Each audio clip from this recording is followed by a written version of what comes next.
Cumpărați produse de înfrumusețare de pe Notino, acum cu livrare gratuită. Notino.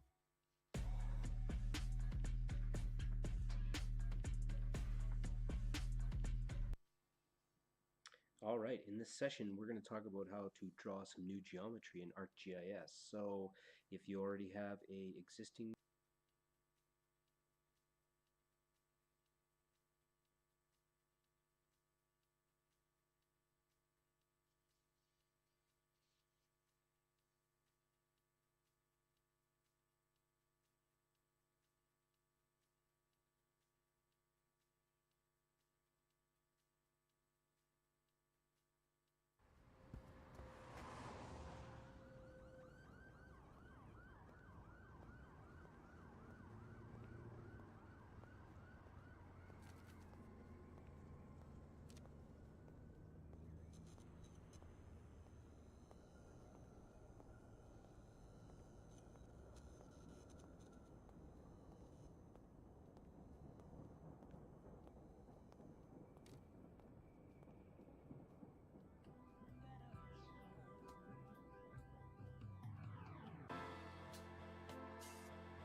Said he tried to phone me, but I never have time. He said that I never listen, but I don't even try. I got a new place in Cali, but I'm gone every night. So I fill it with strangers, so they keep on the line. She said she told you she knows me, but the face isn't right. She asked if I recognized her, and I told her I might. See, everywhere I go, I got a million different people trying to kick it, but I'm still alone in my mind. I know you're dying to meet me, but I can just tell you this, baby, as soon as you meet me, you'll wish that you never did. Look, I'm a rare individual. I'm in the physical and the metaphysical. I know you need your alone time, that's critical. But I need some of your time, is that hypocritical? Damn, you know I relate to you more than fam. So I won't sit around and let you sink in quicksand. Look, I know you got me. Build a brand, live a life on high demand. Swerving big B's, your bag got little G's. Gucci down to the sock like Biggie and Little C's. Let's hit the Maldives and hide behind palm trees. Little red wine, weed, and a calm breeze. Cause baby, you been living life inside a bubble. When the last time you had somebody? When the last time you had somebody love you? Hold up. When the last time you loved someone who love you? Everywhere I go, I got a million different people trying to kick it, but I'm still alone in my mind. I know you're dying to meet me, but I can just tell you this, baby, as soon as you meet me, you'll wish that you never did. Stay open on me all night and a rock. You know, send me have the wickedest talk. You always tell me full of attitude. And you don't like my friend cause she road. Still pull up in the Benz with the whole gold thing. Window down, cause you have to see me with my king. What you sipping, boy, I'm dipping. I ain't tripping off a fling. I be clipping off your wing. Ta-da. See, everywhere I go, I got a million different people trying to hit it, but I'm still alone in my mind. I know you're dying to meet me, but I can just tell you this, baby.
Doi, 1, 2, 1, 2.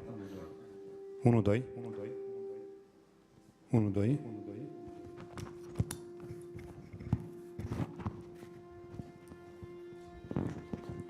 1, 2. 1, 2. 10. 10. 10.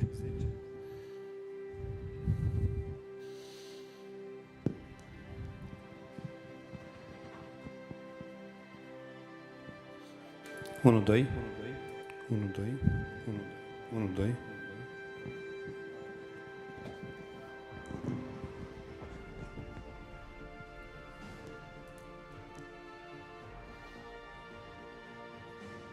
1, 2.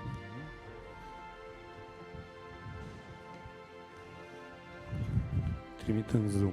Trimite în Zoom.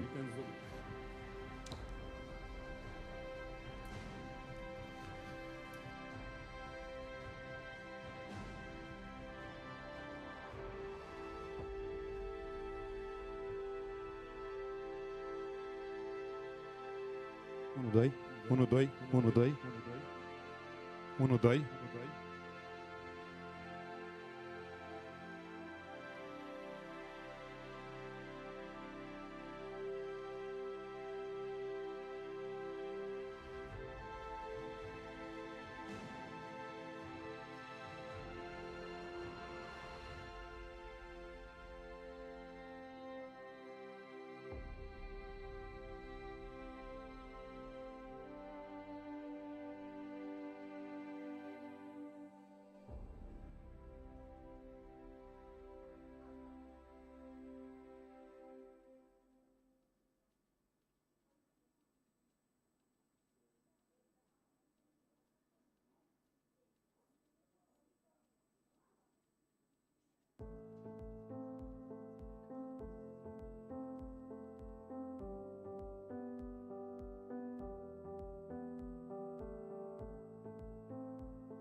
Trimit în stereo. 1, 2, 1, 2.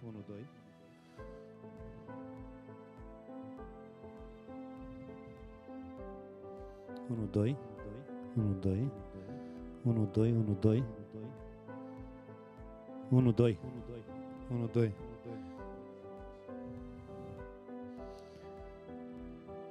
1, 2. 1, 2. 1, 2. 1, 2. 1, 2. 1, 2. 1, 2, 1, 2, 1, 2. Și nu mai trimit în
1, 2, 1, 2, 1, 2, 1, 2, 1, 2, 1, 2, 1, 2, 1, 2, 1, 2, 1, 2, 1, 2, 1, 2, 1, 2, 3, 1, 2, 3, 1, 2, 3, 1, 2, 3, 1, 2, 3, 1, 2, 3, 1, 2, 3, 1, 2, 3, 1, 2, 3, 1, 2, 3, 10, 10, 10, 10, 10.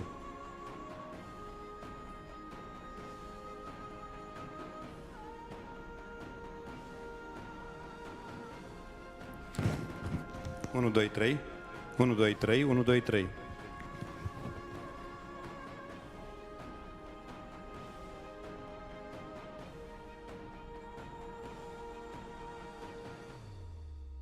Zece, 10, 1, 2, 3, 1, 2, 3, 1, 2, 3, 1, 2, 3, 1, 2, 3, 1, 2, 3, 1, 2, 3, 1, 2, 3, se duce și se streaming, 1, 2, 3. Și ăsta 1, 2, 3, 1, 2, 3. Ăsta este zoom-ul care ajunge aici. 1, 2, 3, 1, 2, 3. Deci eu ar trebui să aud aici. 1, 2, 3.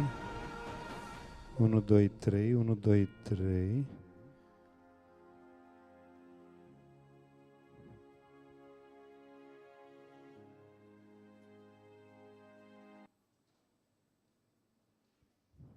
Unu, doi.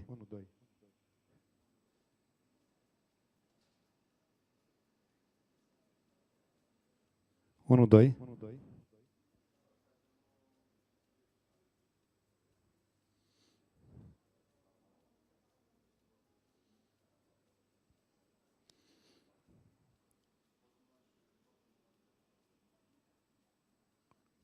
Deci 1, 2, 1, 2, 1, 2, 3.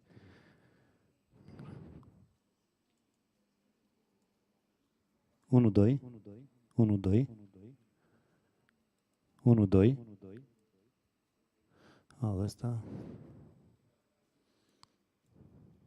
1, 2. 1, 2, 1, 2, 1, 2. 1, 2. 1, 2.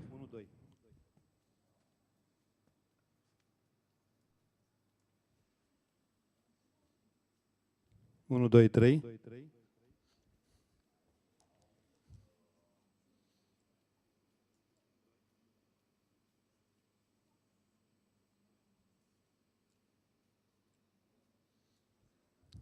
10.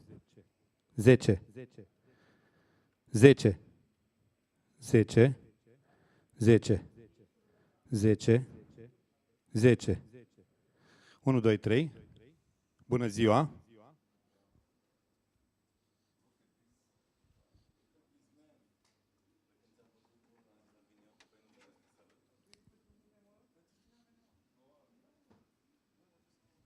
Unu, doi.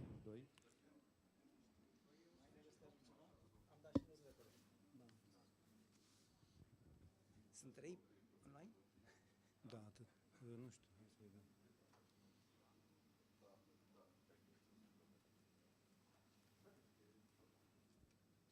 Stai că am dat eu. Streaming aici. 3, da. Dacă zici că ai dat... O trimite o prezentare, am următoare să streamesc sau ceva pe... Uite cum ce am fost. Prezentarea VFX, da? Nu pe aici. Ah, îți spun eu asta pe disc. Ok, hai să nu te ocup asta că îți iau cafeluță și... 1, 2.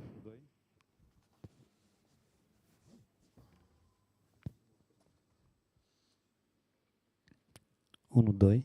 1, 2. 1, 2. 1, 2. 1, 2. 1, 2, 3. Bună ziua!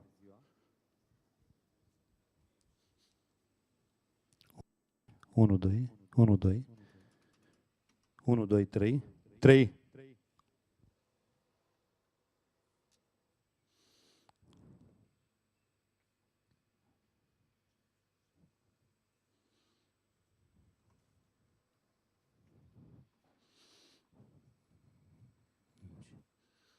'Auxiliar 2, 3.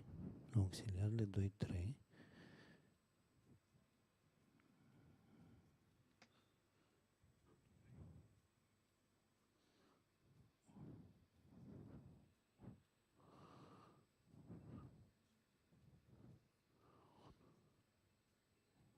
Unu, doi.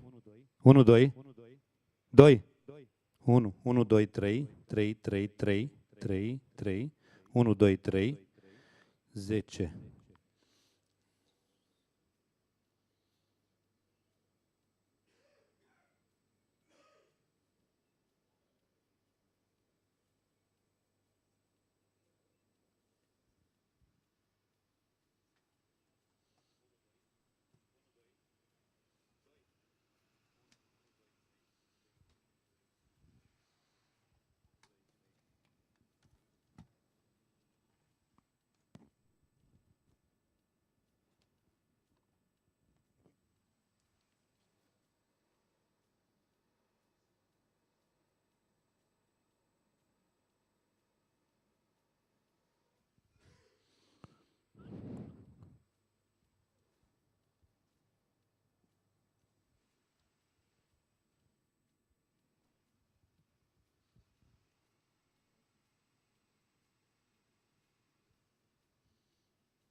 1, 2. 1, 2.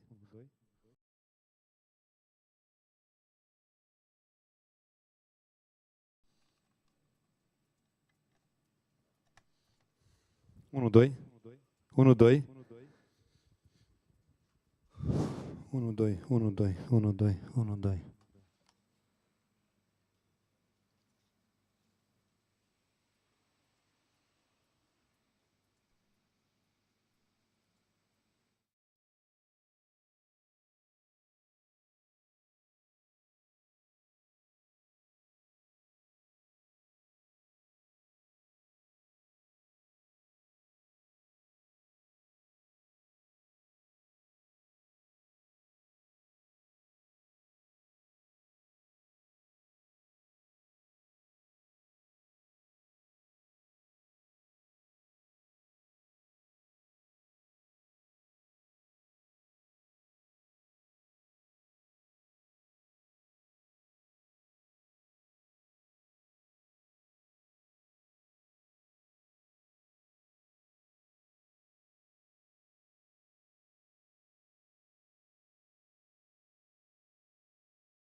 1, 1, 2, 1, 2.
vorbesc, iar.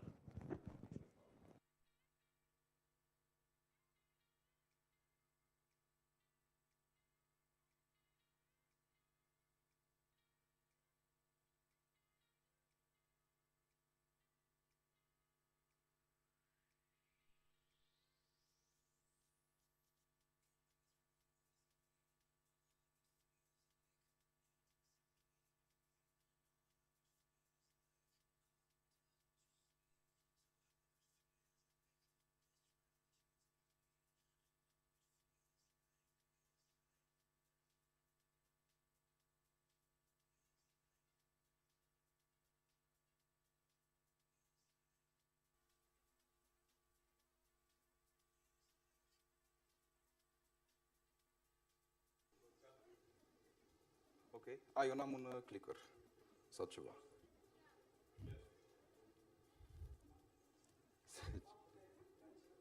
Da. O să încep așa, cu niște conversații light. Sunt gata. Așa. Sergiu, eu nu știu ce limbă trebuie să vorbim pentru conferința asta.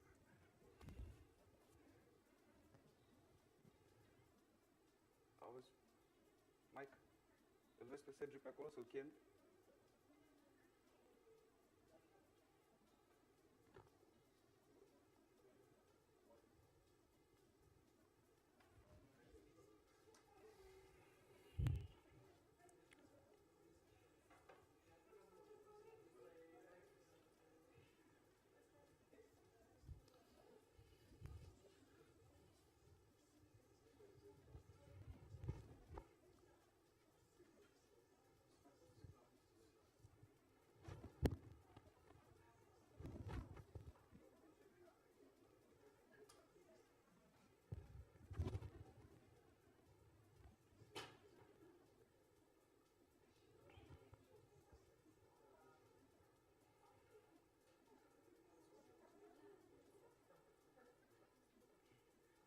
Haideți că facem crowdsourcing pe întrebarea asta. E cineva de aici care nu vorbește română?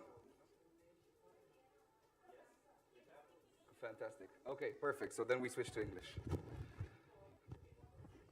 Hello and good morning. Welcome to this year's edition of Banking 4.0. There's a lot of people that are still moving around the crowds. So we'll keep this opening quite soft. There's a slight delay on behalf of the minister, so we're waiting for him to join. I was supposed to give a 5-minute welcome speech, and I'll be honest to everyone, I didn't prepare anything in particular. So I thought I'd begin with a confession. As of the past, I think, 2 months, I've become what I think could genuinely, clinically be defined as addicted to AI.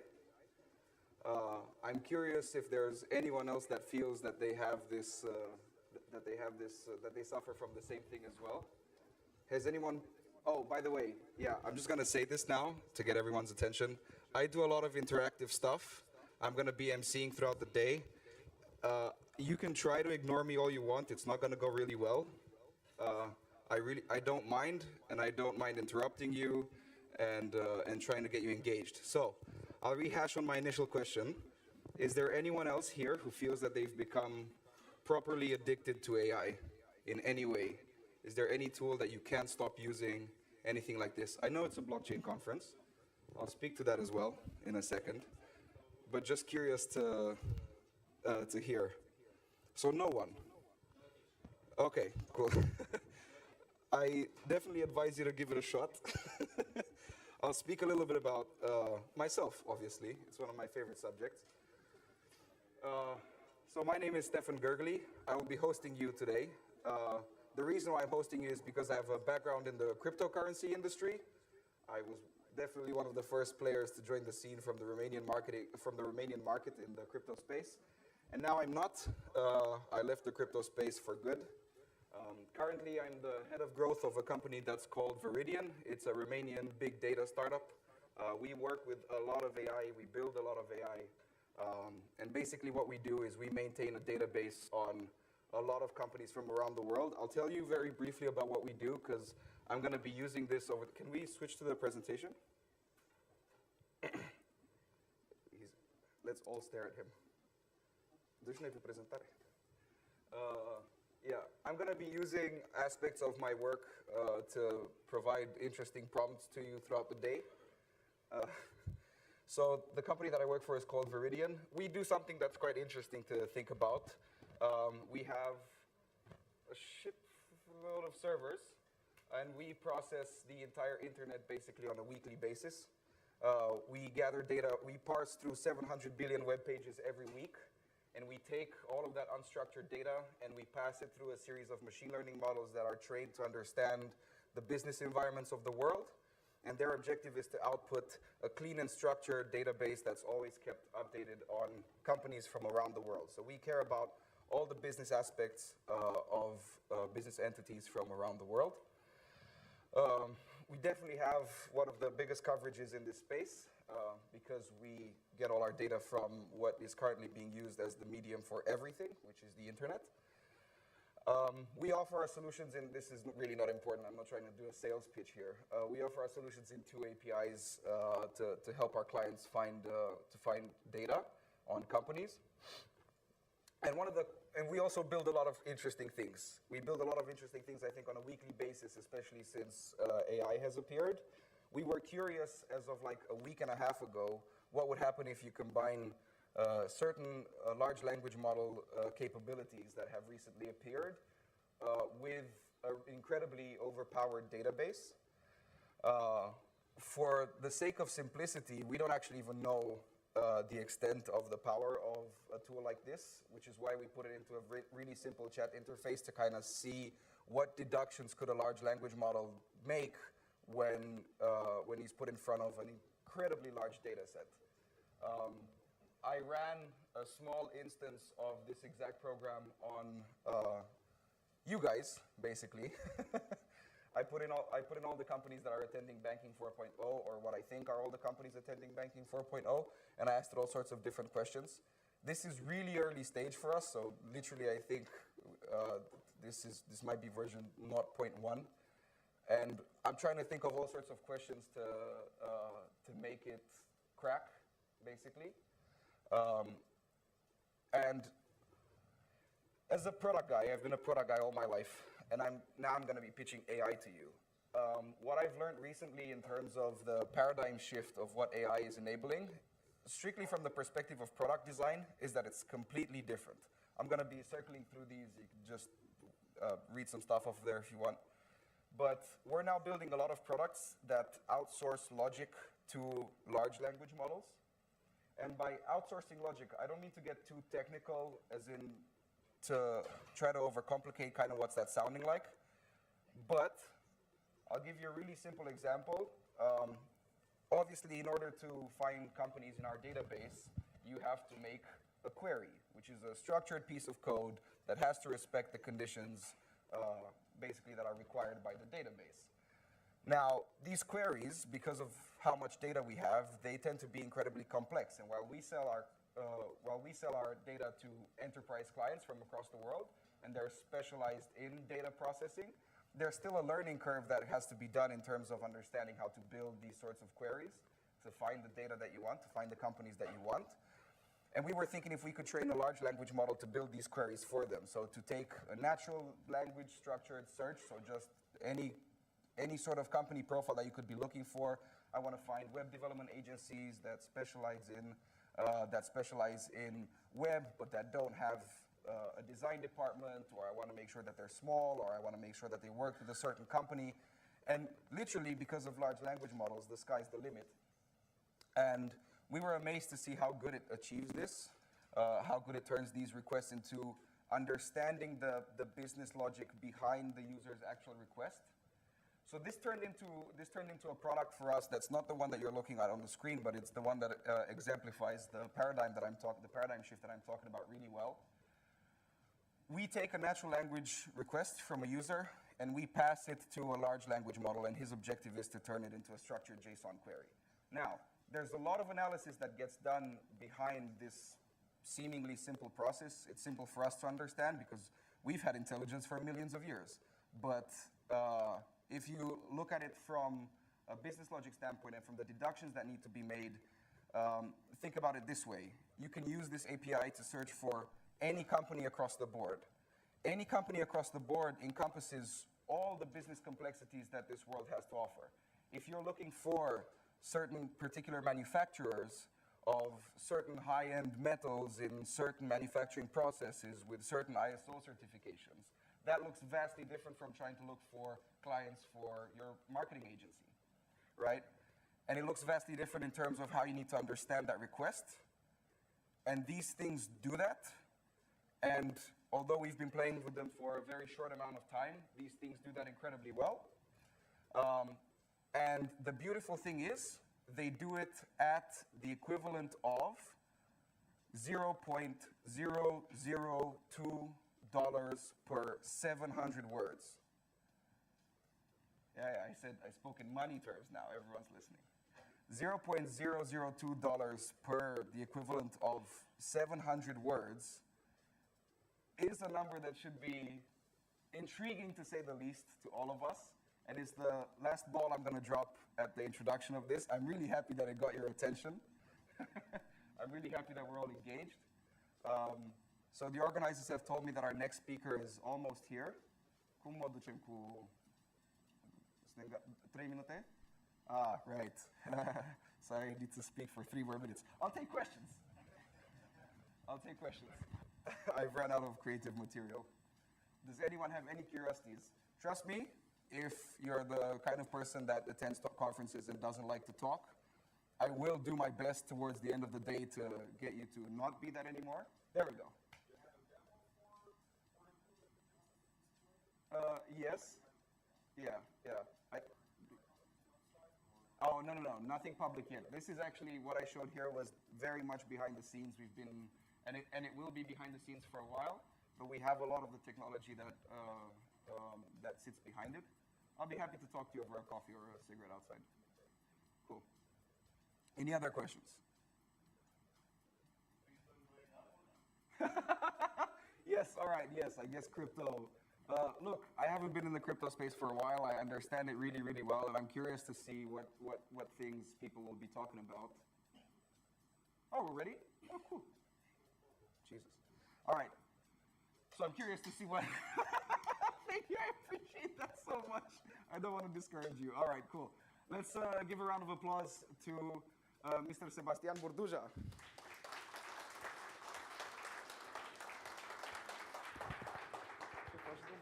Nice to see you again, mister.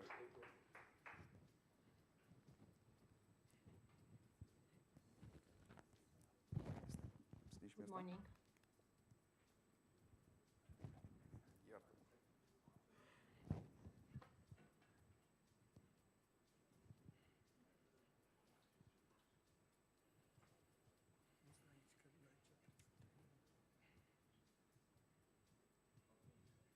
Maybe somebody can, okay, it's working. Good morning, Minister. How are you? I'm fine. How are you doing today? Excellent. Excellent.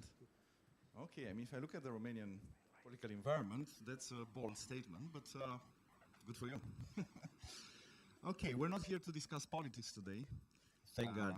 I do that way too much. Yeah, that's brilliant.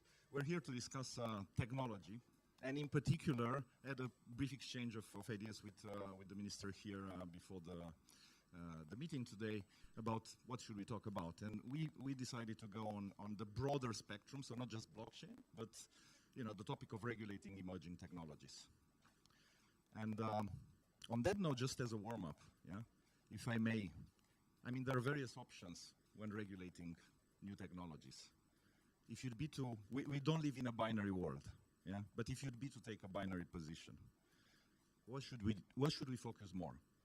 On regulating to innovate or regulating to protect? Thank you for the question. Full disclosure, I've known this guy for many years, but I had no clue what he's going to ask me. And it's not an easy question, but if you give me that choice, I would say innovation above all. Innovation above regulation. And, I'm the innovation minister, so I believe in that role, and I believe that we cannot afford to slow down innovation in the global geopolitical competition. And somebody recently told me, so I'll just quote him, but don't quote me quoting him. And he said, regulate innovation or regulate AI and have your kids learn Chinese, or don't. And protect Europe's opportunity and the free world's opportunity to thrive in this competition. So I think there's a lot of truth in that, and I would always err on the side of deregulation, nurturing innovation, just letting the human spirit produce what it can. I think that's part of the future. Okay, so we want to regulate, to innovate, if I may put it like that, whether that means lighter regulation or simply regulation supporting innovation. But then in terms of technology, things move very fast. Yeah, actually, some of the people in this industry even have as a motto, move fast and break things, right? When the technology moves so fast, whether it's AI, blockchain, Internet of Things, you name it, yeah? You have two options, I think, as a legislator. One is to look what other people, do in terms of legislating. The other option is that you try to make a first move and issue legislation to give comfort to the ecosystem and so on. What is best when it comes to technology? To try to position yourself as a pioneer. I'm talking as a state now because, for the researchers and startups, it's obvious. They have to be pioneers, they want to be first. But in terms of the state, is it best to try to position yourself as a leader in terms of promoting legislation to support innovation, or to take a more prudent approach and see what others are doing? I think we should be among the first movers. I think that's smart policy because that means attracting capital. It means being a leader. It means looking ahead, and in what we've tried to do at the Ministry of Research, Innovation and Digitalization is to not have any kind of restrictions in terms of looking ahead. So I'll give you an example on cloud services. We had to essentially create a law to regulate the private government cloud, but we went way beyond that. And now the law in Romania is one of the most modern pieces of cloud legislation in the world. It includes the marketplace, which is essentially an app store for government to pull apps that they need, provided both by the public and the private sector. It includes an element of notifying citizens when the government accesses their data, and that's enshrined in law, and it's quite unique to Romania. It includes a cloud-first policy. And one key message that I want to lay out for this event, and I congratulate you for setting the scene and having it, is that we can only do this in a very close partnership with the private sector. One, because innovation belongs in the private sector. I don't expect the public sector to innovate more or better than the private sector. And secondly, because frankly, we can only do it together. This is what we've done for the most complex laws that we've had to write over the past year. The law on cloud, the law on cybersecurity and cyber defense, soon to have a national strategy on AI, soon to have a national strategy on quantum computing. All these topics, I mean, in all honesty, we don't have the resources, we don't have the know-how, we don't have the expertise in the public sector, and we cannot pay people enough to be able to compete with the private market. So we essentially co-wrote all this legislation with the private sector in a very transparent and inclusive way. And that's how we managed to pass it, to pass the test by the Constitutional Court a few times. So I think that's the way to do it. But Minister, I mean, it's easy to pick on politicians speaking about AI. Why? Because AI is associated with potential loss of jobs, yeah, social tensions, and so on. Yeah. Now, this has been forever a debate and a fear of human mankind when dealing with technology, and we all know technology, for good or for worse, is unstoppable. Yeah. Human nature, we want to adopt technology, and sooner or later we do that. Yeah. Now, from that perspective, I'm coming back to the idea of how do we position Romania in relation to the emerging technologies, whether it's AI or blockchain or any other things.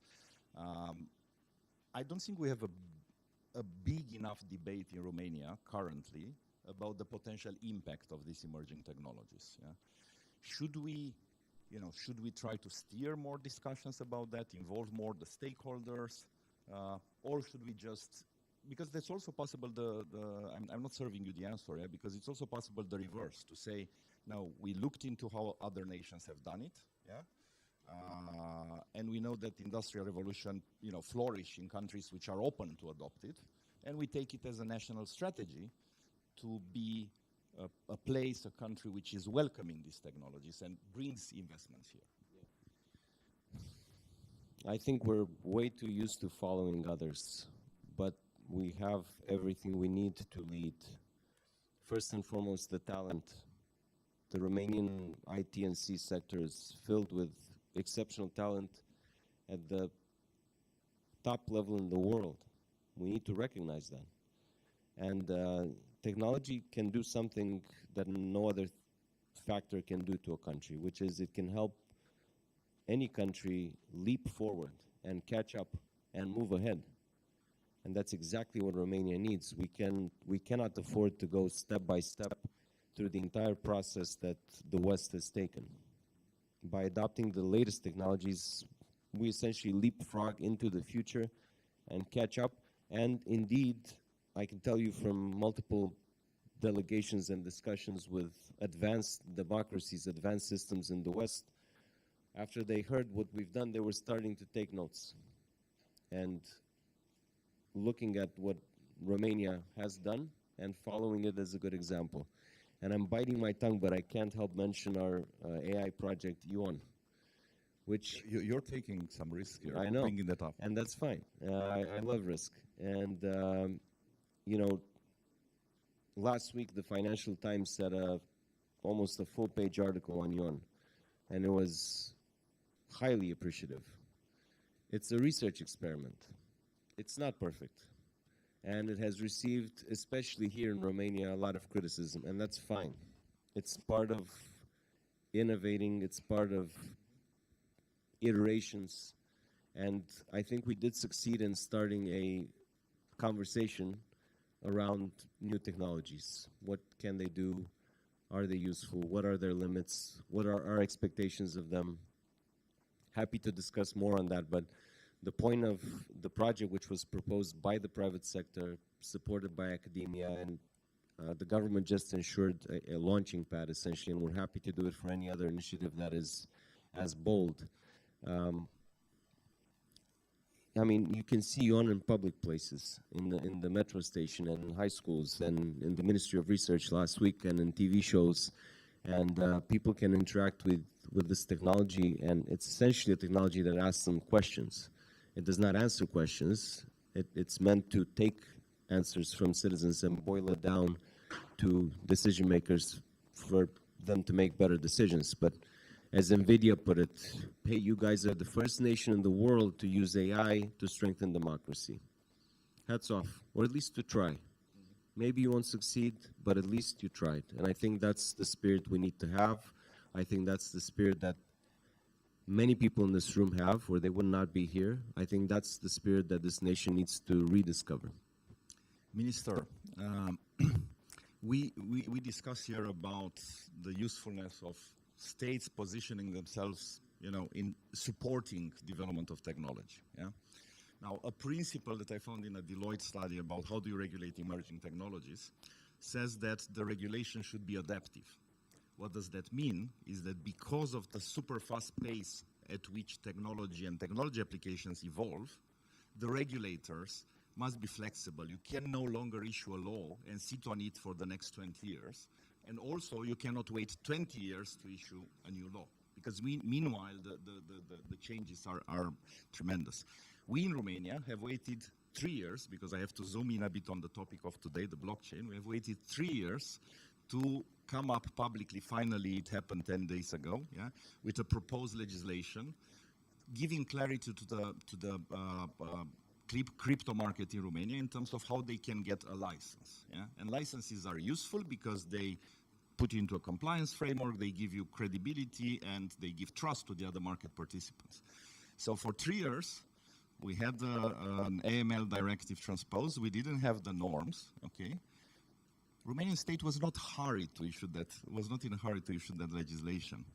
Maybe, do you think it is possible that in the future we also take this adaptive approach? So rather than wait, yeah, in terms of legislating, maybe legislate, improve. Legislate, improve. Yeah, I think that's exactly what we need to do. I think you know well that as a member of parliament, last year I initiated a working group on regulating blockchain, and we had a draft, a full draft of a proposed law. Some of the people in this room are part of that working group.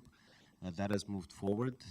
We are very close to approving a government decision on regulating exchanges of cryptocurrencies in Romania, and that's perhaps improvable, but at least it's moving forward, and we can then adapt based on market feedback. And we're very close to a draft law that you know very well on regulating these technologies. So I think that's exactly what we need to do, and that's what we're doing. And you have my commitment to move forward. And I don't mind controversies. I don't mind debates. I think that's exactly what we need to do. But I do need to run, so sorry. Many thanks, Minister. Yeah, and look forward to future controversies, but also achievements.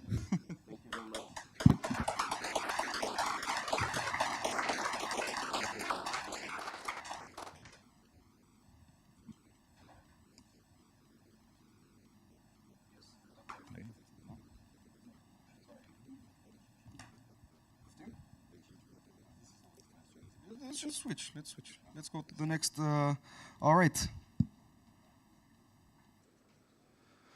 So, interesting, nice fire chat to get the morning started. Coming up next is a panel. It's our first panel of the day in markets and crypto assets regulation. Obviously, we're talking about Mika. You're going to be hearing Mika a lot today. One of the members of the stage is going to be remaining on here as a moderator, Mr. Andrei Pinzaru. He's a partner at Deloitte Legal in Romania and at Ref Associates. And we'd like to welcome to the stage Elisaveta. I'm going to get some names wrong, sorry. I really am. How would you pronounce your name? Elisaveta Palaznik. I thought I could try. All right, please, come on. Ludmila Andreeva Paskov, who's not here, might be online. Oh yeah, sorry, she's online. Sorry, it's my bad. I'm not a full-time MC, so yeah, you know. Raluca Micu, who's the head of Payments Oversight Division at the National Bank of Romania, who's not online. Hello. All right. Mr. Tudor Doman from ASFE. He's the head of strategy at the Financial Supervisory Authority. There we go. Thank you. Alex Stănescu, a good friend of mine, partner at SLV Legal. And that's it. You have the stage, and I took your microphone. Thank you. Just trying to figure out the logistics in terms of our online panelists. Yeah. So I'm just asking Ludmila, do you hear us?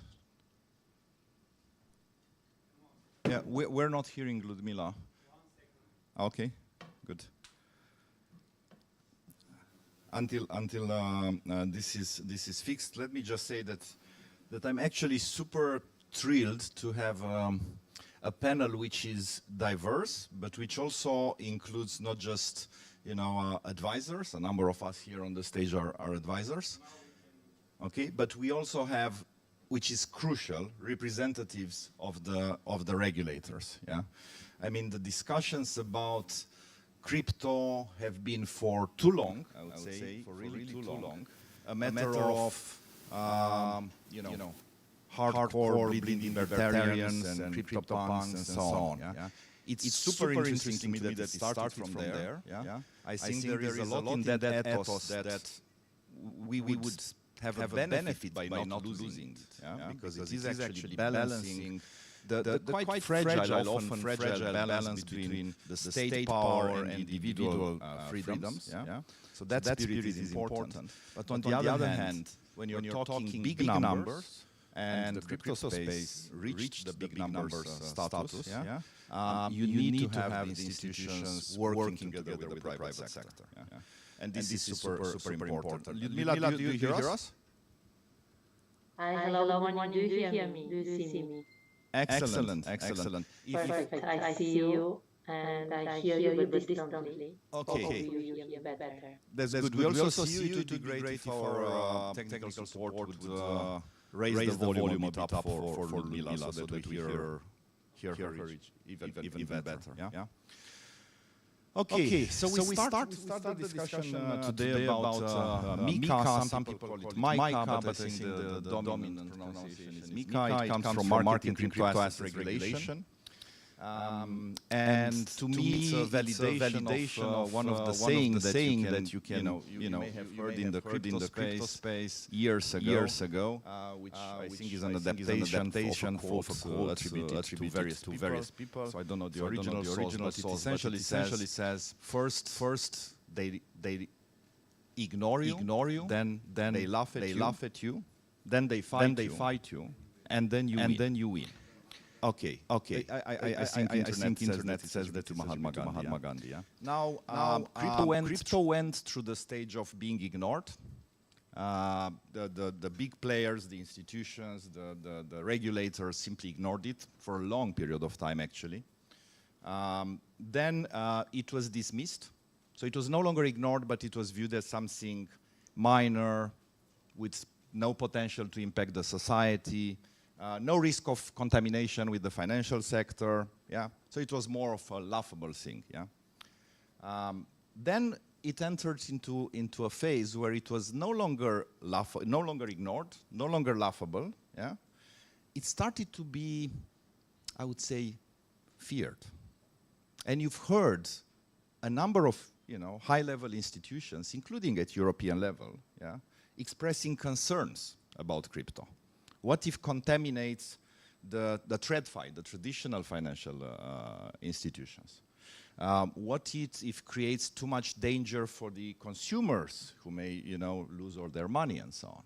So it started to become a bit of a fear environment. Remember, moving from being ignored, laughed at, and then feared, or at least looked with concern. Maybe fear is not the right word, but definitely looked with concern, with preoccupation. And then out of that, it emerged, some people would say fight. I don't think it's really a fight between the state and the crypto space.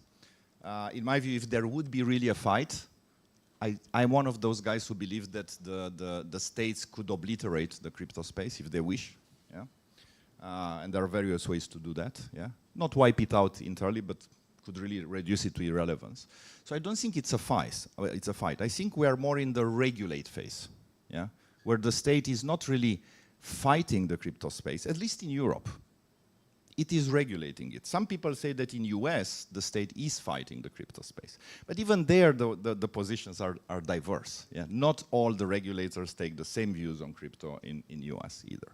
In Europe, however, we have something that is considered by many, including in US, as a great standard of regulating crypto. Comprehensive legislation applicable across the entire, European space. Quite amazing, in a standardized fashion with a decent transitioning period. So it's not going to come in place and be mandatory day one. But again, super broad. I mean, we're used with European regulations and directives. They have hundreds of pages. That's why we have here this panel of specialists, because when you have hundreds of pages of regulations, it is worthwhile to discuss a bit about them. And because I spoke a lot about institutions, I would rather start with the European Commission's position on MiCA. Yes, hello. Do you hear me now?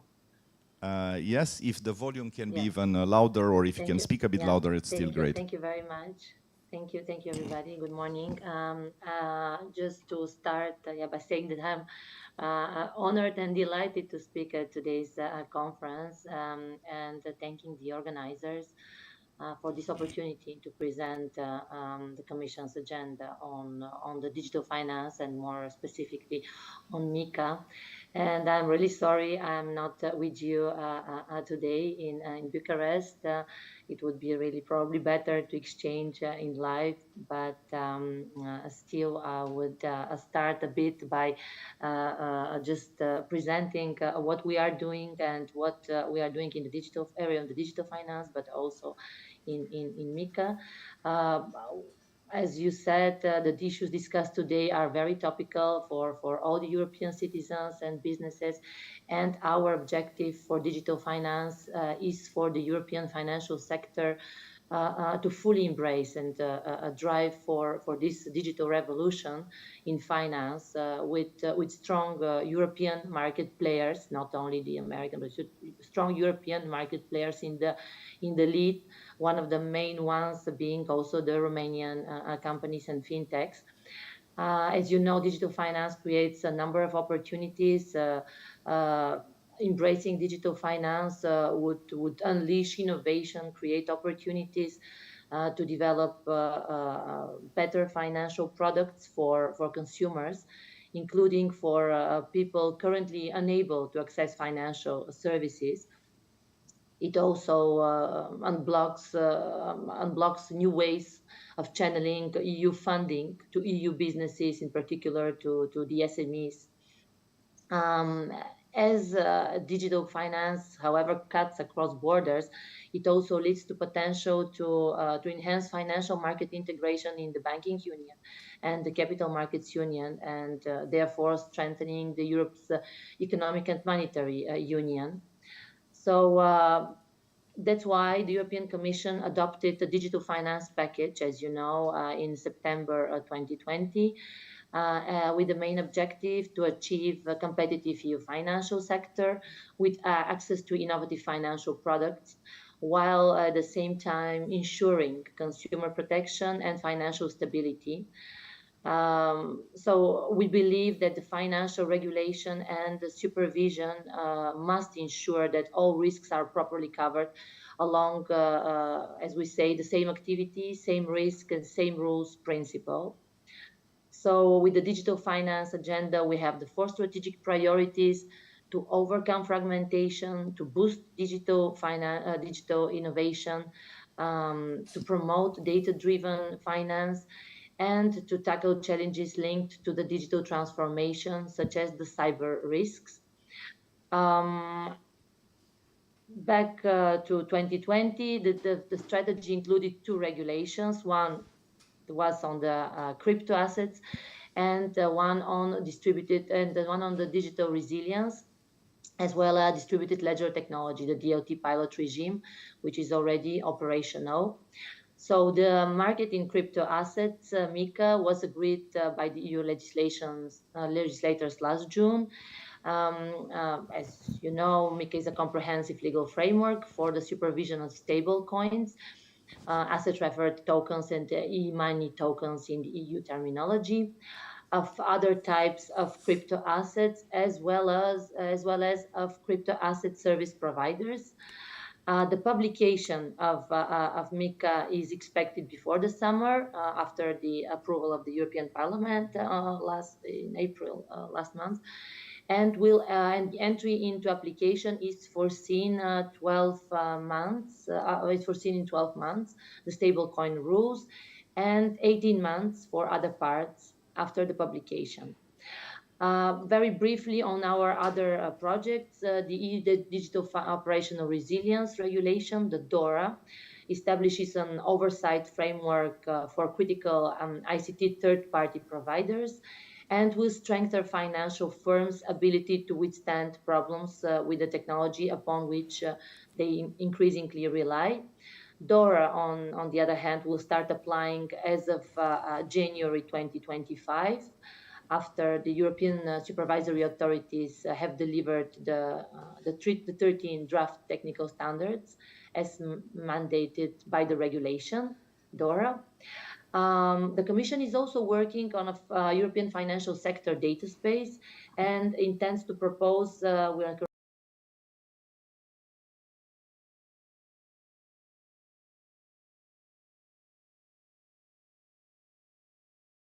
the stage of being ignored. The big players, the institutions, the regulators simply ignored it for a long period of time, actually. Then it was dismissed. So it was no longer ignored, but it was viewed as something minor. Is on its way. With the digital finance platform, we want to improve the ability for innovative business models to scale up across the EU, and this is also a project that we are moving forward it's very high on our agenda. Finally, the Commission cooperates with the European Central Bank on the possible introduction of a digital euro to provide citizens and businesses with a safe, secure, innovative, and competitive means of making their daily payments. Whilst the decision to introduce a digital euro or not belongs to the European Central Bank, the Commission will propose the legislation necessary to accompany a digital euro later this year. We are working now on this very actively.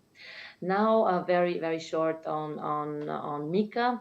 As already mentioned, EU co-legislators agreed on an EU regulation on markets on MiCA on the 13th June last year, which is a big milestone in delivering on our digital finance package of September 2020. MiCA will protect consumers, the market integrity, financial stability, and we proposed actually MiCA because existing EU law did not adequately regulated these products. And regulators had fragmented information on these markets, and there was no enough consumer protection. The MiCA framework covers the issuance of crypto assets, the requirement for crypto asset service providers, and the supervision of issuers and service providers. MiCA is seeking to provide legal certainty for innovators to allow them to navigate financial legislation and scale across the EU. But beyond this, focuses on three main principles. The first one is the market integrity, and then the consumer and the protection, and the financial stability, if and when crypto assets acquire a market presence where they might trigger stability issues. MiCA will apply to issuers of crypto assets and crypto asset service providers.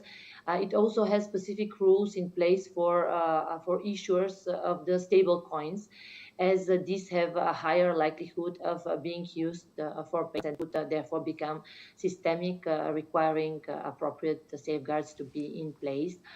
I don't know whether I should enter more into details or I would say not at this moment. Yeah, if there are some questions further on the discussion, to let the other panelists exactly. I would rather go with the flow. And thanks a lot, Ludmila. To me, the biggest question, I don't know, if it appeared in public positions of European Commission officials or not, is whether, if you'd be to weigh two type of reasons why MiCA came into place, which one do you think weighted more? Because, it could be that MiCA appeared because there was concern over potential, financial instability, contamination of the traditional financial system, consumer protection, and so on. So that's like a defensive type of legislation, yeah? But could be also a different type of reasoning if we look at how Europe is positioning in terms of technology. I think European Union is trying to position itself as a leader in terms of how we legislate technological developments, yeah? So that is offense, yeah? What if you can share with us, what is your feeling? Is MiCA more of a defense type of legislation or offense? I fully agree that indeed there are many reasons behind the MiCA, but I wouldn't probably go too much into a war terminology because at the end our aim is to really protect our consumers and to propose the best possible products that we can have. And we saw what happened with the recent crypto asset market turmoil, which also shows how important the introduction of MiCA was.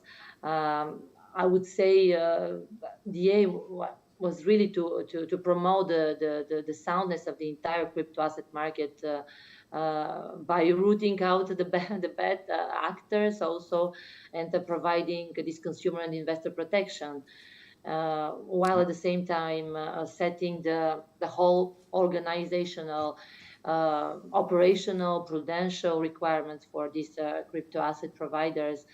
And also very importantly to prevent the market abuse that would in turn limit the risks to consumers. Thank you.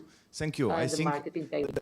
But indeed, maybe both. The answer will be both. My reading, if I would be to phrase it, is that actually what happened here is we as Europeans played offense by putting our defense in order. Yeah, but that's my reading of it.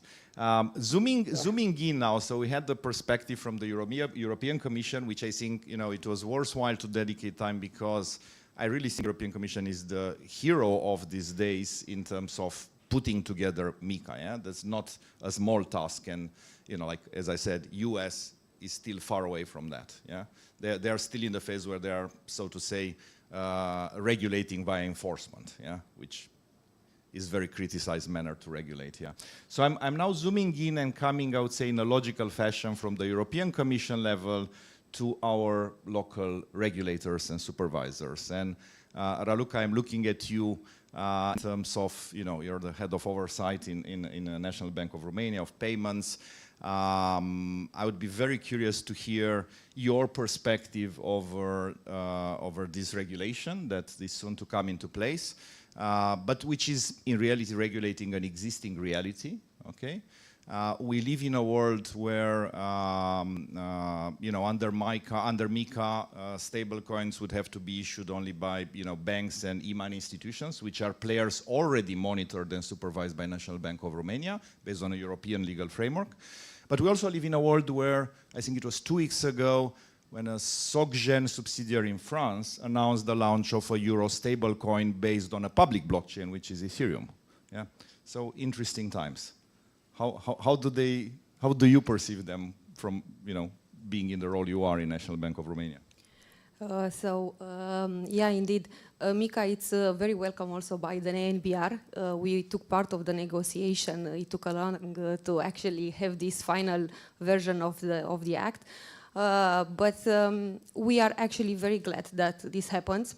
We think that the actual structure addresses the principal risks that are in the market today. I think that MiCA is also an element showing innovation-friendly approach by the EU authorities and by the national authorities. So not only feeling fear about something that is very strange, let's say very new in this ecosystem, which actually it is, it's very new. And yeah, indeed, in maybe some years ago, regulators had this approach to regulate by blocking innovation if they don't understand. I think that in the last years, NBR showed that we are changing our approach. We are actually trying to understand innovation, to enable and support innovation. You know that we have a FinTech Innovation Hub at NBR. We have some projects on regulatory sandbox also. So yeah, MiCA, it's very welcome. We, let's say, from our point of view, having in mind financial stability, monetary policy, the main roles of the NBR, of course, for EMTs, the central bank, we will be responsible. They will be issued by credit institution, by money institution. They will have the same, let's say, or similar characteristic as e-money, as we understand e-money today.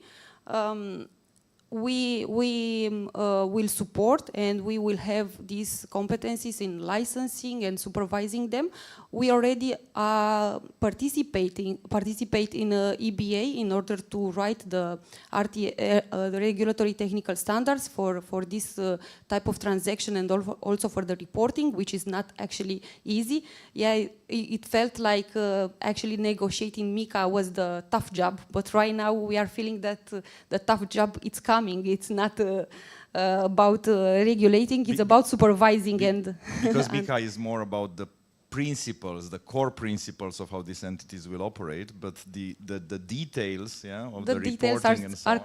The details are coming, and we had some experience with PSD2 when the actually technical requirements, let's say, put some constraints on the market and some obstacles, and this is something that we will not to have again in the market.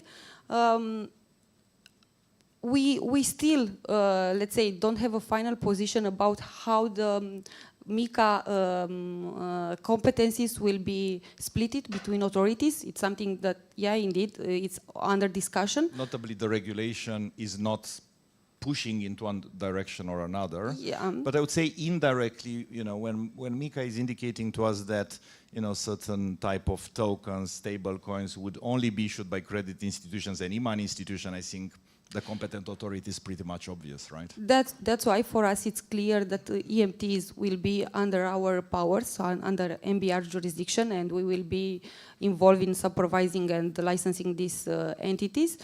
We look also on other type of, let's say, cryptos, but still it's very, very soon to say how this will split between us and other authorities.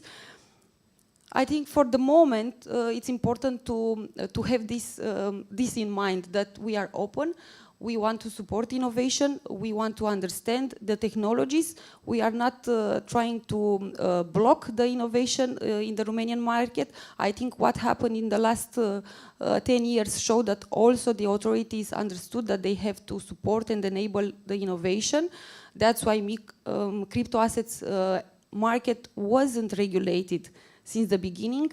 You know, if you look back in times, you will see that the first risk that it was addressed, it was the IML risk. Yeah, putting some obligation in order to actually increase transparency from this point of view. Right now, yeah, because indeed crypto assets market it's evolved a lot in the last years. It's important to address other risks as investors' risk, transparency, and financial stability, market integrity.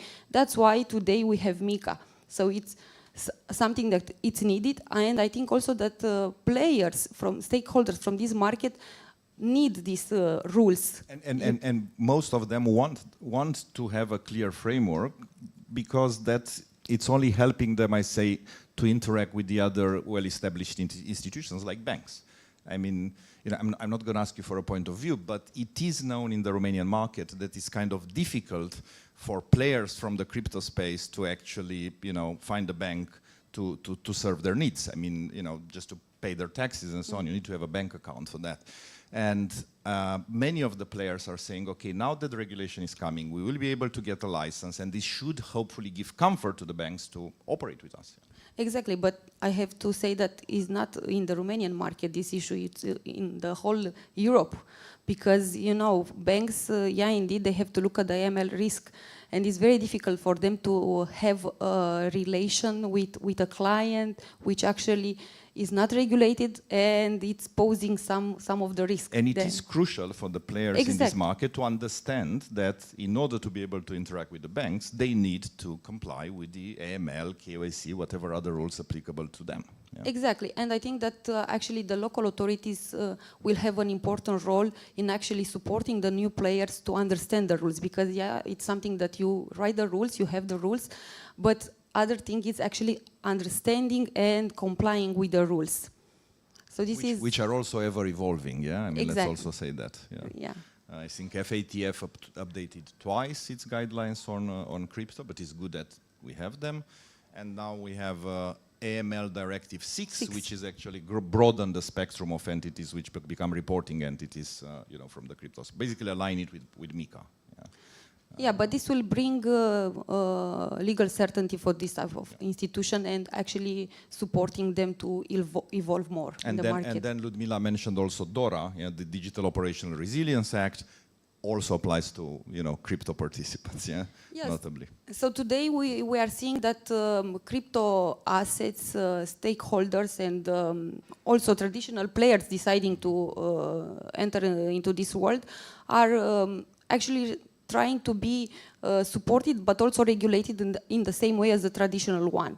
If you want to have the same big important role as a credit institution, you have to understand that you have also the rules and the requirements to comply with. So not being a BNR representative, I can be a bit more poetic. If you want to reinvent money, you have to expect yourself to be treated like people who issue or deal with money.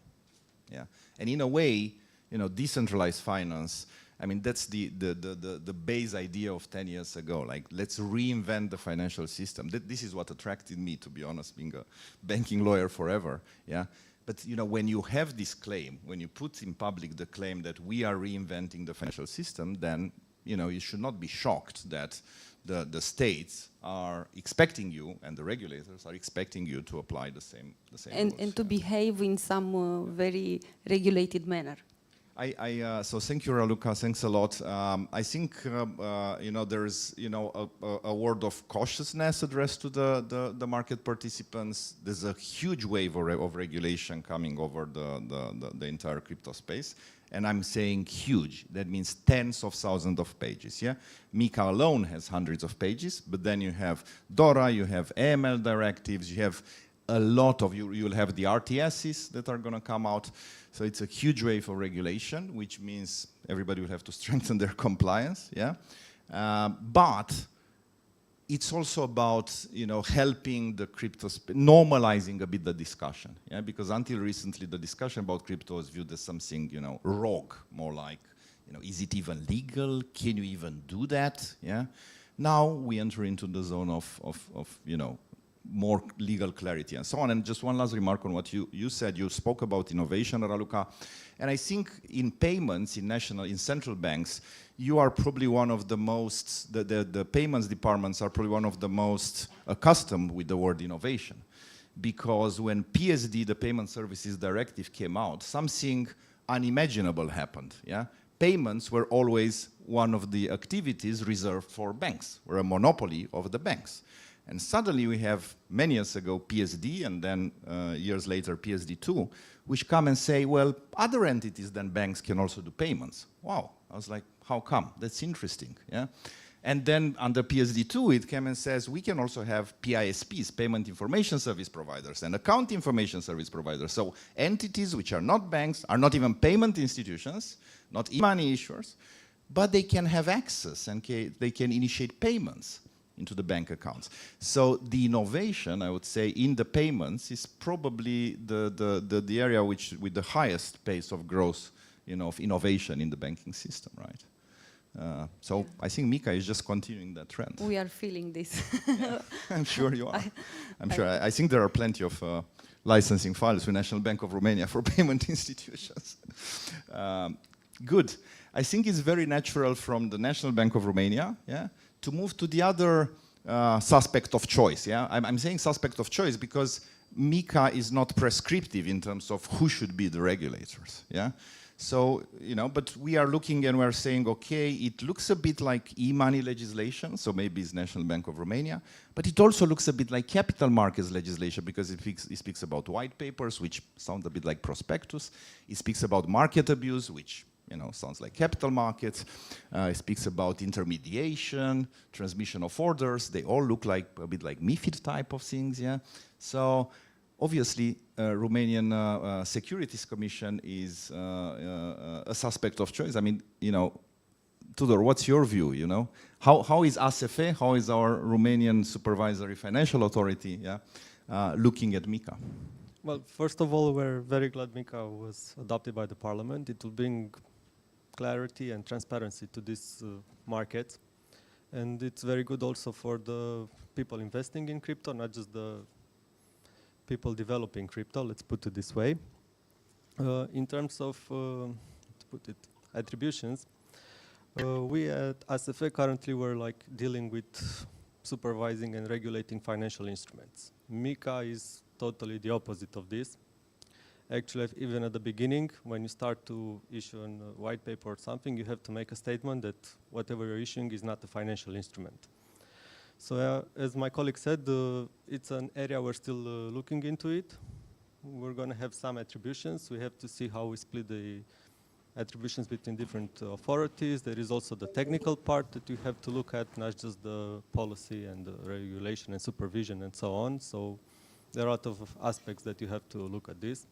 For us, it's very important, as I said, the part at the beginning, let's put it of MiCA, when you have to split between financial instruments and crypto assets of other types. As I said, this is the thing that we're looking. We're seeing actually at this point in the market that there are ideas where people come with some of, let's say, assets, crypto assets, which tend to be financial instruments, but on a tokenized form. So yeah, there has to be... I'm kind of glad you're saying that, because it happens to us that we interact with clients, yeah, and we tell to some of them, guys, you know, what you're here, you know, I mean, is not per se mentioned in the law that is a financial instrument, but, you know, it kind of, if it looks like a duck, if it walks like a duck, you know. Yes, this is a big issue. Currently there is an RTS or a guide actually developed by the ESMA on this topic. So we're looking forward to it. Everybody's working on it. But yes, we need the clarity also in this region. As you said, we're looking at them. But in general, yeah, if it has the characteristics of a financial instrument, most probably it will be a financial instrument. And yes, and then you have to switch to the financial instrument legislation. Yes. Because MiCA basically says, look, if it's financial instrument, go to MiFID, go to the whole capital markets legislation. Don't, you know, stop reading MiCA and go there. Yeah. I would really appreciate, I think it could be of interest for the audience, yeah, generally, broadly speaking. So if you have, let's say, a company, a startup who is considering to implement a token-based business model, yeah, so they are going to issue a token, yeah. They maybe go to a lawyer, and, you know, one lawyer gives them a legal opinion to them, says this is not a financial instrument. They go to another lawyer who says, I think this could be a financial instrument. So they're a bit puzzled, you know.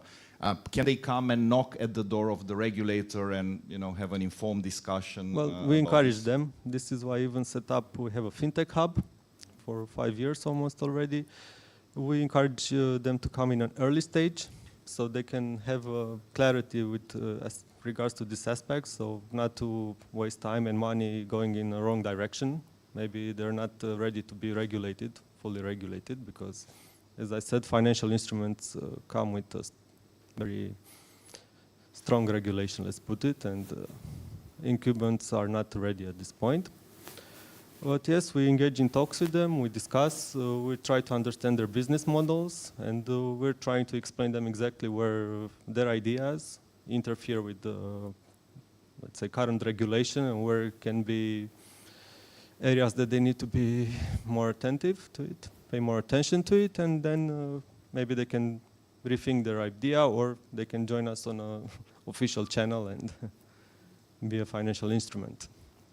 Yes, I think this is very important, and, you know, I think it's our job in a way to raise the awareness of the market, that people should look into that, because some of the innovators may not be aware that, but the potential sanctions, if you know, in certain circumstances, if you issue financial instruments without a prospectus, yeah, the sanctions could be really, really bad. Yes. They could range from, you know, getting a warning, getting a fine. A fine could be small or very large, but you could also have the transaction dismantled. That would be the extreme risk, yeah. And, you know, it's obviously much better that you discuss early, you engage early in the discussions with the regulator. Yes, yeah. We encourage them. That's why we have this, as I said, fintech hub set up. We already had some talks with companies on subjects similar to this, and explain them how their ideas actually interfere with the current regulation, and how this would imply for them in the future. So thank you for that. The topic today is indeed MiCA, but I wouldn't forgive myself if I would have a panel with a representative of the Securities Commission, well, I keep calling it Securities Commission because between 97 and 2000 I was a stockbroker, and at the time it was called Securities Commission. Now it's the Financial Supervisory Authority. But I would really not forgive myself if I wouldn't ask you to discuss a bit about the DLT pilot regime, yeah? Because they somehow, you know, they're not the same thing. MiCA is dealing with crypto assets. The DLT pilot regime is more about market infrastructure, you know, and it's not necessarily blockchain. It could be blockchain, but it's broadly speaking distributed ledger technology. But we are actually seeing people in the market who would be interested, let's say, to set up a secondary market in let's say, token-based securities. Yeah. So then you kind of need a DLT infrastructure for that, because the current, you know, settlement system, which is, you know, banking-based, would not really help you. So how are you as capital markets regulator looking at this DLT pilot regime, and, you know, do we have any experiments in Romania? Are any people interested in experimenting with it? Well, at this point we haven't received any official notice that they are interested in applying for this regime. Even from the early stages it was adopted, I think it was last year in March, and we started talks with different associations. We tried to present it and discuss, tell them about the opportunities, how we see it, and most important that we are open to discussions, because it's something new both for them as well for us. So we have to be more open and more understanding, let's put it this way, especially in the early stages. Basically, you can see this DLT pilot regime as a European regulatory sandbox for market infrastructures based on DLT. Yes, and it applies to 3 types of financial instruments. They keep it more simple, let's say, shares, bonds, and units. And there are some thresholds for them. This is an aspect that we're looking at, because we can set the thresholds at national level. We have this opportunity. We are in a process of coming out with a regulation to present these thresholds. So we encourage everybody, when this will come, to send their opinion. As I said, we're open to discussions. And yeah. Many thanks. A joint question before we move to the advisors' angles. Yeah, I would say a joint question from my end for both, you know, supervisory authorities here, National Bank of Romania and Financial Supervisory Authority. We have this, you know, a massive body of regulation regulating the market in crypto assets coming. How ready are, you know, National Bank of Romania, Financial Supervisory Authority, in terms of, you know, institutional capacity with dealing with these new regulations? Okay. Yeah. Let's say that for the time being, we don't have an answer. We had to admit that it's something that is very new, with a lot of challenges for us as authorities. It depends on how actually the competencies will split at the end. But we are trying, we already started a discussion with our colleagues, so we are trying to move very fast in order to see how things will look into the Romanian market and to adapt. But for sure this will, it will be very challenging for us as authority. You know that also the EBA stated publicly that they have some challenges in actually finding the proper staff to I think it was deal. 1 or 2 years ago. Yeah, to such a dealing with crypto assets world. So it's something that indeed is very, very new, and we are already seeing this at the working groups, writing regulatory standards about something that is very abstract from the point of view of the regulators. It's very hard, and also the discussion are trying to be open, not to put, as I said before, obligation in order to block or to add additional obstacles for the players, but also to have some information, because it's something about reporting and this type, in order to understand the ecosystem and to see the risk, to identify the risk. Yeah, because this is our job. You know, the regulators are not supposed to be best friend with stakeholders, but still we are trying to support innovation, but we have to look at the risk to protect people who are investing in these assets, but also this is our job, not only in relation with crypto assets. Yeah, so we are not actually being more tough about this subject. We have the same approach also with other institutions, let's say also traditional institutions as banks. So it's the same approach actually. We are treating them the same. It's no difference from this point of view. But this will be a very, very challenging task for the central bank. Thank you, Raluca. Tudor? Yes, I have to say it's also a very challenging task for us also. And as you said, it's not just MiCA, which is a huge regulation, but the thing is, the RTSs that come with it, and you have to develop them, understand them, put them into application, and so on. And yes, besides also the traditional activities that we do, as you said, as you mentioned in the beginning, there's also the technical part of the whole innovation process, and we have to deal with it. And for example, even this DLT pilot regime comes with a lot of technicalities that, let's say, will make us develop faster. But yes, it's a continuous process. We're trying to get as many people involved in the authority to read MiCA, understand it, and grow with it. So I would say it's probably safe to say that at this moment, both National Bank but also the Financial Supervisory Authority, they continue to build up the capacities, right? It is a topic, it is monitored, you're, looking into it and participating in the, regulatory drafting discussions and so on. Exactly. And in my mind, it also will depend on the market, yeah? I mean, if we will have significant players, whether from traditional finance, I gave the example of a large, massive European bank who came up with a stable coin, yeah? So if we will have, players either from the TradFi or from the new ecosystem, I think, that will probably stimulate the regulators too, yeah? If there's not going to be that much local activity, I guess the regulators can also focus on other priorities, right? Thanks a lot. So we went from zoom out and we zoomed in, and now we continue to zoom in. And Elisaveta, you are focusing your entire activity on MiCA as a consultant, yeah.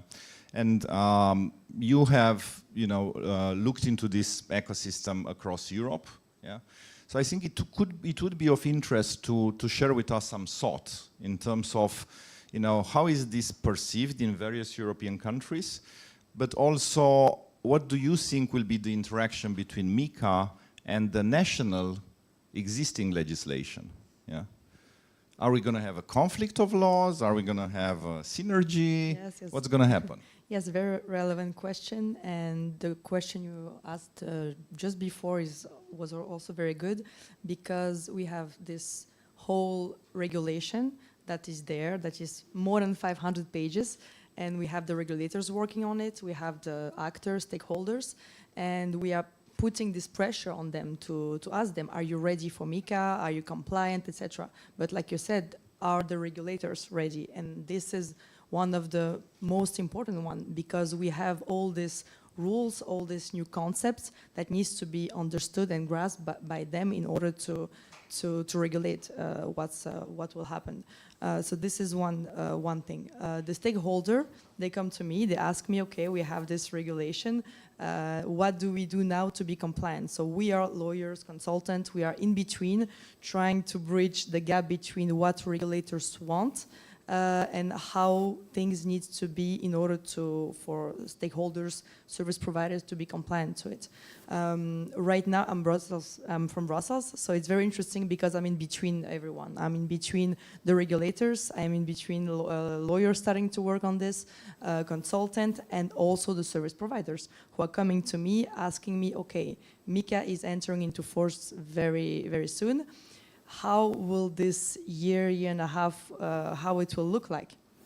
And this is, even though MiCA can seem clear, it is clear for sure, but we are still, as consultant, lawyers and professionals in the field, in between. We don't have enough clarity yet because we need the RTS, but at the same time, we need also to help our clients solve their issues, help them, advise them the best we can. So here we have two conflicted, I would say, scenarios, which is the first one, MiCA is the passporting of all, across all European Union, meaning when you have the MiCA license, you can offer your services across all member states. Then you have, like you mentioned, the national also jurisdiction about crypto assets. So how they will communicate between them, it will depend on each country. That's why for me it's very interesting to come to Romania, to come to Luxembourg, to Italy, to understand the regulator's position as well, because what I advise to my client is to go in jurisdiction where they are crypto friendly, they embrace crypto, and they also have experience with licensing, which is very important because, like I said, people will come. We have, I think, to this day, 1,500, 2,000 VASP licensing across Europe. Just for the audience, so VASP stands for Virtual Asset Service Providers. The other acronym used, they are not entirely identical, but I would say 80% identical. CASPs, which is Crypto Asset Service Providers. Yes, exactly. Yeah, thank you for precising.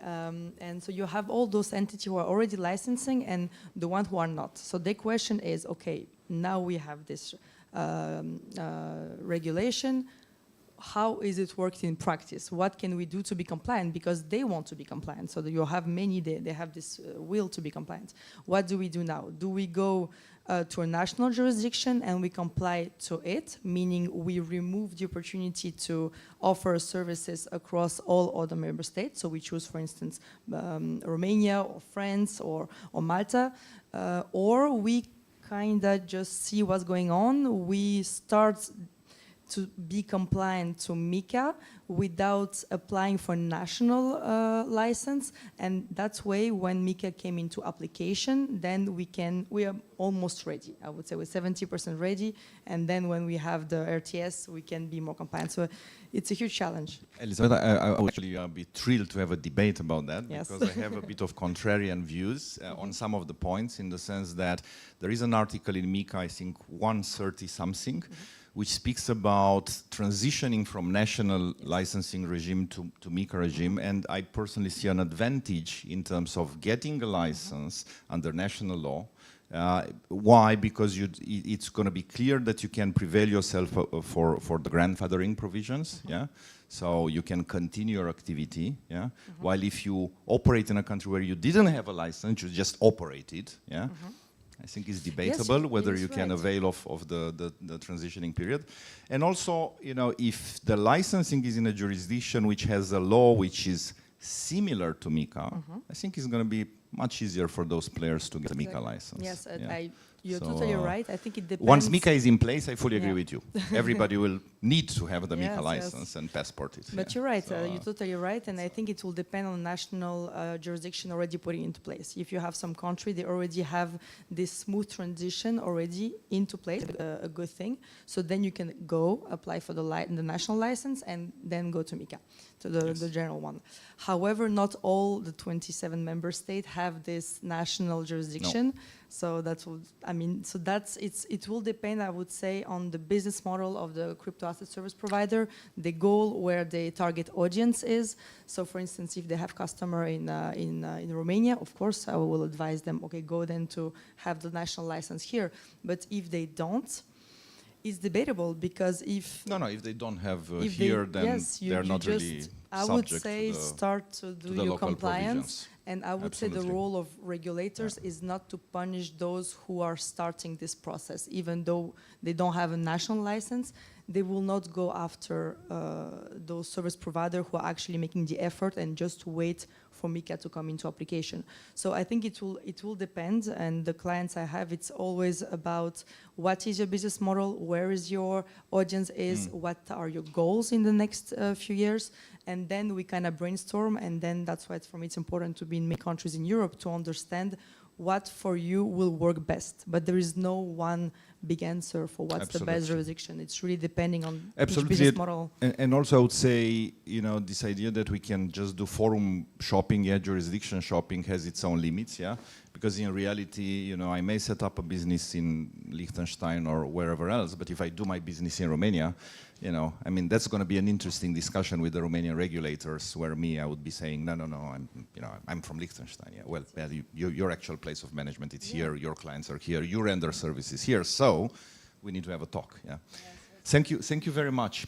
Alex, As a lawyer focused on this area, I'm sure you have a lot of insights, and you know, as Elisaveta mentioned, we have 500 pages of MiCA, so trying to select any topic is a challenging task. But you know, in my mind, clearly one topic of interest is like with where do capital markets start from? Well, from a company issuing securities, whether it's shares or bonds. That's where the capital market starts from. Yeah.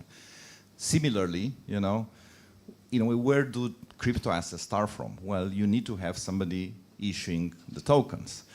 We leave aside Bitcoin because we all have the full mystery discussion about Satoshi Nakamoto. But under MiCA, yeah, I mean, what would be your advice to, you know, an entrepreneur who is looking to issue tokens? Yeah. Thank you very much, Andrei. Basically, we are dealing now with the paradigm shift. You all mentioned about the European Commission and how it helped evolving the legislation. I should start by saying that, you know, this is what is called the so-called Brussels effect. So MiCA really is bringing to the table across the world some new principles which are, you know, good from the point of the token issuers as well. As we know, in the world of crypto, it was a wild, wild west until recently. So, you know, we are trying to, I mean, the regulators are trying to tame this new world by bringing MiCA into perspective. And just to very briefly to touch upon the topic that you raised with Lisa, is the fact that I would perceive a sort of a differentiation between token issuers. So token issuers are the creators of the crypto market. Without token issuers and consumers, we wouldn't talk about MiCA today. So, you know, they are the most relevant because innovation stems from projects which are brought to the market. And then you have crypto asset service providers, so so-called CASPs.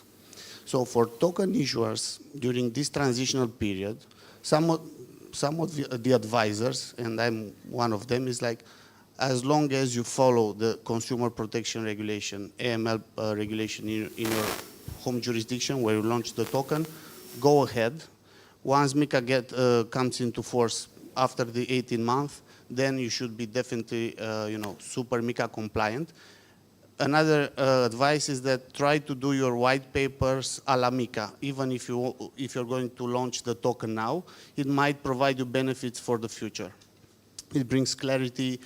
It also brings a clear perspective of the rights that you're giving to the consumer. So the person who's buying your token knows the rights because you need to put it in the white paper. While before that, you know, it was all about, you know, let's just create a community, we'll find I don't know, we'll develop a software. We'll do something. We'll do something, yeah, you know. And if you're not like us, you're not a crypto bro and stuff like that. So things are changing now. And I think the comment you made, like, you know, people should try to observe the criteria in the white paper according to MiCA by now. I would say, especially since they are, if you read them, they are quite common sense. Is nothing outrageous there. Is really things that any decent person asking other people to give him or her money to do something with them should be able to explain to the other people. That's correct. That's correct. And that's the typical question that us lawyers working on projects like this is, after, you know, a startup presents you a complicated structure, then it boils down to what rights are you giving to the consumer via that token.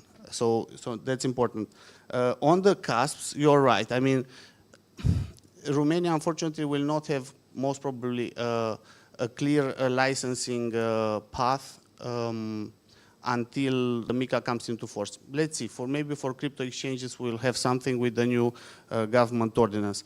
But even there, just, you know, to make a quick point on there specifically, in order to get licensing as a crypto exchange in Romania, you'll need to have a bank account prior to going to the authority. While on the other hand, if you go to the banks, they say, wow, it's great, we have a licensing regime. So once you get authorization, you can come to us and we will open a bank account. So it's the chicken and egg issue.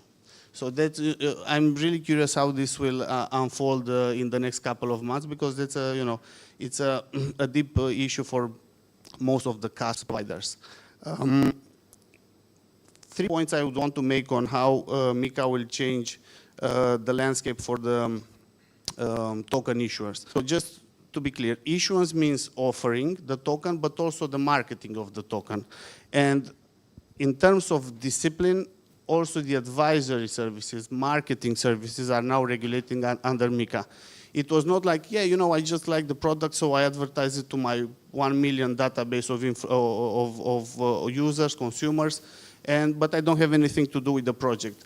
This is changing with MiCA, so we'll have more, you know, responsibility also from all stakeholders who are dealing with issuance of the tokens.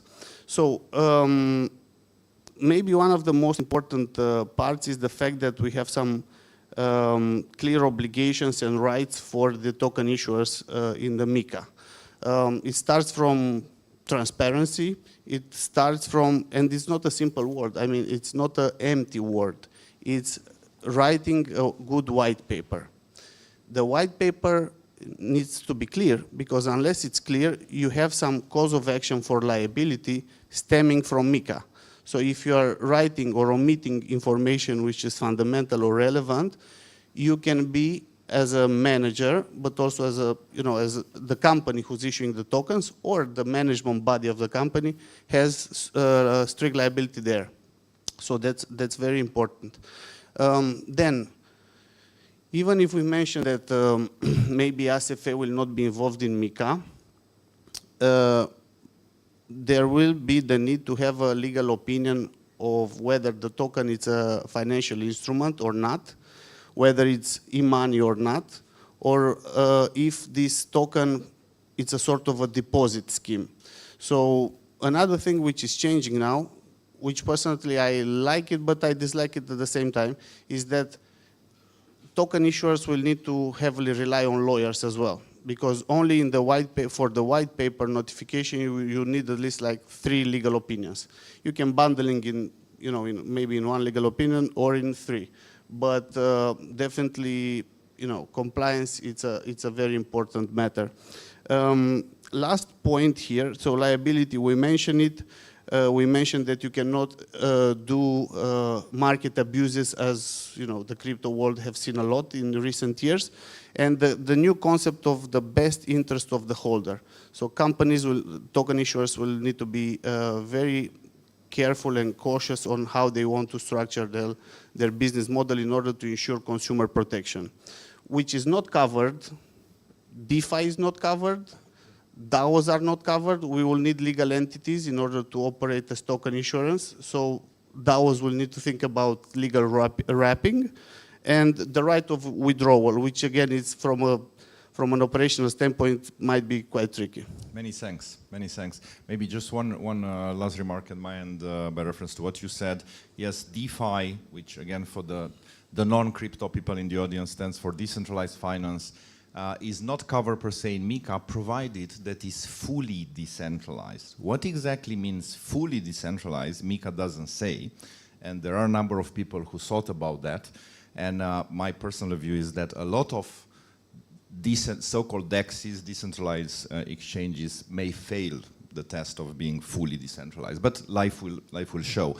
And another thing, just as a closing remark, after having, you know, National Bank, Securities Commission here, but also the advisors and lawyers, for the people in the crypto space, the things that MiCA mentioned might look new, weird, appropriate, exaggerated, depending on with which eyes they look into. I have to say that for me, after 25 years in banking and capital markets, most of them are natural to be there. The content of a white paper is actually a fraction from what you have to put into a prospectus when you issue securities, yeah?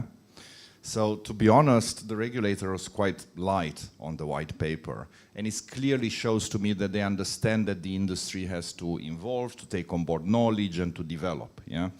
The regulations about stable coins and capital adequacy requirements for intermediaries, for issuers, you know, go and check the e-money legislation, go and check the banking legislation, go and check the securities intermediaries legislations. You know, you'll find those things there. Actually, you'll find maybe even more, yeah?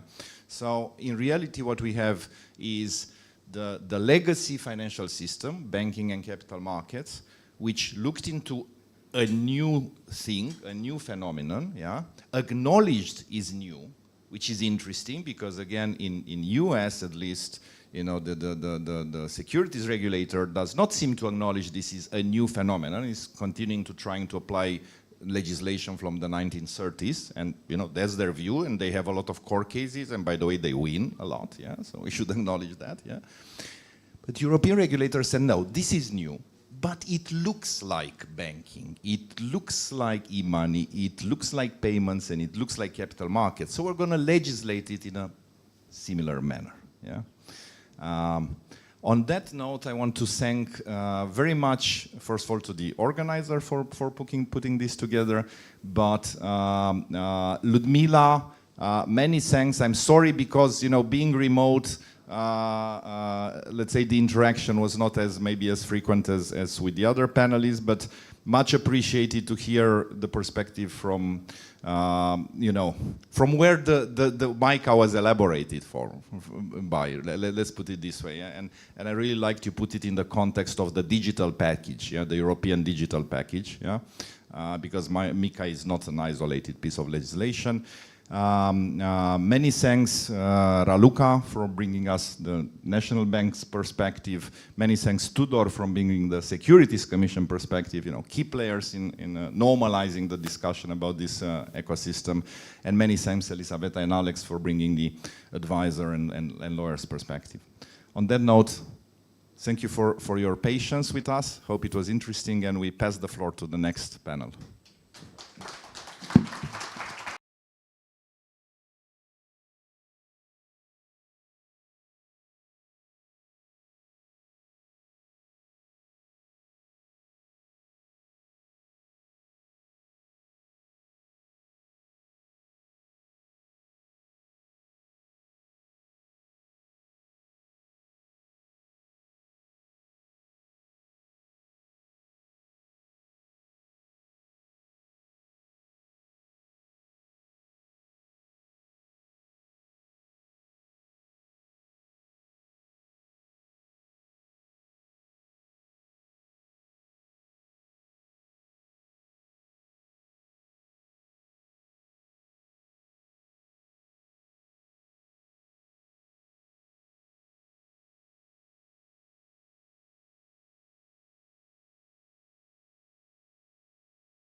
Yes, we can. Welcome. Okay, thank you. So my name is Yoav Sofer, so it wasn't such a terrible pronunciation. Actually passed the bar for me. Happy to speak to you this morning. I wish I could be there. I've visited Romania as a tourist, never on a professional basis, and would have been great to meet the very vibrant fintech ecosystem up there. Maybe some other time, I guess. So happy to speak about Project Icebreaker today. So maybe without further ado, I'll just try and share my presentation. See if I can do it correctly.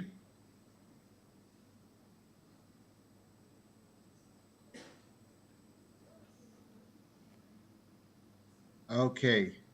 So just to make sure this is okay, this is my opening slide. Please, if you can let me know if you can see that I am switching slides. Can anyone give me an indication on that?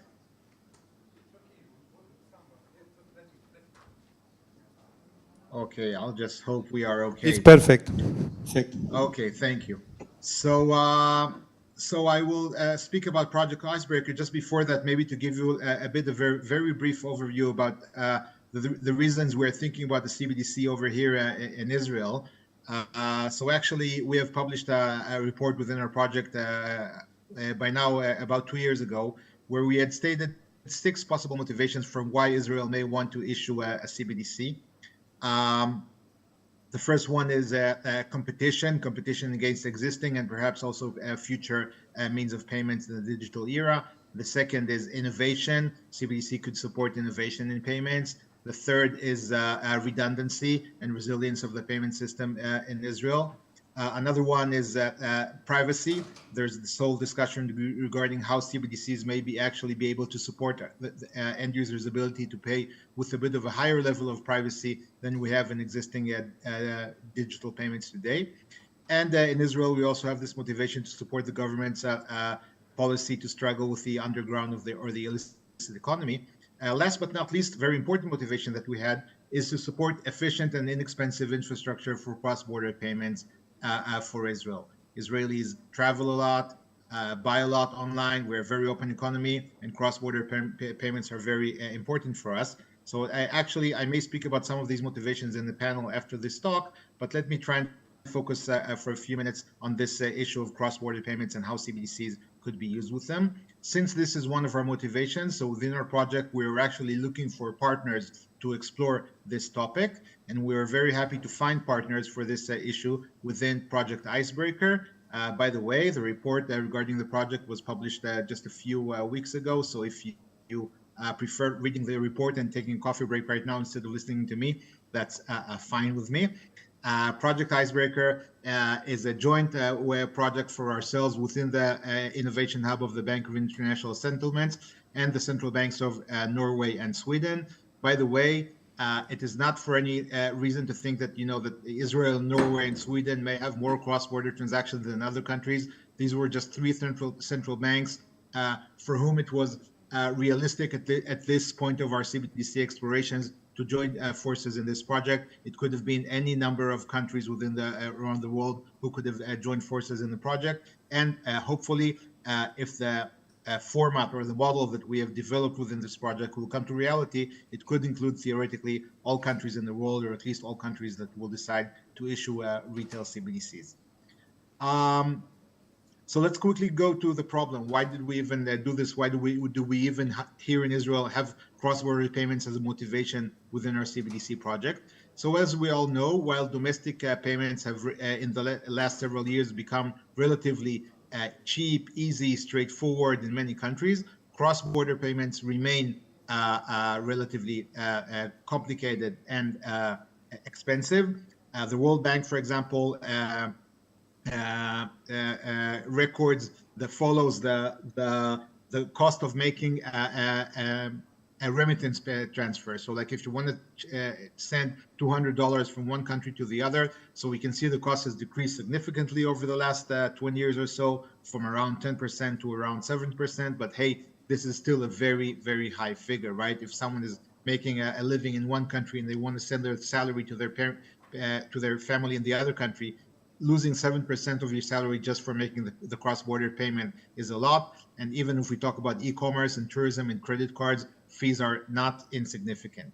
There are several reasons for why cross-border payments are relatively complicated. First of all, the domestic systems have developed separately, and there are different technical systems. There are different regulations in each country that actually impose hurdles on how can you make the transaction between countries. For example, different AML regulations. There are different working hours. In Israel, for example, we work Sunday through Thursday. In East Asia, they may work, of course, Monday through Friday, like in many other parts of the world. And then if you're sending a transaction in Israel Thursday afternoon, it may only reach, the office hours in the other country in Monday morning, for example. This is, of course, to the extreme. And it has been documented that sometimes cross-border transactions can even take more than a week to get from one part of the world to the other. A lot of the problem actually lies within what we call the correspondent banking model.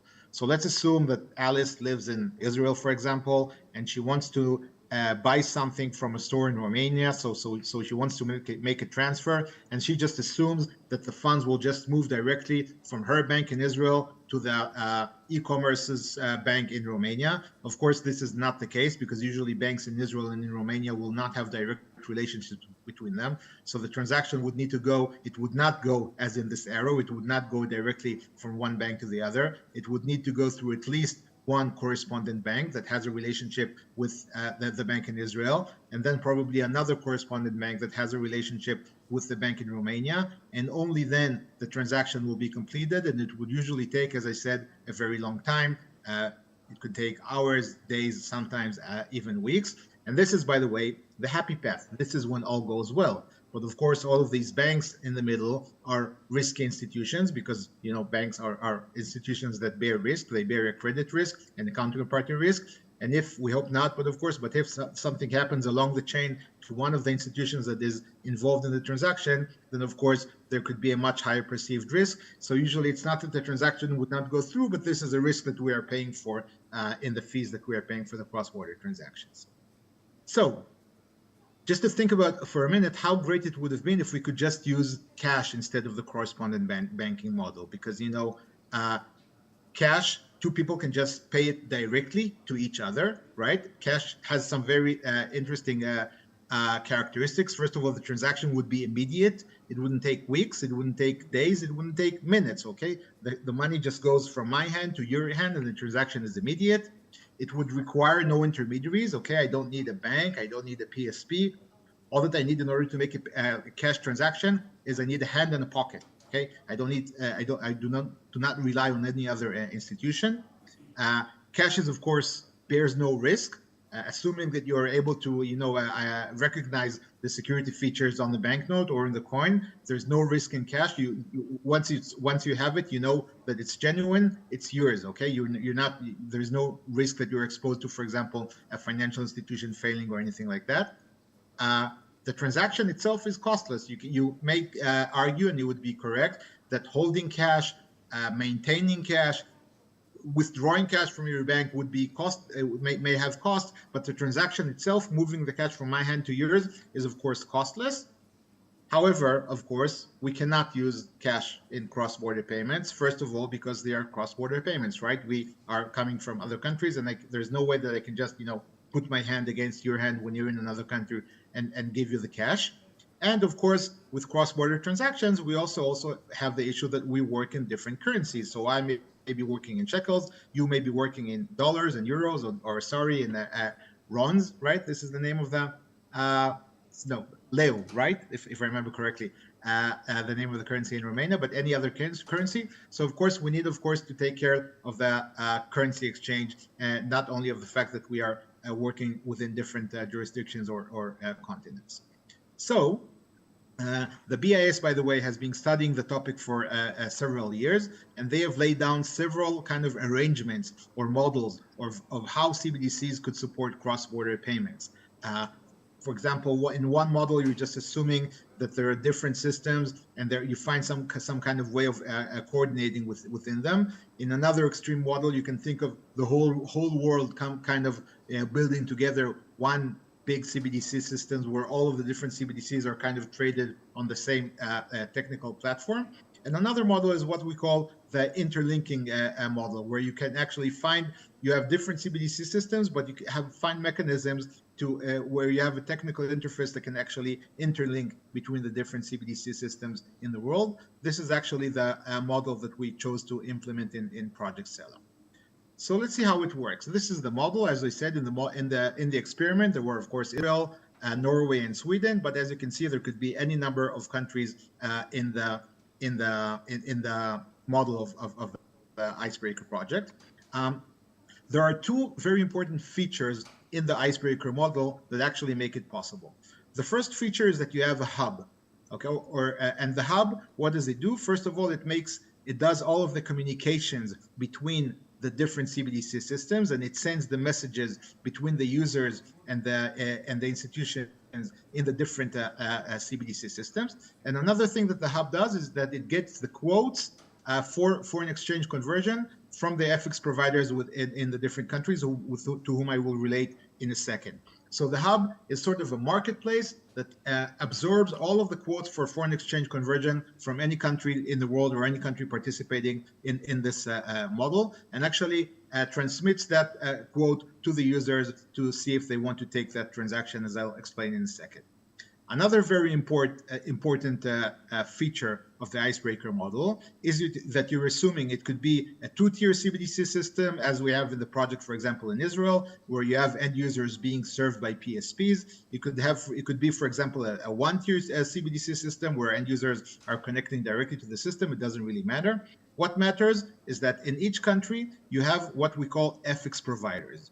What are FX providers? FX providers are entities or institutions that are, for one reason or the other, able and allowed to hold CBDC wallets in more than one country. So, for example, the most obvious candidates for these would be, for example, the global banks. So let's assume you have Citibank in Israel and you have Citibank in Norway, and they're active in both countries, and therefore they would be able to hold a CBDC wallet in more than one countries. And then in that occasion, so Citibank Israel, for example, or Deutsche or whoever, or HSBC Israel, may be willing to actually provide quotes to the hub and say, I'm willing to exchange digital shekels for digital kronas in Norway or for e-kronas in Sweden for one exchange rate or the other. Let's see how this would work with very short videos that I'd like to show you. I hope you can hear the sound. It should be okay. If there's no sound, please let me know. Oh, sorry. Go back to that. Here we go. In this project, different distributed ledger technologies used by each country for their proof of concept CBDC systems were connected to the Icebreaker Hub. Let's see how this works. Say Alice in Stockholm wants to send money to Noah in Tel Aviv to pay for a camera she bought online. When she enters Noah's payment address and the amount into her mobile app, the Icebreaker Hub helps her find the best available exchange rate. This is calculated from the rates foreign exchange providers submit to the Icebreaker Hub. Alice's payment is then broken down into two payments, one in Swedish e-krona to a foreign exchange provider in Sweden, and another in Israeli digital shekels from the foreign exchange provider in Israel to Noah. These two payments are coordinated using a form of digital escrow known as a hash time locked contract, HTLC. The payment from Alice to the foreign exchange provider will only be released if the foreign exchange provider has paid Noah. So let me pause here for a second. So here we can already understand two very important kind of features or advantages of the Icebreaker model. First is that we have this issue of the foreign exchange providers. So for example, here we can only see foreign exchange provider on the chart, but actually you could think of an ecosystem of dozens, hundreds, thousands of entities that are willing to exchange one currency against the other. They are all sending their quotes to the hub, and the hub can actually choose from the best exchange rate out there. So you are not limited to the quote that your bank or your payment institution gives you. And another even more important feature of this model is that the payment is secure. Remember the problem I showed in the correspondent banking model a few slides ago? So what happens if I send my money to the correspondent and then the correspondent fails? Okay, that's a very significant risk. The risk doesn't exist here because the money will only go from the payer to, for example, the Norwegian leg of the forex provider, of the FX provider, if the money goes from the Israeli leg of the FX provider to the payee. And if one side fails in the transaction, the other side of the transaction will not take place. So the model pretty much eliminates what we call the counterparty risk in cross-border payments. Now, one may say, for example, what are the chances that there will actually be an FX provider that is willing to exchange Norwegian kronas for Israeli shekels? Or for example, for that purpose, for example, Israeli shekels for Romanian loaves, for example. And this is, of course, a valid argument because these are not very deep and not very liquid foreign exchange markets. But the project actually solves for that as well. And let me show how.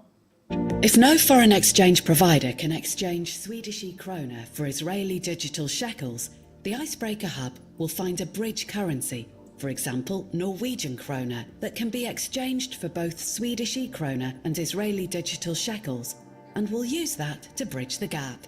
Swedish e-krona are exchanged for Norwegian krona, which is in turn exchanged for Israeli digital shekels. The hub will always choose the payment path that is cheapest for the payer. So you see, you can kind of think of this like, you know, how the flight search engines work for us. For example, I may try to find a direct flight from Tel Aviv to Bucharest, But if the direct flight is not the cheapest flight, because there are not many flights from Tel Aviv to Bucharest, then the hub will actually tell me, listen, if you want, you can take a flight from Israel to, I don't know, Munich, and then from Munich to Bucharest, if that flight is cheaper. So the hub actually provides me all of the possible quotes in the world. So for example, there may not be a relevant quote at this time to exchange Israeli currency against Romanian currency.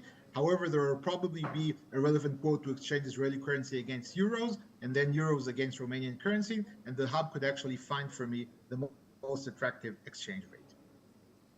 By the way, In this project, different Sorry, we saw that already. So I was actually going to say that, of course, all of this was not only theory. We actually implemented this in practice, not in real money, in experimental money, of course. We didn't really transfer real value within the project, but we actually did test that the model worked. For example, just to show you, this is my experimental digital shekel wallet that I have here in the Bank of Israel. So you can see that my initial balance here is 131 Israeli shekels. And now I want to make a cross-border transaction. So my wallet actually allows me to choose between a payment into Israel, which would be a standard domestic transaction, or I can actually choose between the different countries that participated in the Icebreaker ecosystem. So in this case, for example, let's assume that I want to make a payment into Norway. And by the way, another thing I can do is that I can choose the denomination. So I may, for example, have what we call the e-commerce use case, where I say, I need to pay 30 kronas to Norway, okay? Charge me whatever that will cost in shekel. But we can also have, for example, the remittance use case, saying, for example, I have 1,000 shekels in Israel. I want to send them to Romania. Let the payee in Romania receive whatever would be the best exchange rate. So in this demonstration, I will, for example, choose to denominate in Norwegian kronas. So I'm actually telling my CBDC wallet that I want to pay 30 Norwegian kronas worth, whatever that would be in shekels. At this point, I also need to enter the address of the payee in Norway. So, for example, I could get that via a QR code or some kind of payment message by email or whatever. And once I do that, I actually send my request to the hub. And the hub then looks at all the best transactions and tells me, okay, the best exchange rate I could get for you is for 30 Norwegian kronas to cost you 9 Israeli shekels, because the exchange rate is 1 to 0.3. And if I accept this transaction, I accept this rate, then the transaction would be completed. And you can see that my balance has been updated. I've paid 9 shekels, and the payee in Norway just received 30 Norwegian kronas. And this would only take seconds, not weeks, not days.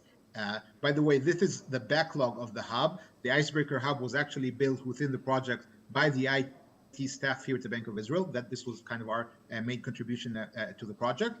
So there are several APIs that the hub actually externalizes to the CBDC systems participating in the ecosystem. So the hub, there's an API to get the quote, to actually discover and set up the payment, and then to complete the payment. And in this transaction that we demonstrated, the whole process took less than 2 minutes. And this is also because this was a transaction to Norway. And in Norway, they had kind of designed their system in a way that the payee needs to manually confirm the transaction. Of course, it could have taken much less. It could have been only a few seconds if we didn't need this manual intervention. So pretty close to complete this actually. Just to talk about maybe the benefits of the model. First of all, we do believe that the model could significantly reduce the cost that end users are exposed to in cross-border payments. First of all, because we are, in the report we wrote reducing, I'm willing to say that we're eliminating or nearly eliminating the risk, the settlement and the counterparty risk against the participating entities in the model. And this is because the use of this hash time lock smart contract that actually makes sure that the money doesn't leave my wallet if it doesn't leave the wallet on the other side of the transaction. And if something fails on the other side of the transaction, my money, I will get my money back. We also believe there's an issue of increased competition here. If you think about it, the entities that could serve as foreign exchange providers, they don't necessarily need to be banks. They could also be, for example, large importers or exporters. Hey, theoretically, there could even be individuals. Let's assume, for example, that I live in Israel, but I work in Romania, or vice versa. So maybe I'm allowed to hold CBDC wallets in more than one country, and therefore I can actually, before I travel from one country to the other, I can actually upload to the hub and say, I am willing to change, I don't know, 3,000 shekels for 3,000 Romanian currency, and the hub would actually bring my quote into this general kind of quoting system, into this marketplace, and I, as the smallest end user, could actually compete to some of the foreign exchange market against some of these financial giants. Of course, there's speed. As I showed, the transaction could only take seconds. The system that we built actually ensures interoperability between different CBDC systems. There are only very minimal requirements for each system to be able to connect to the hub. So you don't really need to kind of build your system in advance in order for it to connect to the Icebreaker hub. There are only minimal requirements that I'll show in a minute, and therefore it is very scalable. If you build it for 3 countries, you can build it for 30 countries or for 180 countries. Any number of countries could actually, theoretically at least, technically, join this model. We believe that the Icebreaker platform can also serve as a platform for innovation in cross-border payments. As you may know, in the discussions regarding CBDC, people speak, for example, about delivery versus payment use cases, about micropayment use cases. Think, for example, about, I don't know, a person in India who is uploading videos on instruction on coding, for example. Okay, I know that my son is studying computers these days. He is consuming a lot of these videos out of YouTube. So it's actually Google that's actually making the profit on the videos that this person in India is producing. So think about the Web3 environment, for example, where that person in India could actually be selling his video by the minute to my son. So we could actually be putting in place a micropayment platform where you don't even need to pay, separate dollars. You could actually pay to the very minimal of a cent or even smaller than a cent, and the transaction could be delivered cross-border for every minute of video content that's being consumed, for example, in very small denominations. So this would actually mean that if countries choose to employ these innovations domestically, the Icebreaker platform would, of course, with more work that would still be needed, actually enable the application of these innovations in a cross-border setup. There are several lessons for central banks from the Icebreaker exploration. First of all, you need to, really pretty much the only requirement that you have is that you need to be able to incorporate this conditional settlement in order to support the hash time lock contract. You need to make sure that your CBDC systems would be available with short response at 24/7, 365. Otherwise, if that person who's producing the video is in India and my son wants to pay him and the CBDC system in India is offline or something, then of course that would not be a good user experience. You need to think about the messaging and the addressing standards. So for example, if in Israel we use phone numbers, but in Norway they use national ID numbers, for example, that wouldn't be very interoperable. So you need to think of some kind of uniform messaging standard. You need to make sure that there's a liquid market for these FX providers. Okay, so you need to think that you don't limit the banks in operating in these markets, or you limit them as little as possible. And you also allow, as I said, for other sorts of entities, such as businesses and maybe even individuals, to contribute their quotes into marketplace at the hub. Of course, the work is not done. This was just the very first phase of this project, very experimental. You still need to think a lot about, for example, AML policies. We know that a lot of the problems in cross-border transactions are a result of how AML policies are being implemented. So there's a lot to discuss there. You also need to think about privacy considerations. So is it okay for us that the authorities on the other side of the transaction will know specific information about the pair from another country, or do we need to make all sorts of privacy considerations? You need to think of this hub. How would it be governed? Who would be setting it up?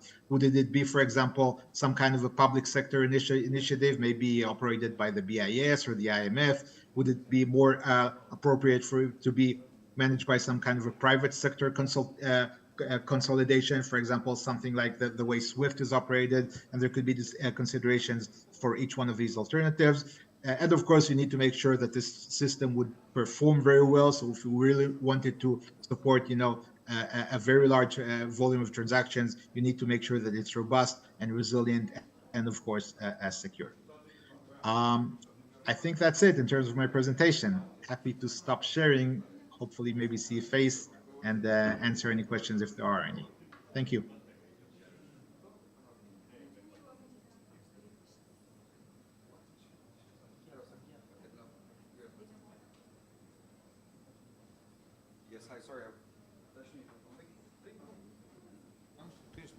Yes, thank you. Thank you very much for that. There's been a lot of noise around this place, and I hope you remain online because you're also in the next panel. Yes, I am. Okay, fantastic. So with that being said, I'd like to introduce exactly the next panel.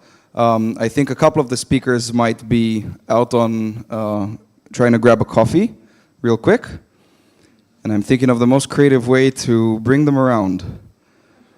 I'm now considering screaming. Not sure screaming is the best option. I'm still considering screaming, actually. But I'll go out there and raise their attention. I'll be back in just 1 second, sorry.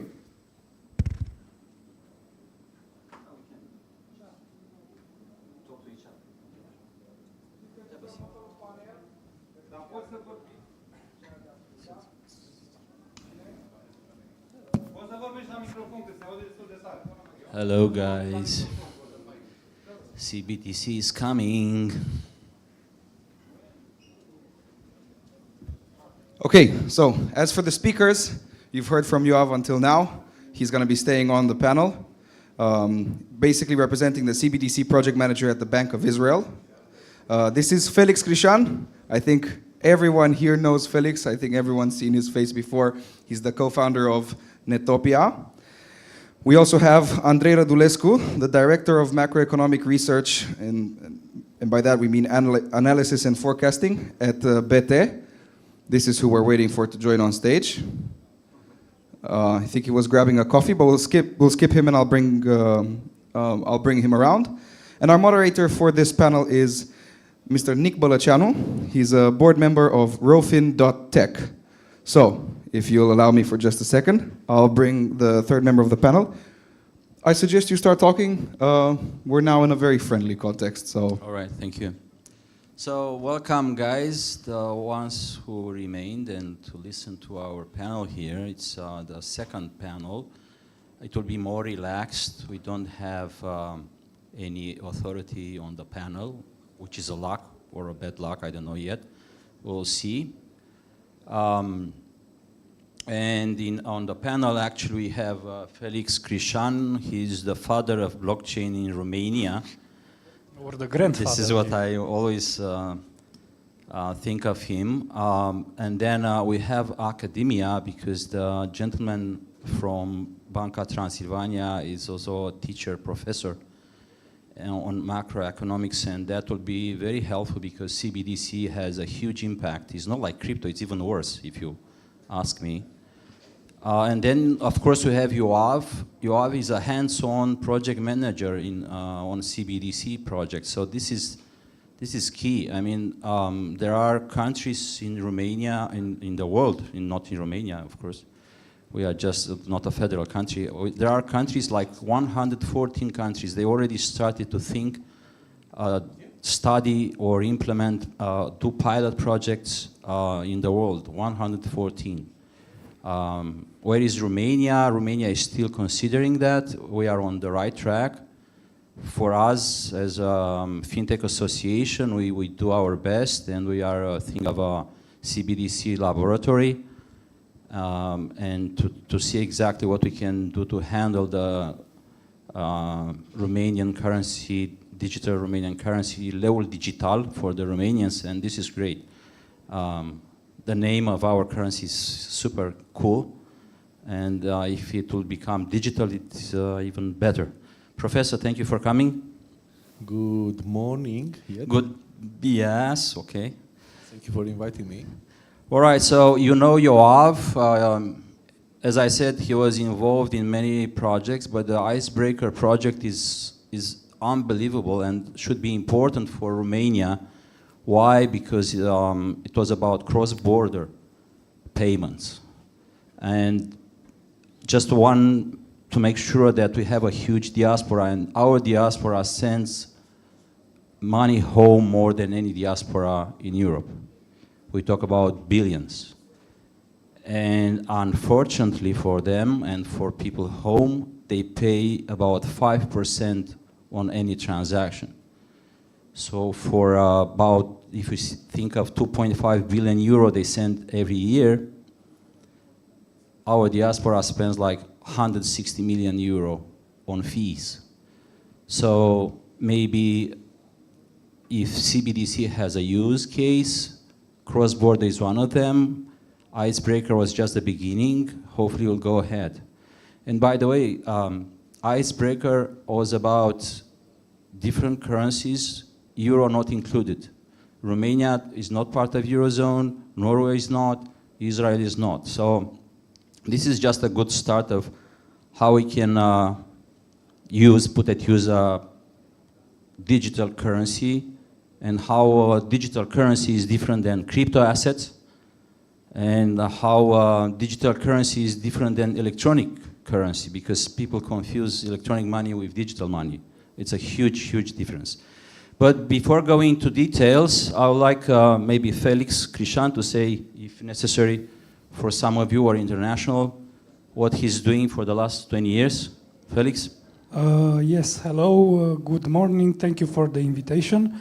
For the last 20 years, or at least for the last 15 years, I've done a lot of fintech-related projects, the most successful being this company called Netopia Payments. Actually, the service delivered by the company, it's called Netopia Payments.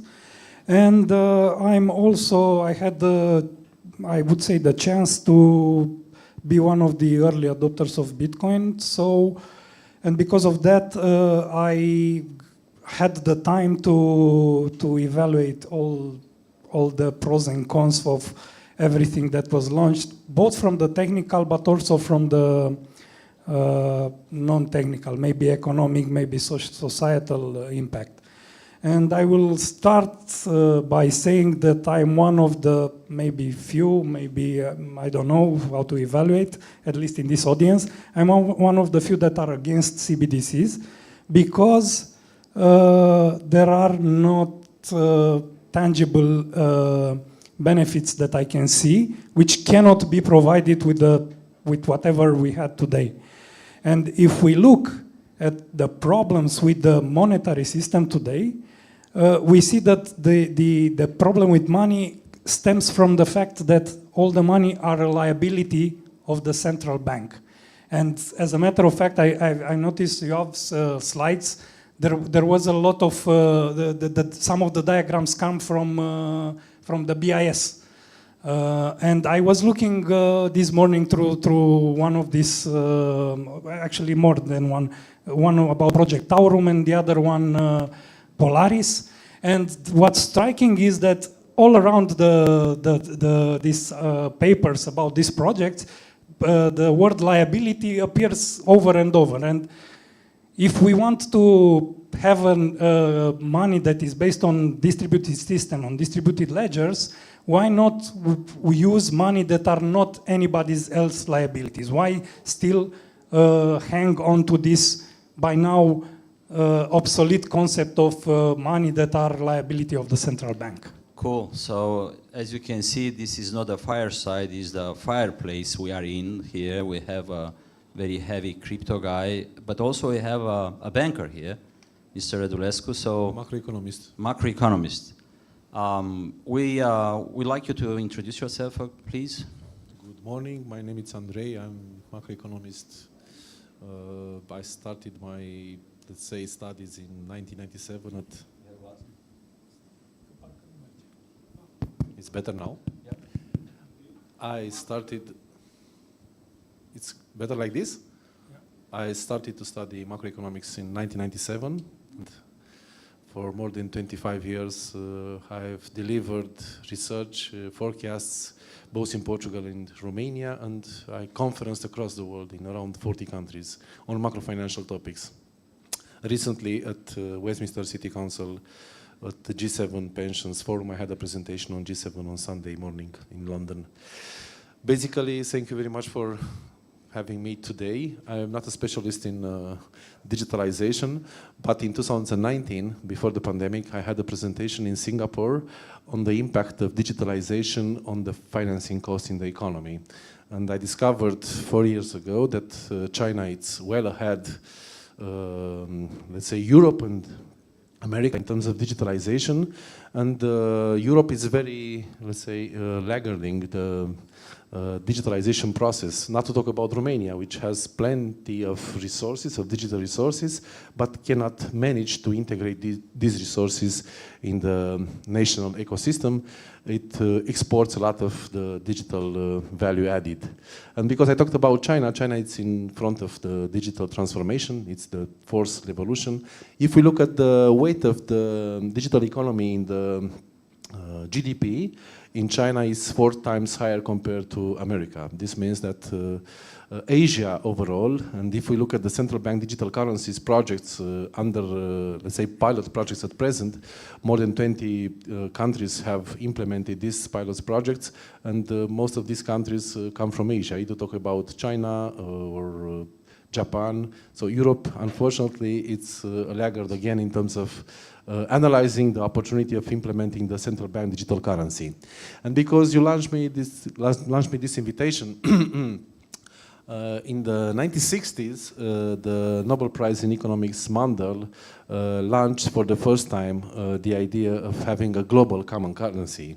And I strongly believe that in the coming decades, we are going to see at the global level a global digital currency. So this is just, let's say, a step ahead, the introduction of the central bank digital currencies, which are going to be a strong revolution for the payment system everywhere across the world. Yeah. They are also going to contribute to the decline of the informal economy, especially in countries like Romania, for instance, where we continue to have a large share of the informal economy in terms of GDP. And of course, they are going to contribute to stronger dynamics of and a better allocation overall of the resources in the economy, and this means that I'm quite confident that they will contribute to the improvement of the multi-factor productivity, because all the countries across the world at present are fighting for qualified labor force, because the qualified labor force is needed in order to improve the multi-factor productivity. And if you look, for instance, at the United States, unfortunately, over the past 5 quarters, we had a decline of the labor productivity in year-on-year terms. And last year, the US labor productivity contracted by the strongest pace since 1974, since the first whale global shock.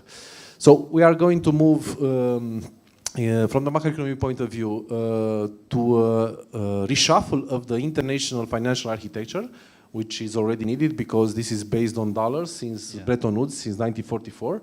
But the weight of the emerging market countries in the global GDP, it's on an upward trend. So basically next year, the G7 countries, the most industrialized countries across the world, would generate a lower GDP compared to the GDP of emerging and developing countries. So actually the transformations across the global economy are going to be, let's say, headed by the emerging countries. And this is already happening if you take into account what is nowadays the reality in China, for instance, where I've been many times before the pandemic, and I also visited companies from the digital economy. Excellent. So what you say briefly is that CBDC, if left alone or are just lagging in Western world, we can lose. Unfortunately, yes. And that's bad news for everyone. G7 reunited, they discussed a lot of things, especially the war, but also some economics and macroeconomics as well. And now we have Yoav. Are you there? Can you hear us? I can. Excellent. Yes, I can. So I will start with my brief question.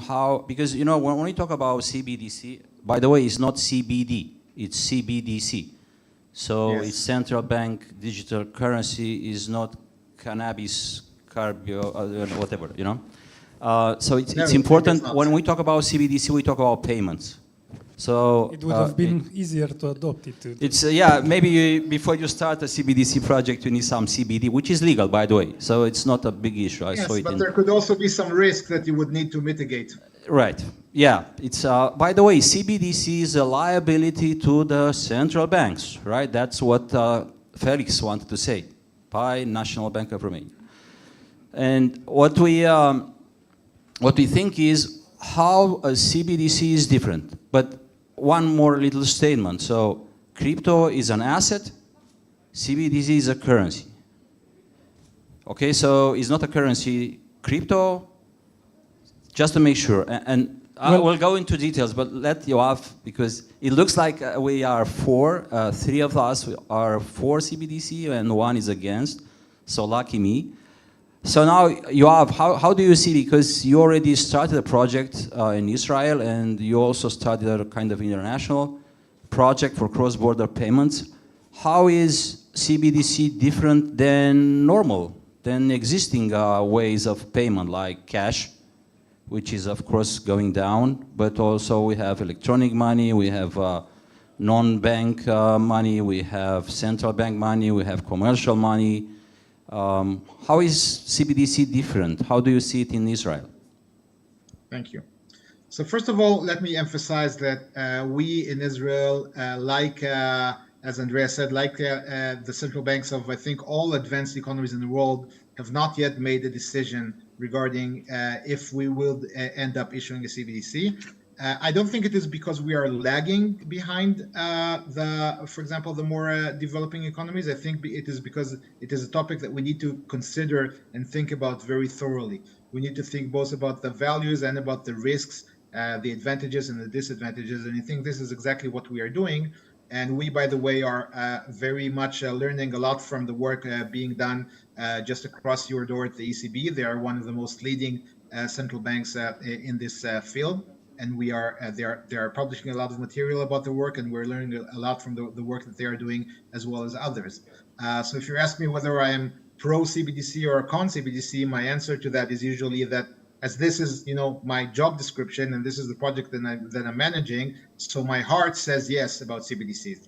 But if you ask my mind will tell you that we still need to think about it a bit more thoroughly and analyze the pros and cons before we make a decision. So this is, first of all, regarding this classification of the people on the panel, whether we are pro and con. I think the main difference, CBDC would actually, if they are issued, would actually combine between two main payment means of payment, or two main types of money that we have today. So we, the public, and if I put cryptocurrencies aside for the minute, if you allow me, and willing to get back to them in a minute, we currently have two main ways to pay. We have cash, okay, which is a liability of the central bank. By the way, it's on the balance sheet of the central bank, the liability side, but it is physical, okay? As I showed in my presentation, by the way, earlier, if I want to pay you with cash, I need to be in physical proximity to you in order to make the payment. And this is, of course, a very significant disadvantage as the economy is becoming more and more digital and we're buying more and more things online, and etc. Actually, if you think about it, even currently in things that you buy in proximity, for example, in most countries, I'm not sure how it is in Romania, but in most countries, you can't even board a bus or a train, right, paying with cash. You need to have some kind of a digital means of payment.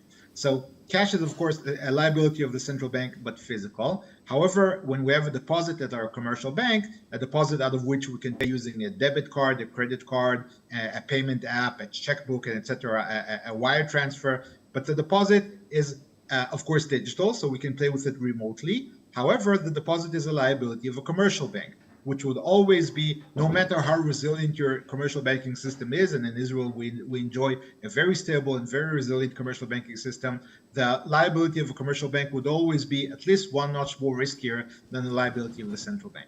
So CBDC would actually be kind of the best of both worlds. It would be digital, so you are not limited to only need to pay in proximity, but it would be a liability of the central bank, which, by the way, I do believe is a very positive, actually, characteristic of money these days. Central banks in most countries, even these days, as we are facing an inflationary wave, but in general, historically, if you look at the central banks, especially in the developed world, they have been doing a relatively good job in maintaining the value of their liability, meaning maintaining a low inflation. And the liability of the central bank is probably the strongest liability that you could hold and pay with. And of course, it needs to be a liability of that entity, and it also needs to be stable. So as opposed to cryptocurrencies, which, as we know, have been very unstable, and you could walk into a shop and want to make a purchase if that was possible, and you will find that the real price of the good that you want to buy has changed by a good number of percentage points from one day to the other, and not by, for example, 2 or 3% annually, as that may happen with central bank money.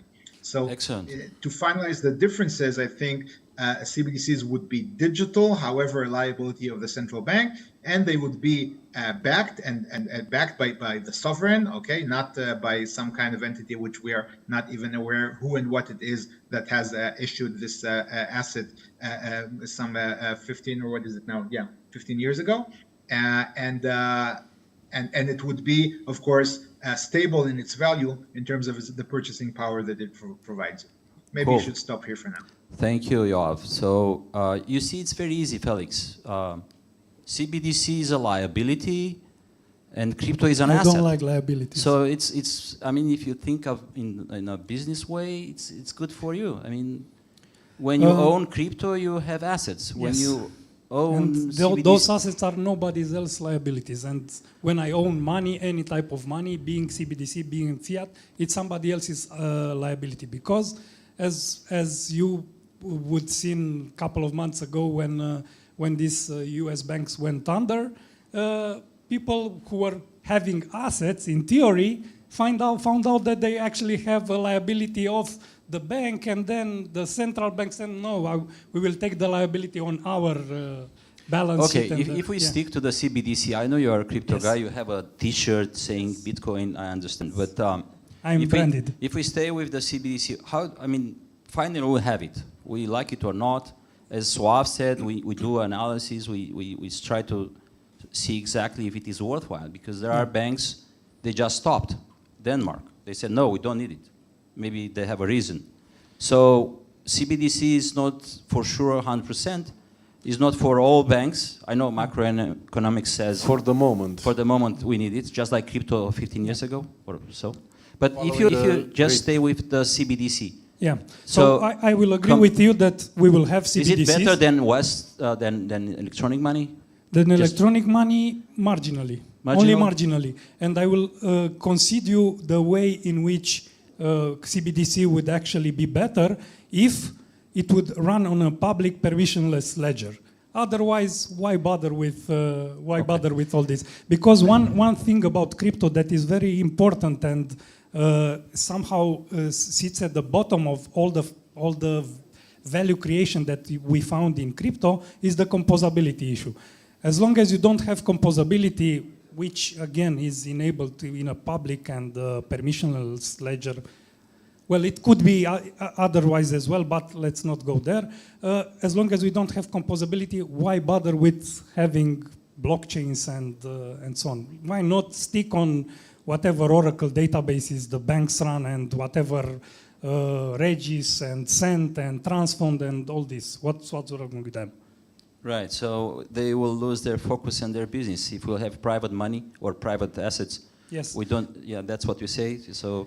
In here, I want to draw a small line because you said that CBDCs are its currency and while crypto are assets. I would like to draw the line and say that actually all the money that is controlled by the state or is issued by the state are only money just because there are legal tender laws. And I mean, that's the pendulum that shows one way or another. Because by the economics definition, and I'm no economist, maybe you can correct me if I'm wrong, the money are the most saleable good. So whatever everybody wants, that's the money. So that's why in a prison, you don't have actual money being used as money. You have food, you have cigarettes. That's because in that context, that's the most saleable good. Yeah, CBD should have a legal tender. But by the way, you said in prison, you know, there are a lot of people, not only in Romania, but also in the United States, who are South American countries. They live on welfare. So that could be a use case for CBDC and help these people to have access to money immediately and for specific use, not for buying buying CBDCs. So let's try to correct with macroeconomics what he says, because he's not sure about if CBDC can help or not yet, or replace the existing ways of payment. Let's point out what happened on the global economy over the past 2 decades. So we had the outbreak of the great financial crisis that changed the paradigms also in terms of economic policy, because the central bank started to embark on several unprecedented asset purchasing programs that determine, let's say, the entry into a post-crisis cycle. And in the context of the crisis of confidence on the global economy and the global financial side of the economy, we had the outbreak or the start of the blockchain technology that it's used in most of the sectors of the economy, of the real economy. And this is revolutionizing, let's say, the way the economic flows are on a daily basis moving across the economy. So this technology, it's already very used and is going to continue to be very used across the whole sectors of the economy.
while in terms of global financial architecture, we are going to see, let's say, a reshuffle, a change towards a new international monetary and financial architecture. This has already been pointed out by the General Director of International Monetary Fund in the summer of 2020. So in the middle of the global countries in EU, you are going to see that the non-government loans in GDP in Romania, it's below 25%, which is actually very, very, very low.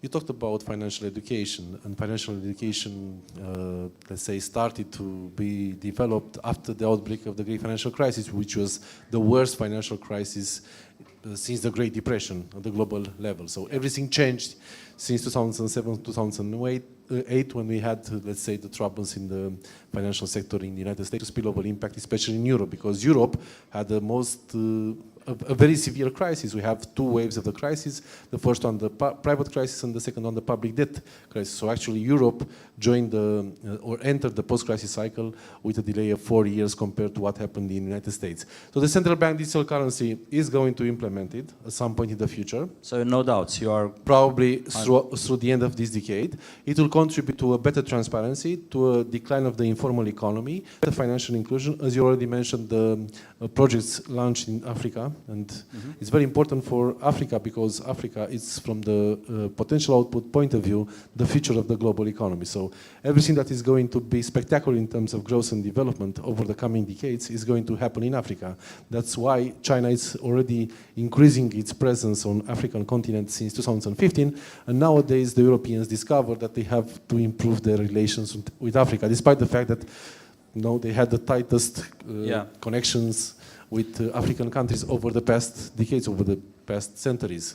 But on the other hand, we have not only the privacy, let's say, challenge, we also have the cybersecurity risk challenge, especially taking into account the context of the geopolitical tensions as it's happening nowadays, when we have a split between the Euro-Atlantic world on the one hand and the Euro-Asian world on the other hand. So everything is going to look different. Nobody knows when this is going to happen. Nothing is going to be determined by the market forces, but by negotiations for the new financial architecture among the representatives of the largest economies of the world. So what you say, CBDC might be a kind of tool, even weapon in between the economic wars one day? Well, not that bad, right? In 2010, the Ministry of Finance of Brazil said that we are in the middle of the total currency war. At present, we are in the middle of the total confrontation between the United States and China. Either you talk about trade confrontation or digital confrontation or military confrontation. But following this, let's say, confrontation, this cannot last forever. So at some point in the future, the Americans are going to acknowledge the fact that China is better in terms of digitalization, in terms of weight in the global economy.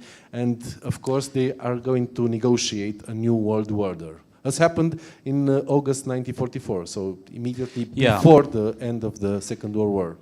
People say the Federal Reserve didn't say it literally, but they say, maybe we keep the CBDC away because we lose the supremacy of the exchange world with our US dollar.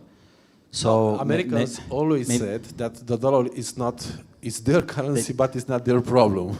Yeah. So what we had over the past decades, especially after the 70s, we had a severe downward trend for the real value of the dollar. Right. So we are now in the middle of the negotiations for debt ceiling now. They try to increase, but if they are going to default, it will be by purpose, in order to have a negative impact for China and other emerging countries. Interesting point. So if it's going to happen, it will be by purpose. All right. So it looks like we have only 4 or 5 minutes. If you have any questions, if you want to have a CBDC in your wallet. By the way, our Romanian FinTech Association is part of the European Digital Finance Association. And we have been invited also, we are non-Euro country, to the European Commission to say our word regarding CBDC, how the CBDC will look like, if ever. We talk about euro, digital euro now. And we had in front of us a commissioner and a vice president of the parliament, and in the room we have the fintech associations, but also the association of the banks and payment institutions. And guess what? So the only ones supporting the CBDC were the fintech associations, because we want to have access to a lot of services. We want to buy services related to this e-money, digital money. And what we think of, and we'll discuss maybe later on the next panel, we think that if Europe, and hopefully will have, this is law probably pretty soon, have a digital wallet with digital identity, maybe we can connect a digital euro to that wallet. So you have control, you have privacy, you can do whatever you want with your own money. It's just like cash, but you don't have a regular wallet, you just have a phone. So any questions from? No? So, yeah, please.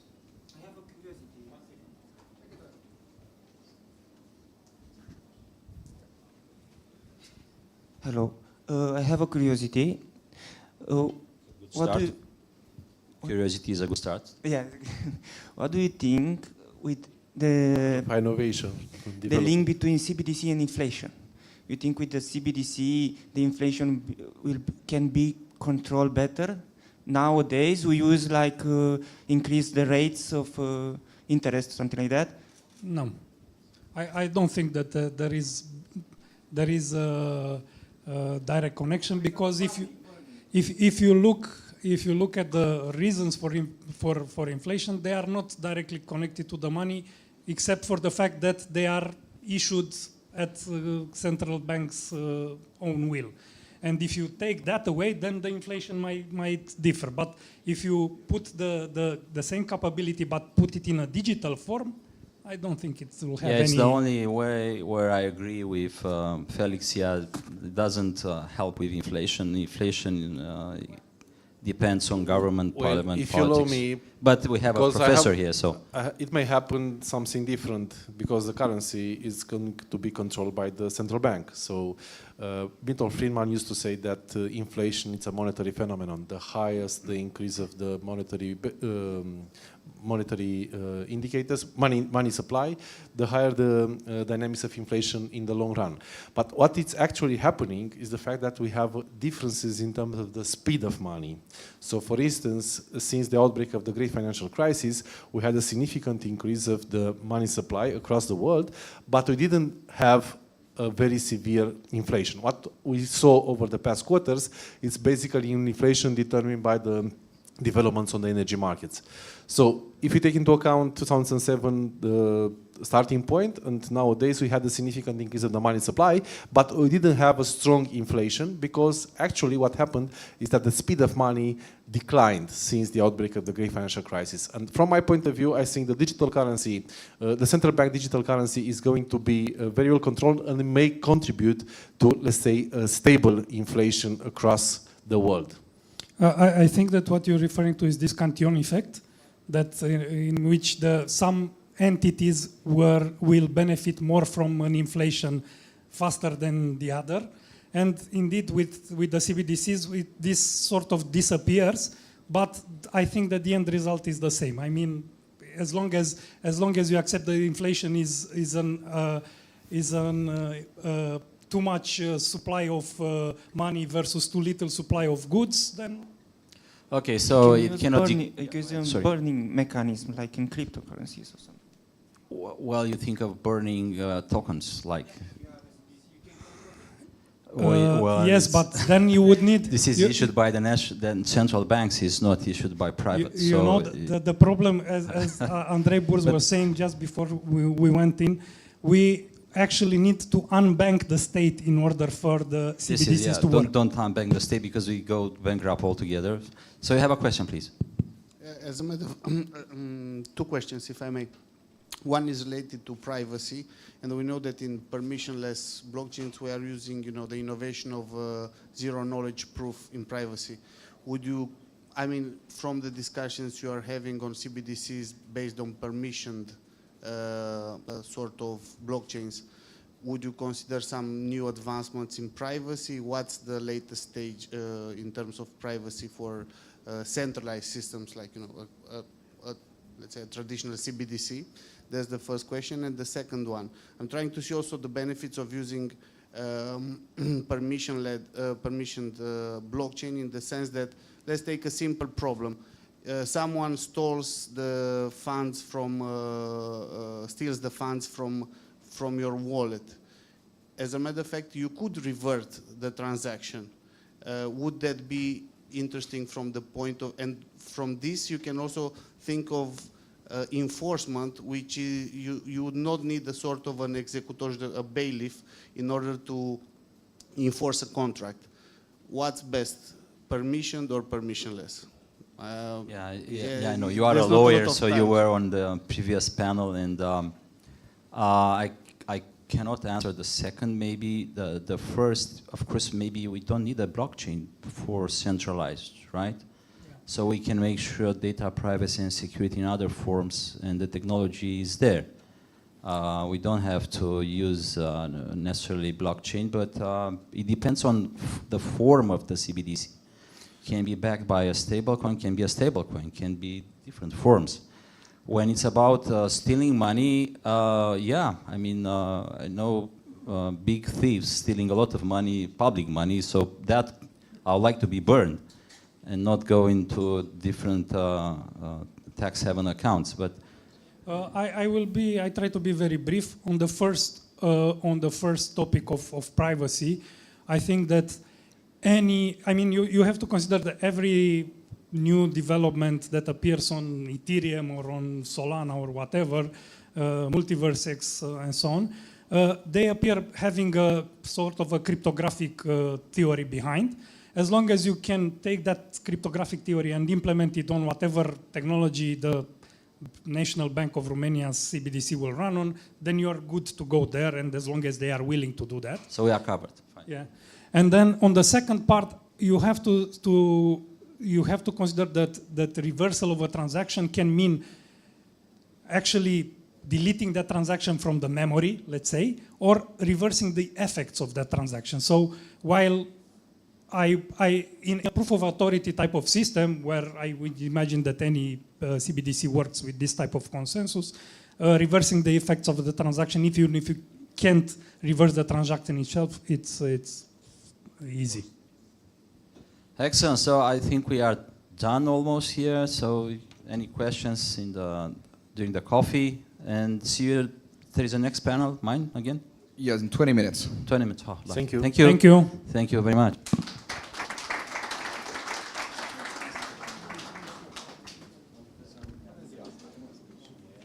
Mulțumesc, eu nu sunt parte de macro.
I'd like to welcome to the stage Ioana Frâncu, actually a former colleague of mine. She will be presenting, if I'm not mistaken, a case study on yield aggregator. Fantastic. Ioana is more than happy. She's going to be more than happy to introduce herself. She knows her backstory, and it's quite a full one. So, ladies and gentlemen, your attention, please. Thank you. Is my presentation on? Where? Do I have a ticker?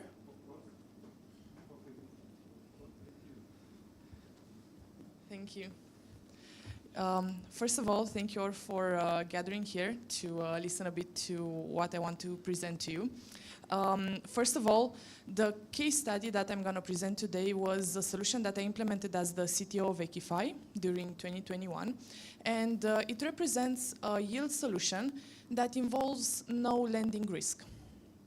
Because, you know, that's the most toxic one that we've seen in the bankruptcies from last year. So a bit about me. I've been doing blockchain since 2016. As Stefan mentioned, we actually used to work together on quite a few projects. And so far, I've been implementing a handful of really interesting use cases, from raising $3.4 million in 9 seconds for the Gibraltar blockchain exchange, to implementing this yield aggregator solution, working with some of the people in this room on their different products. And today I would like to show you how we've done it. First of all, so far in the crypto world, or at least until last year, the de facto method of generating yield was to lend money. And it is the classical solution. You lend or you invest. In the crypto world, we're not that advanced sometimes, so there was a lending situation. Companies like Celsius, presented here, which went bankrupt, used to lend money to funds for trading, to hedge funds, to different asset managers, and they were having risk appetite that was not disclosed to users. The lack of transparency led to a lot of issues, and users didn't know that their money were used for Bitcoin mining, or they were being traded discretionary, etc. So we thought of a different solution. We thought, how could we generate yield first on the Ethereum blockchain, and then we expanded the solution to the Binance Smart Chain blockchain. How can we generate yield without lending money? The risk of lending money is that you might not get them back, right?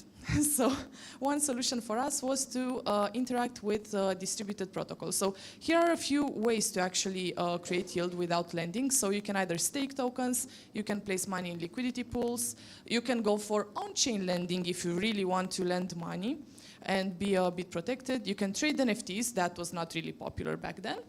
Or you can even use your liquidity pool tokens that you got through liquidity pool fund placement and create some extra yield over them. You can also place money in crypto vaults that guarantee a return. You can do all of these through other protocols that don't give you visibility over your own funds. But as a registered funds manager, the company that I worked for needed to implement this in a transparent way that would disclose the risk for the user. And if the user is really curious, they could manually find out in what we were investing. So we split our users into two categories.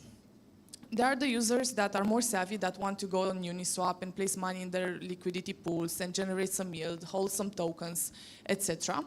And there are also the users that don't want this headache because they have other things to deal in their lives, and they want to just place the money, make sure that we take care of it, and return yield. Here you have the typical Uniswap pool liquidity placement scheme. It's available in their documentation if you go on their website. So this is for Uniswap v2, right? You would place two different tokens, making sure that the dollar value between them is equal. And instead, you would get a number of liquidity pool tokens that would show how much of that liquidity pool you own. Based on that, on the percentage of the funds that you own in a liquidity pool, you would then earn about 0.3% of the transaction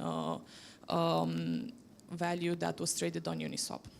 Now, for those of you who don't already know, Uniswap is a decentralized liquidity provider. So basically, in order to swap tokens on it, you go and exchange them without KYC. It's an on-chain protocol. And also, you can place liquidity in different pools to gain a yield. The yield is generated from two sources. If we look at the dollar value, the yield is generated from holding the assets that are in the pools. Let's say we have an Ethereum Bitcoin pool and we add in it Ethereum and Bitcoin. And in time they go up or down. Lately they have been going down. So you can definitely place liquidity like this and create your own risk profile and make sure that you use an analytics tool to determine how many transactions take place, if it makes sense on the volumes to place funds, etc. Or we thought that we can do this for you. So we built this solution. This is a simplified scheme of how it works. But basically, the user would connect with MetaMask to our platform. Then they would make a transfer to us in any currency on the Ethereum blockchain. And then we would make the necessary token swaps to make sure that we have enough quantities to place in the liquidity pools based on the data that we got from a company that we invested in called Fluidify. So basically, what you need to build this kind of solution is an analytics provider. You also need a mechanism to place the funds, and you also need a custody solution. At that moment, the choice of custody solutions for those who are already familiar with this space was Ledger, which has Ledger Vault, Gnosis, and Fireblocks. These are the big custody providers, self-custody providers.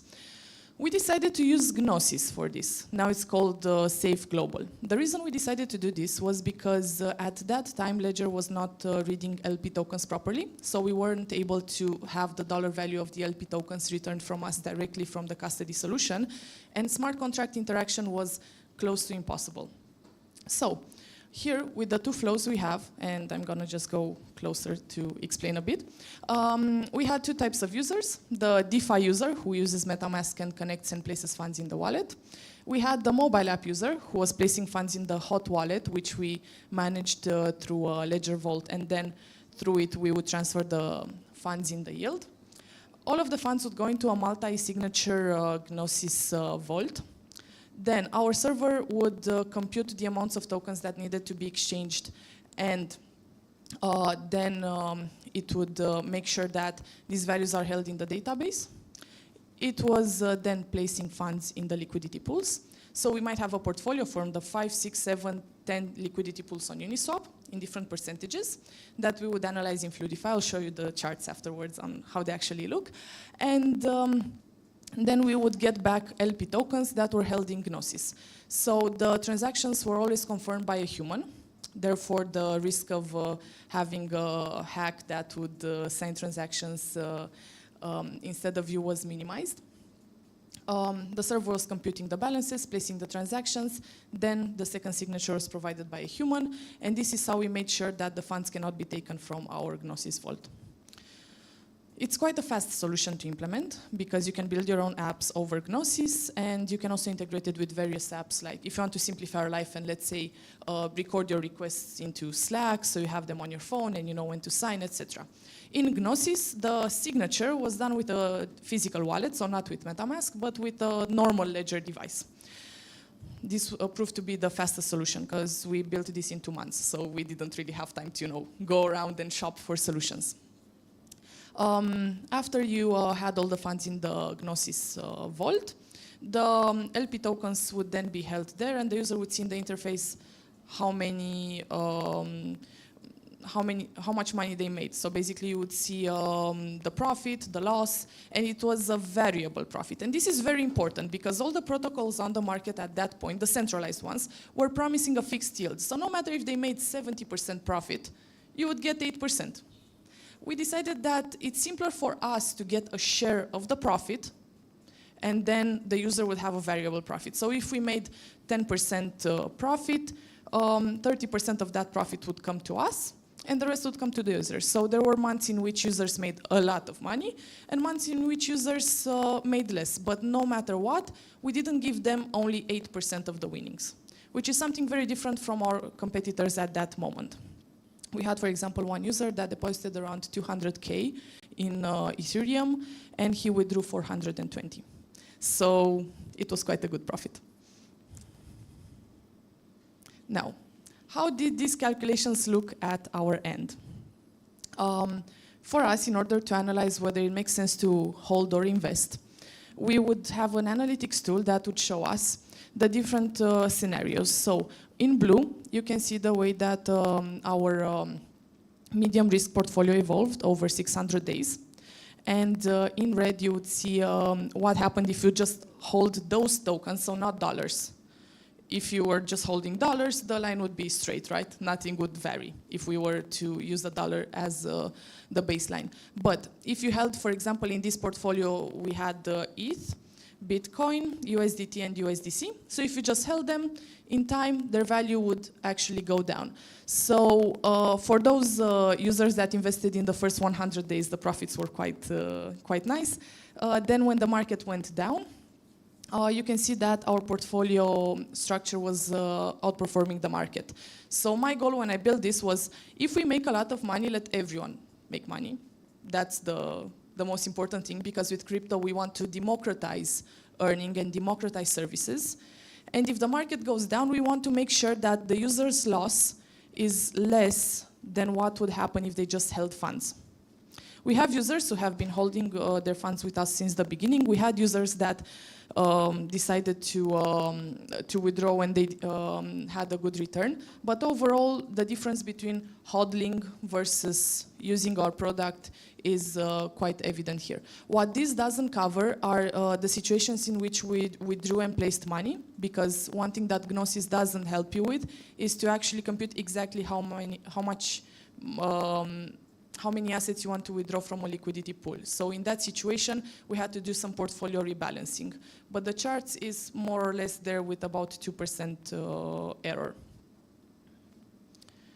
Then, when it comes to profit and loss breakdown, here you can see we have 4 different charts. First of all, we have the fees earned, which in time went higher and higher, also because of the number of transactions that took place. And the price change profits, which are exactly the hodling chart that you saw earlier. So if you just hold the tokens, you just buy Bitcoin and hold it in your wallet, this is how the price would have changed. We also have the total profits line, which is the line you saw earlier in terms of portfolio value. And well, we also have the impermanent loss that I basically started with. So the impermanent loss is a phenomenon that bases itself on the value that the tokens that you hold lose or earn value in that liquidity pool, while the impermanent loss plays a part in the final profits because you earn fees. Basically, as you can see, there are various factors that influenced how much the return was from the user, how high the return was. And you can also see that basically using this type of portfolio in the long run, this is why I extracted the 600 days chart, because extracting just the first 100 would have looked very nice for me. But extracting all the 600 days of the working product, so since 2021 till 2023, shows the fact that overall, if you invest long-term, timing the market beats timing the market. And that's a very important lesson. This is it from my side. I hope that I got into the 15 minutes allocation. But basically, I hope that you like my presentation. If you have any questions, I'll be around today. And make sure that you really know the risk when you invest in different DeFi products. Otherwise, just don't put money in Celsius or stuff like that. Thank you.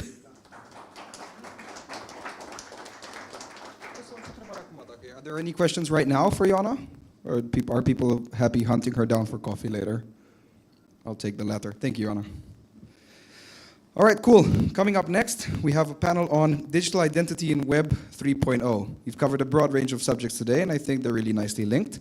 So for this panel, I'd like to invite to the stage my old-time friend, Mr. Agustin Giano.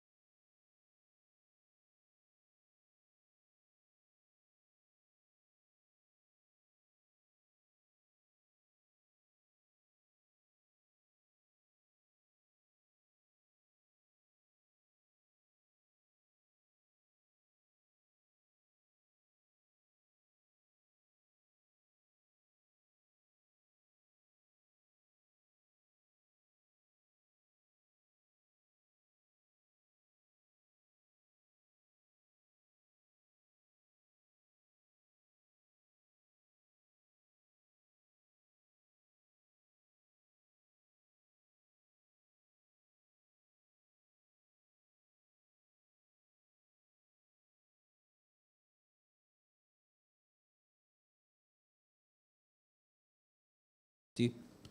So this the topic today, and thank you for coming, everyone, to online. You are the CTO of Banca Transilvania. Wow, that's great.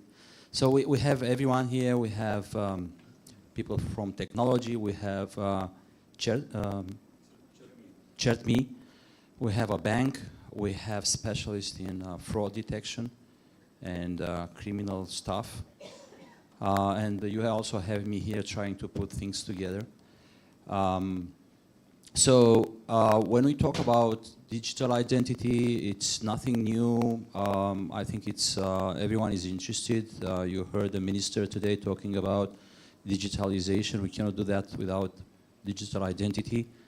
There are a lot of digital identities around the world. I lived in Belgium for 2 years, and we had a digital ID 10, 12 years ago. It was very, very funny, very interesting, very easy to use. Not that easy because it didn't have an antenna. It was just a token you have to put in and a reader to do that. Today, we have real 100% virtual digital identities. But this is Web 2, right? So we are talking today about Web 3. Web 3 is blockchain, digital ID on blockchain, right? So this is very new at the very beginning. It's newer than CBDC. I will start maybe to have a understanding of any kind of digital ID, but according to the law. You know, we have an authority for that. We have ADR in Romania, and all countries have this kind of agencies that can make sure that the digital identity is properly done, I mean onboarding, and the people with digital identity, they can sign documents, they can have access to information. Then otherwise they have to write an email, or maybe they have to write a mail to get the information. Okay, so my thinking is about Web3. Is Web3 already here? We are in Web3. Do you think a use of that, Michert? How do you see that? Well, I think that Web3 is definitely occupying more and more space right now when it comes to services, digital services, be they financial or otherwise. But I don't see right now very, very intense adoption on digital identity, or maybe it's not the kind of digital identity that I would like to see. We see a lot of efforts in the private sector to, as you said, be compliant with the law and have onboarding done properly and stuff like that. But there's all kinds of digital identity, right? There's the digital identity that the bank gives you, and you have maybe an associated risk score.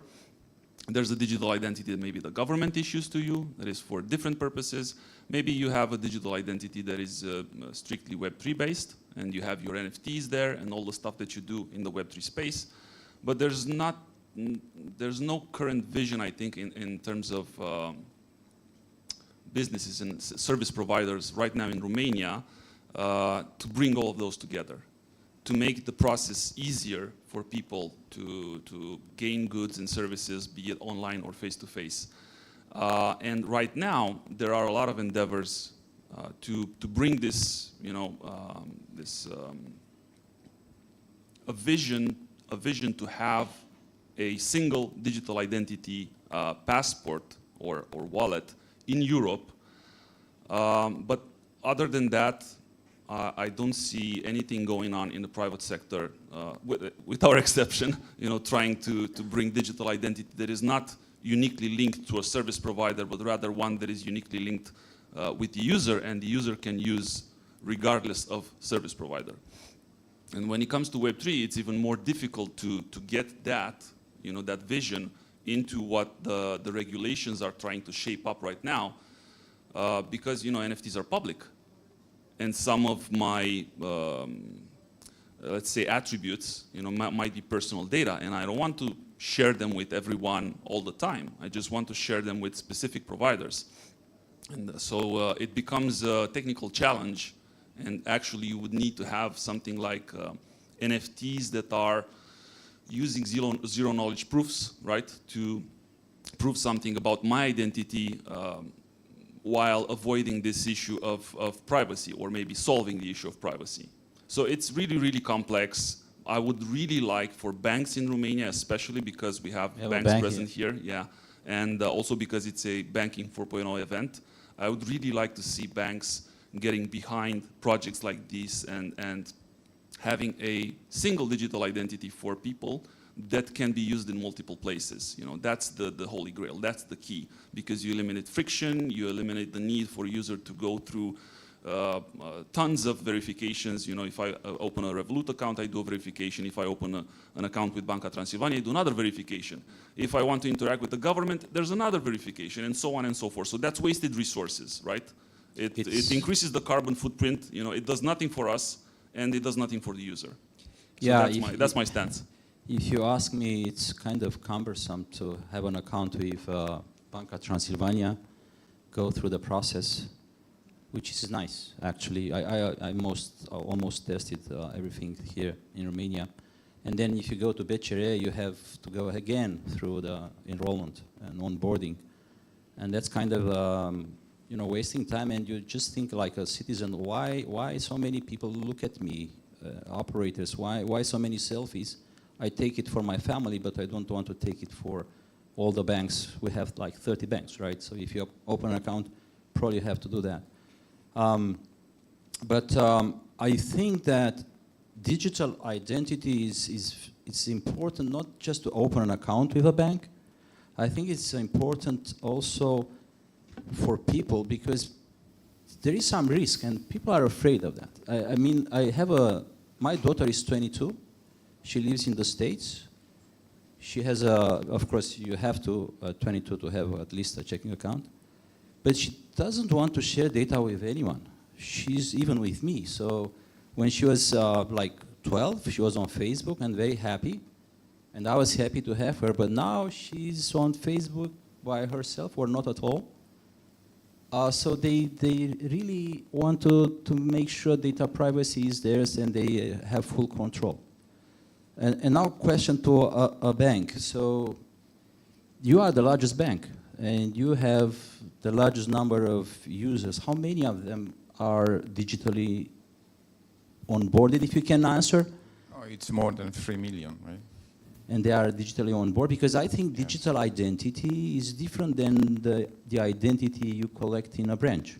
Yes. How do you see that? No, I fully agree with you. So this is a holy grail for everyone, right? So that's why we're here. I've got a few colleagues with me. We are doing scouting on partnerships. We are not a technology company. We are the bank, right? So we are looking for adoption. But there is another perspective. I really enjoy that concept because I'm personally a fan of, how to call it, invisible banking, right? So digital identity in Web 3.0 will give me personalized services, automated services, interoperability. I can be everywhere dealing with every bank. But there is another part of the story, right? So I can share you my personal experience. Even I'm a fan of new technologies and adoption that.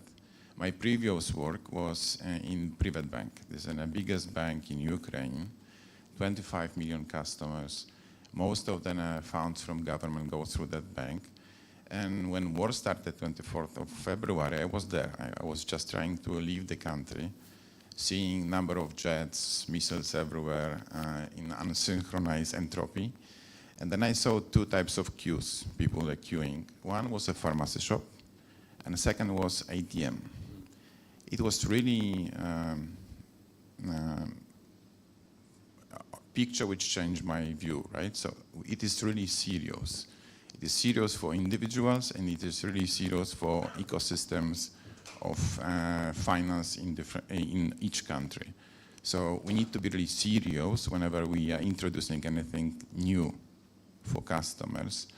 So we've got a number of issues to solve. I've heard discussions about legal, compliance, AML, KYC, and I'll be honest with you, I don't understand everything which was said at the morning, right? So I'm not also a technology expert, but it's not perfect enough in the sense of scalability, understanding by customers what you said also, right?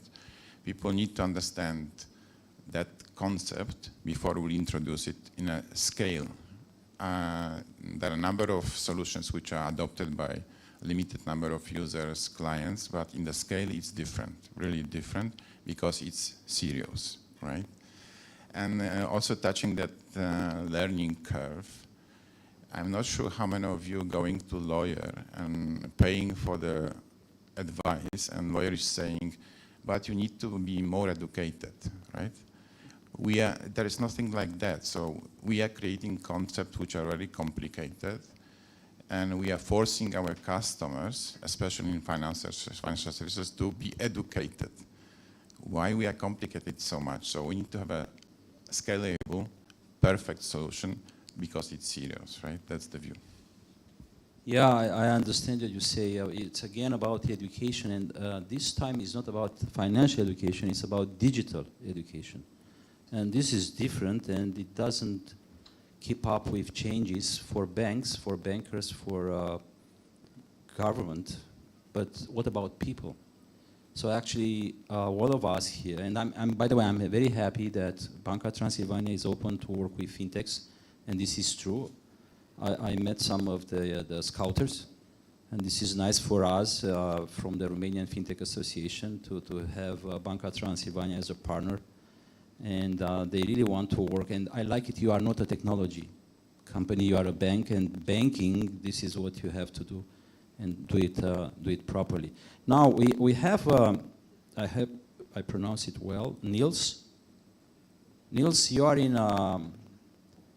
a very tough and seat there, and you watch criminals and you try to see how we can protect the digital identities. How do you see that? Is it, we are there with digital identity when Web 2 are ready for Web 3. Is Web 3 in the interest of our users, consumers, or is just too far away? Thank you for having me, first of all. Unfortunately, I haven't been able to listen to all the things that have been discussed previously, but I think to answer your question, it starts with how you define Web3.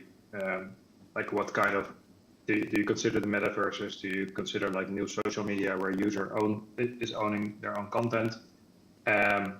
Yes, you sort of have to agree on the definition about the Web3 and the platforms in Web3 if you want to discuss the digital identity in Web3, because you'll probably have different types of digital identities in the different Web3 environments that are currently being developed. And you can have an identity on Metaverse 1, you can have an identity on a social media platform 2, for example.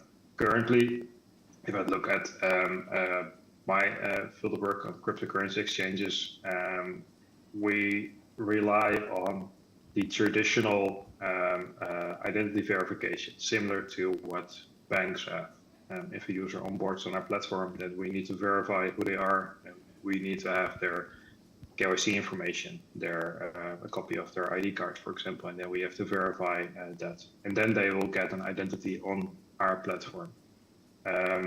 If you look at the current state of the Web3 platforms, then most of them have completely separate structures and separate identification structures as well. I think the regulators are currently also struggling with how to sort of monitor this, how to control that at a certain extent as well. There are some developments there. What we as a company tried to do last year is launch our so-called soul-bound token, or Binance account-based token. And that's basically a token that you can create, that you can mint after you've verified on our account, and then you can send it to a specific address.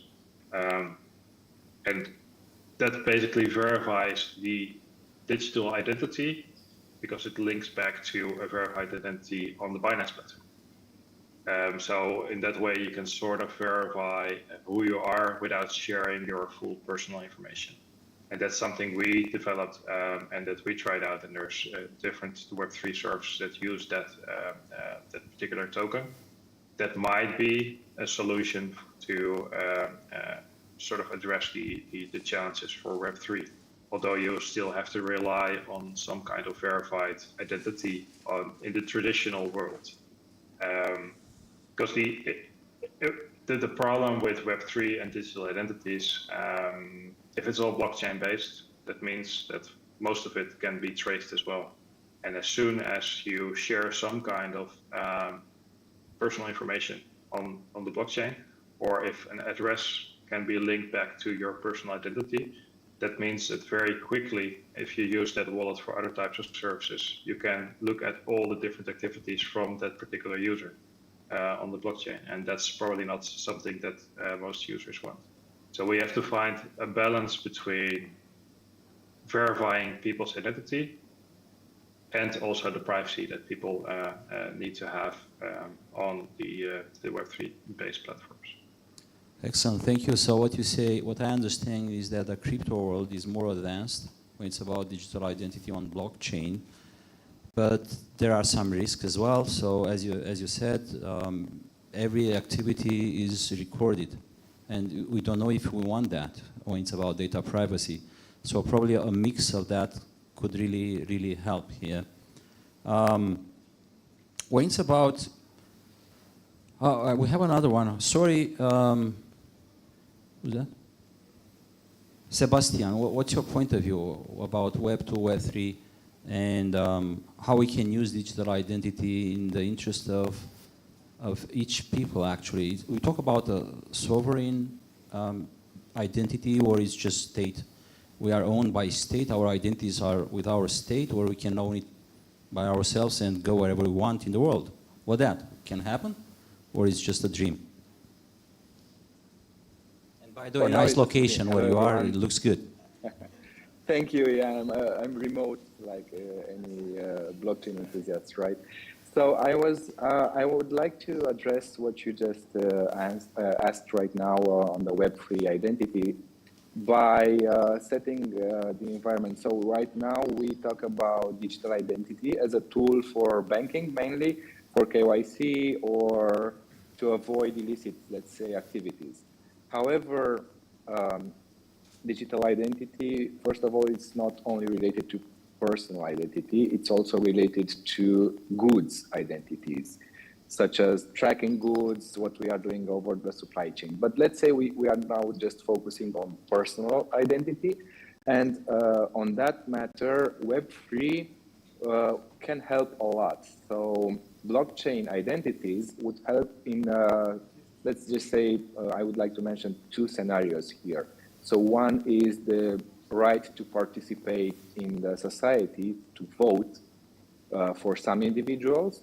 And another thing would be to be able to prove ownership of land or of assets, houses or whatever. So imagine in West Africa, the people do not have a government-issued identity.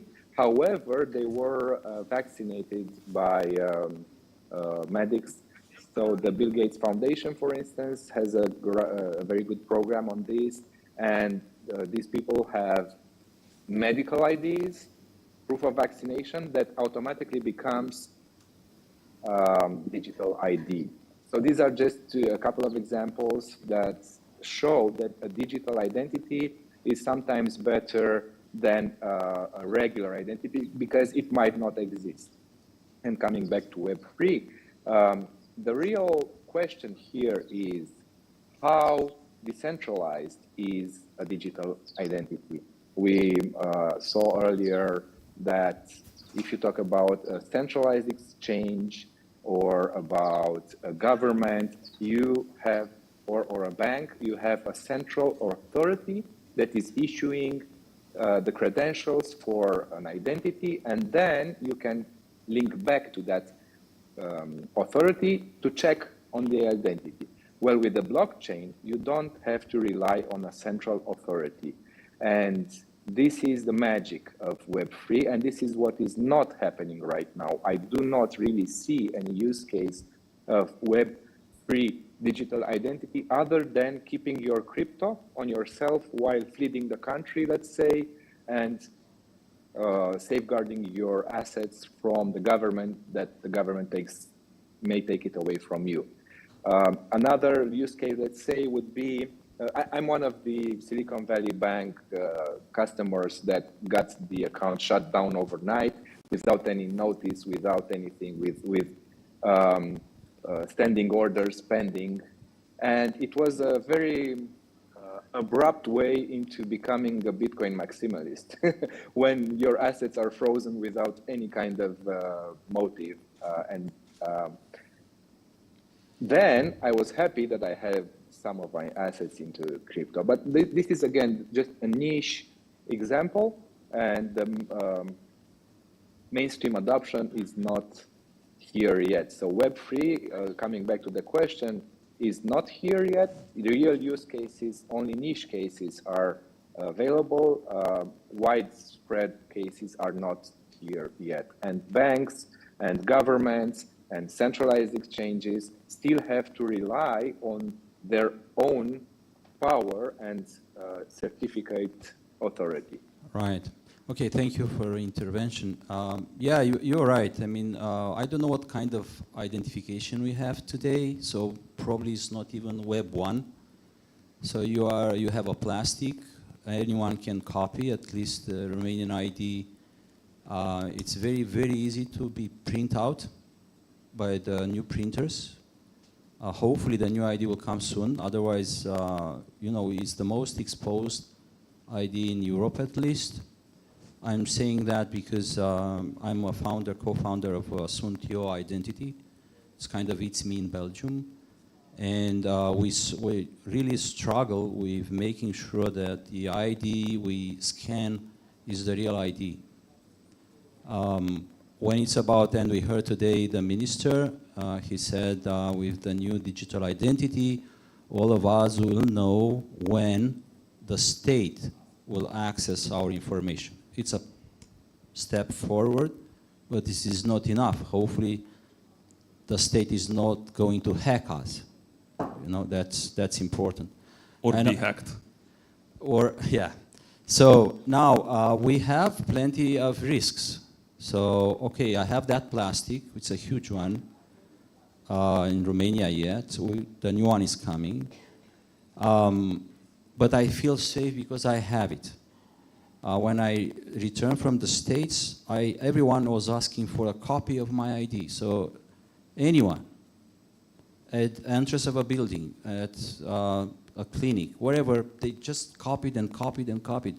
And I had so many copies in Romania, and that was before 2018, GDPR enforced July 2018. And I think that a lot of fines, at least in Europe, based on wrongly used GDPR, it's like 1.6 billion euro. And copying an ID, it's one of the worst cases. So you take a copy and don't explain what for you use it and why you take it and for how long and so on. So there's huge risk with the plastic, but I think it's even bigger risk with digital identity, or it cannot be. Well, it depends how it's implemented, right? As if you have one huge government database with all of our data there, then it's a huge risk. Someone might hack it and then gain access to everyone's data. So that's a huge no-no. That's something that we don't look kindly towards. A few words about our product. Our product called CertMe is basically a digital identity, such as It's Me that you gave an example of. But it's a type of self-sovereign identity. So my data is only stored on my device, and I'm the only one who can say which service provider can access my data. Actually, we provide APIs to service providers by which they can, one, authenticate the user, and then if they don't have the data, if they need to create an account, they can request it, and the user can respond to that request or deny it if they don't know the person or the service that solicits their data. But then you have the regulation, which has two flavors, two sides of it, right? It's some bitter and some sweet. So the bitter part is that the regulation mandates that you have a centralized repository of all the verification data. But what we do, so for compliance and audit purposes and stuff like that, so we do have a database, but it's separate from the system. We don't need that database. Government system, separate. It's separate from our own system. We don't need that database in order to authenticate or create accounts using our identity. That's the upside. We can keep them separate, and you don't access that database only if there's, I don't know, police wants to verify something, they have a mandate, stuff like that. So otherwise, it's completely separate, and it's we make sure that it's secure, access is controlled very well, stuff like that. But the sweet part is that having a regulation allows us to deliver a digital identity in Romania, even if the government hasn't done so already. So we're in the market right now. We're delivering a service that the government hopes that they could deliver, but they're not, And that's the sweet side. If we have the regulation that says we can do this, we're doing it without, asking permission of the government. Right. Yeah, I know what you mean. And I don't expect the state, at least in Romania, to compete us, the fintechs. But it looks like they are going to, but we will see. Now, turning to the bank, if they do the identification the way he says, and I fully agree, are you going to consume the identification from CertMe, or you want to have your own? Because I know banks have their own regulations, and National Bank, AML, and PEP, and a lot of things. So if CertMe comes with a sovereign identity, and then me, Nick Bolăceanu, I'm onboarded by them and come to you and say, hey, this is my identity. Are you happy with that? Or you ask me to go through the long process with video operator, ADR, and all? How do you see that in the future? Because I know the answer is no today, but how do you see it? No, it's absolutely, correct way of thinking, because copying documentation is just an operational process which we want to reduce. Everyone wants to save money, and it's more convenient for customers. But also really, it is also important to onboard new customers. So everyone wants to have more customers. So having digital identity is helping everyone in customizing products and selling products. That's one part. And the second part, if you want to adopt that, it's really depending on what I said before, right? So making sure that we've got a solution which is I don't want to say, scalable enough in the sense of legal frame and technology frame is the key, because that's my understanding is also, even I maybe be really conscious about all these regulations because they are painful, they serve purpose. They can be painful, they can be done well or even better, but they serve purpose. And the purpose is to protect our customers from different risks. That's the only thing. So once we will have it structured well for customers, we are willing to adopt because it's our benefit. The same with technology. So if you've got a really scalable technology, which is with a good performance, which is really crucial for banking services, we are fighting for every single transactions per second. And if we don't have a trustful and performing solution for our customers, we'll be really conscious to make it implemented. But it's in our benefit also.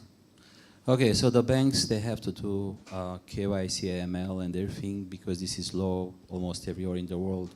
What about the Binance? Because Binance is kind of a different structure. So do you need the KYC just to make sure you protect your customers, or do you need the KYC and everything because the law, MiCA or others, DORA will ask you to enforce? How do you see that? You like to have it, it's good for customers, it's good for the platform because it's a lot of risk for not properly done KYCs. Niels, how do you see that? Basically similar as to why banks need to have this information. We need to have it in order to comply with the regulations, obviously. So we need to know who our customers are. we also need to have the certain types of information to keep the platform safe as well. I mean, as a bank, cryptocurrency exchange, financial institution, you need to know who your customers are, and you need to perform name screening, whether or not they are on certain types of sanctions lists. You need to comply with law enforcement requests if they are targeting specific types of users. So in that sense, I think our onboarding processes are at least similar to what banks are doing as well, for the same reasons as well. And when it comes to your previous question about new digital identity systems, I mean, if they are safe, if they're secure, if it's a smooth customer experience, and the regulators approve these types of new solutions, then I also see us supporting these types of solutions as well. But yeah, the most important thing is that the regulators and the authorities, that they will sort of authorize the use of these types of systems. Because the current situation where we have to verify the identities of our clients by having them upload a copy of their passport, having them make pictures from themselves, like selfies or videos, etc., etc. I mean, that's not the most efficient process, especially since they have to do it in most other platforms as well, or in banks they probably have to go to physical offices. So if there's a better solution for that, then I'm all for that. But there are definitely some technical quirks around it as well. And from the law enforcement perspective, I mean, my background is in law enforcement, so that's separate from the Binance perspective. If law enforcement wants to investigate a crime, they need to have some kind of linking point to the identity in the real world, whether or not be like a completely separated database at a company where they can request the data, or if the data is being held at a bank or the cryptocurrency exchange. As long as they're linked there, that's the most important thing for law enforcement, and usually also for other types of authorities in different countries. I see. I remember it was a meeting on human trafficking sponsored by the UK Embassy in Romania, and the volume of human trafficking only in the UK was above 1 billion. And the public enforcement, law enforcement of the UK said that most of money come from different exchange and cryptos and bitcoins and so on. So it was really scaring because they couldn't really identify the traffickers. So I think sometimes it's important for any institution, crypto or bank, to have properly identified the users, because you can have terrorists, you can have human trafficking, and all this. On the other hand, we have a lot of scheming, right? So a lot of hackers, and you don't like to be hacked, and someone has access to your bank account, and we heard more and more stuff on that. Is that SMS kind of OTP a good stuff for double checking when someone, OTP is enough today? One-time password, when you access your account, you receive an SMS, or well, you it need more seems than like that? a lot of banks think that it's enough. There are better ways to do it, more secure channels. I don't know, stuff like dynamic signatures, right, generated with strong biometric authentication. So there's that. OTPs, phone numbers can be spoofed. People can be misled to sending codes to attackers. So if you have a better way to do it, then it's, maybe why not try it? But I wanted to touch on some of the things that were said before. Please. There's a lot of stuff that I want to cover, but I'm just going to try to limit myself to say about the regulation right now. Right now in Romania, regulation is not that heavy, right? You have the IDAS regulation, which defines the electronic means of identification. The Commission is working on an update for that, introducing the wallet. we have the norms, norms that were issued by the Digital Authority of Romania, which say how video identification should be performed. And then you have Law 129, which implements AML Directive 4, which states that entities that fall under the regulation, meaning banks, IFN, stuff like that, they can use electronic means of identification that are defined in the regulation. Still, most banks would rather have the national bank tell them that they can use those identification means. So it's written in the law. You can basically use it because the law says so, but unless the national bank specifically and explicitly says you may go ahead and use those, banks are very hesitant. And the second thing that I wanted to mention, I'm going to stop here, because again, there are many things, but I'm trying to limit to the most fun ones. The second one is that we talk to banks and IFNs, we describe our product, we show them our product, and we show them that the data that they receive from us is data that actually identifies the person, it is certified with a substantial level of assurance, but still, they say, can we have a copy of the ID? It doesn't matter that the data is valid, signed, the electronic identification means it's certified, everything is by the book, they still require a photocopy image of the ID, which is insane. Which is basically, because you mentioned GDPR, it's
against GDPR principles, you know, to process wastefully, right? To require data that is not necessary to deliver the service. So this is where we are right now. Yeah, I agree. I mean, I'm kind of the same business with you, and it's frustrating when you are audited and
Ia să renunțăm la camere de genul ăsta, că sunt proaste.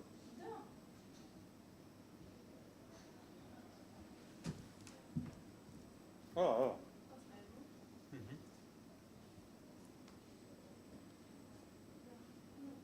Nu-l veți lăsa nici într-o studeană. Bătea soarele de fix din contră. Și se vedea fiecare.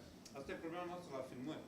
Când filmăm în contra soarelui și deștepții de colegii mei care sunt profesioniști doar cu numere, uită să șteagă cu un burete, cu finuț, cu obiectivul camerei. Când soarele vine în toate dârele și îmburetățile se va da și aici, adică geamul nu are ce are. Ce ghinion au fost. Ce face fetele? Nu știu, și-au lăsat telefoanele una dintre fete. Care fete? Adică ea. Adică ea. Avem cafele pe aici, când răspună. Eu am avut o cafea pe care eu am adunat. La mine n-ai să vezi. Hai că ești vedetă. Ești vedetă? Mă vede cineva? Da, pe streaming. Zi lui mama că vrei vedere. Păi, dar m-ai întrebat? M-ai întrebat? E, poate am ieșit și dacă pe bune. Ia să transmit. Că mă duc jos să mă uit, am zis că e un delay.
Bună ziua, vă vedem.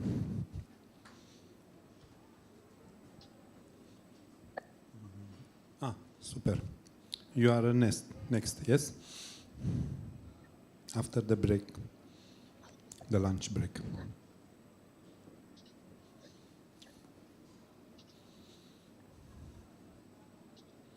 You hear me, yes? Yes, hello? It's perfect. Yeah, I hear you. I only this to hear a sound from you. Okay, sorry, I did not hear you at the beginning. Oh, it's perfect. That means you hear me, you see me. I not see me because I don't show you. No, it's black or it's something. But I that see you don't perfectly. understand. When you have Okay, a perfect. presentation, Yes, I can share my screen if you want. and if you can share, it's perfect. Yes, I will share. I just opened the right slides, metaverse and banking for this event. Okay, now I can share my screen. This screen, I think it's okay. Yes.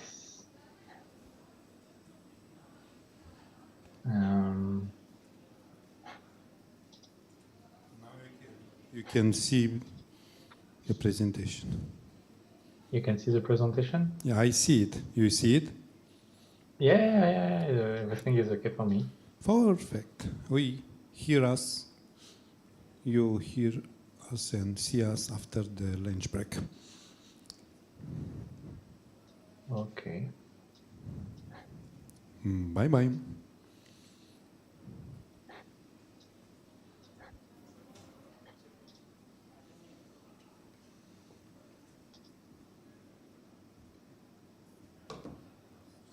Okay.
That gives you a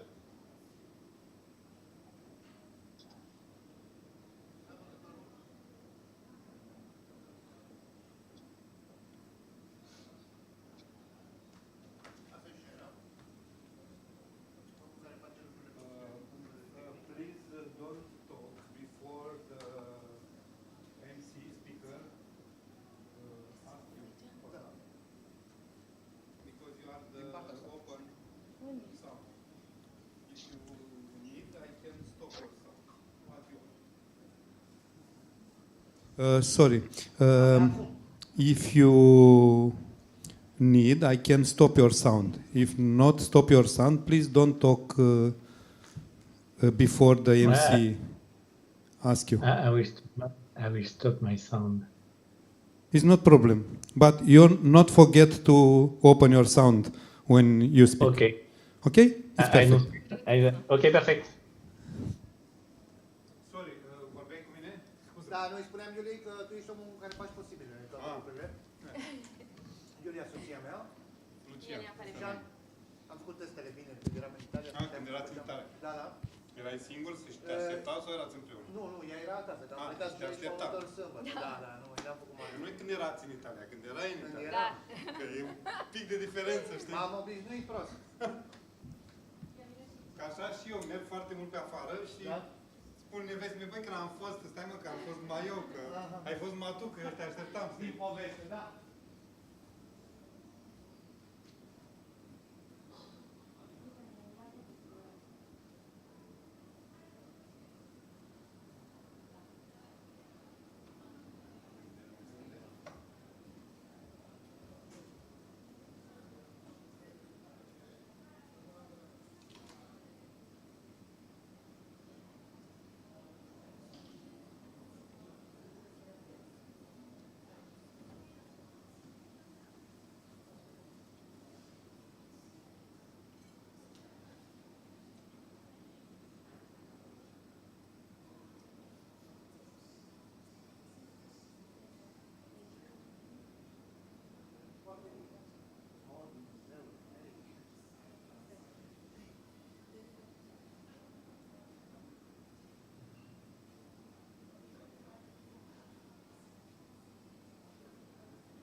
Ce bine miroși.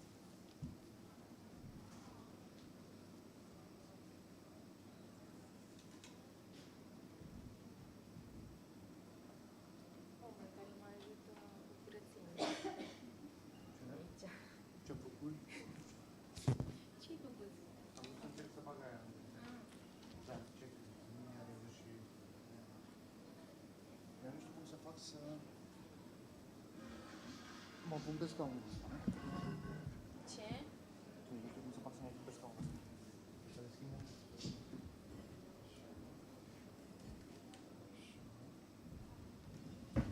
De ce nu se deschide pe QR?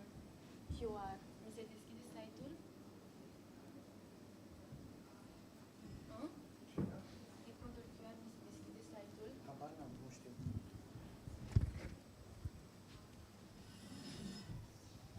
Să stau aici așa. Da. Și merge. Se mai bună? Trebuie să repet.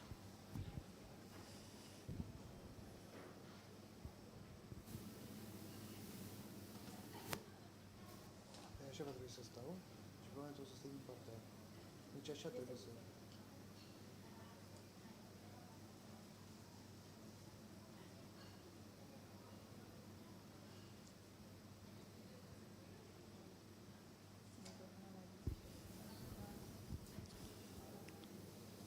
Deci așa.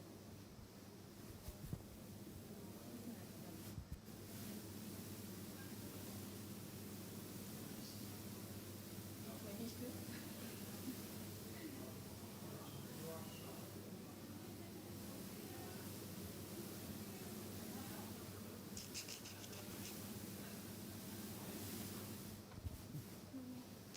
Eu aici vreau să stau și eventual tu să stai pe aici.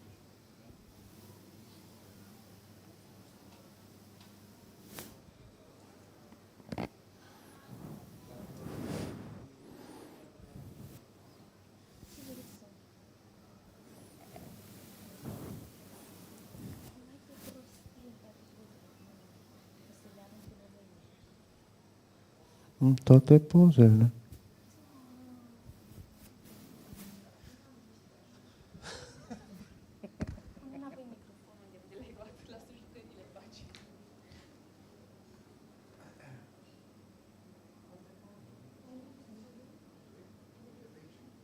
O să vorbesc cu Cornel, care să fie moderatorul la noi, cu Frâncu. Să se pune el în partea aia.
any further ado, I'd like to present the first French name of the day, which is Guillaume Lefebvre. Did I get that right, Mr. Guillaume?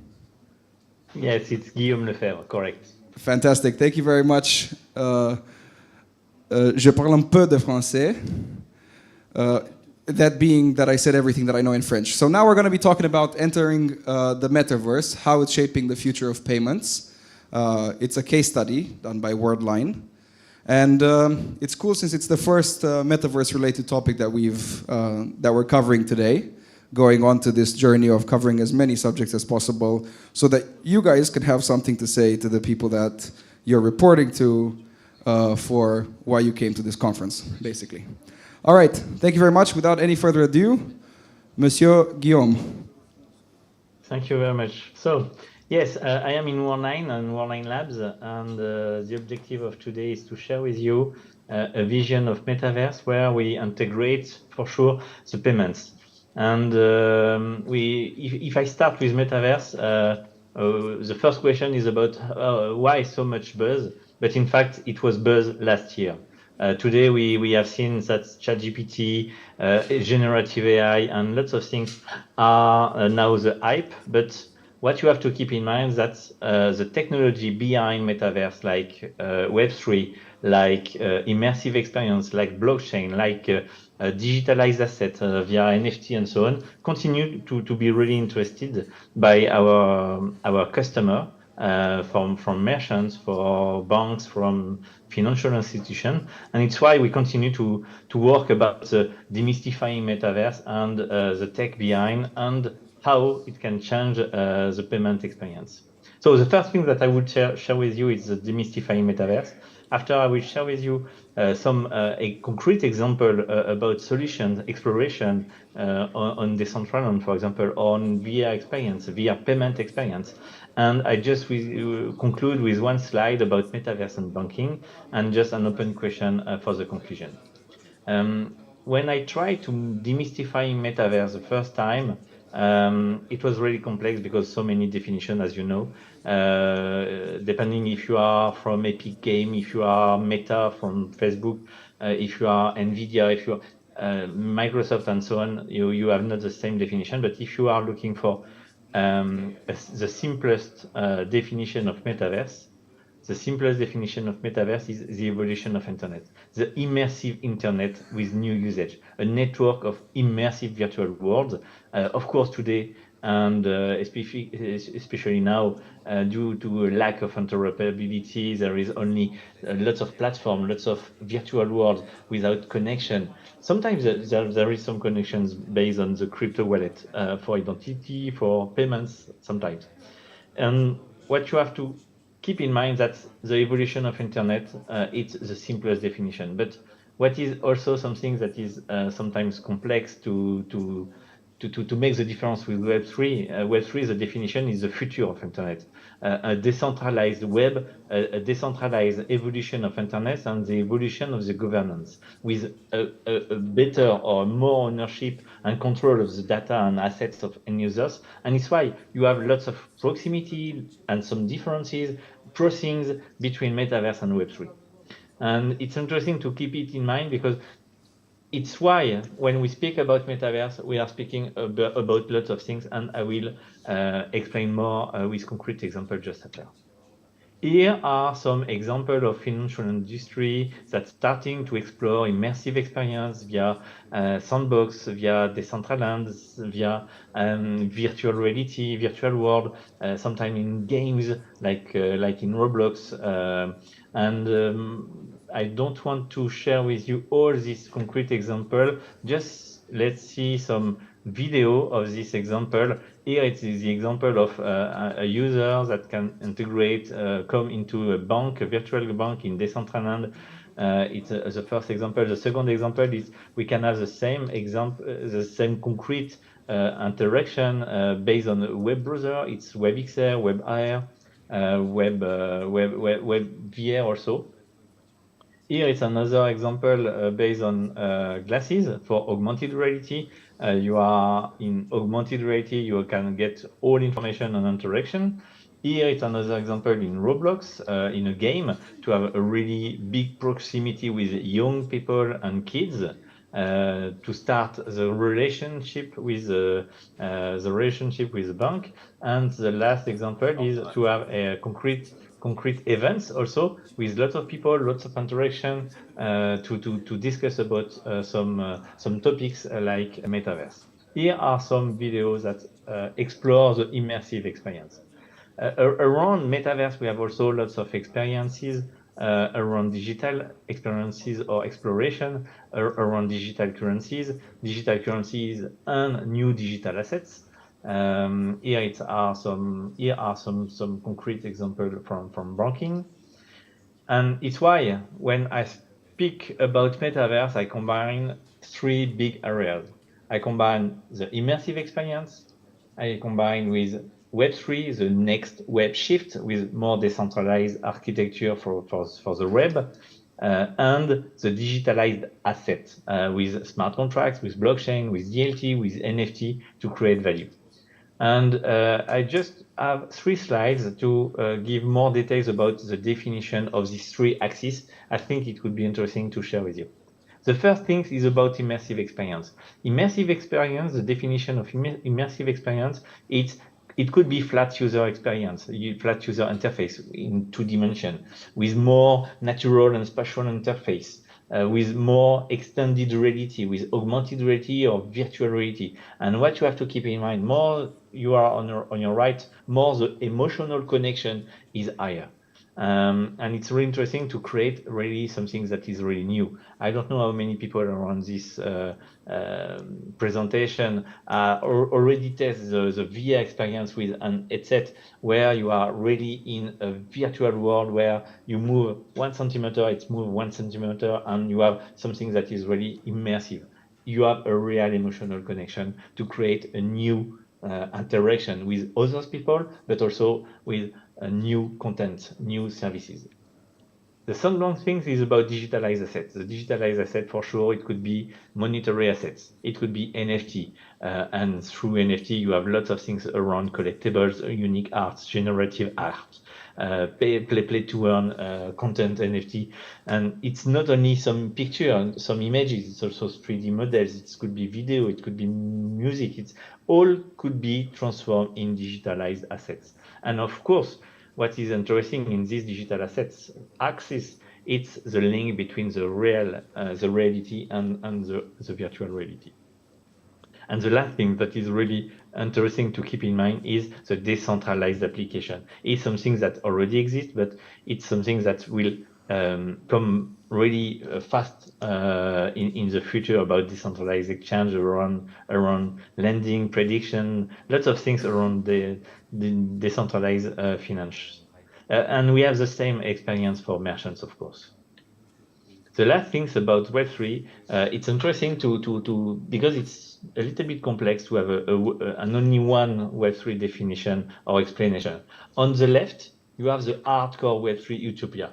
Everything is decentralized. No more business, no more rules, no more government, no central banks. It's for sure an utopia, but where there is just a decentralized architecture, decentralized web. And on your right, you have the big tech domination. All is centralized. The digital life is managed or pushed by big players like GAFAM. Your data is money. You have no real privacy. And Web3 is in between for sure. It's both centralized and decentralized, is more control of the data, more contribution valorization with assets management, with self-sovereign entities, with trusted architecture by design. And the Web3 is a convergence between these two worlds to add value to end users.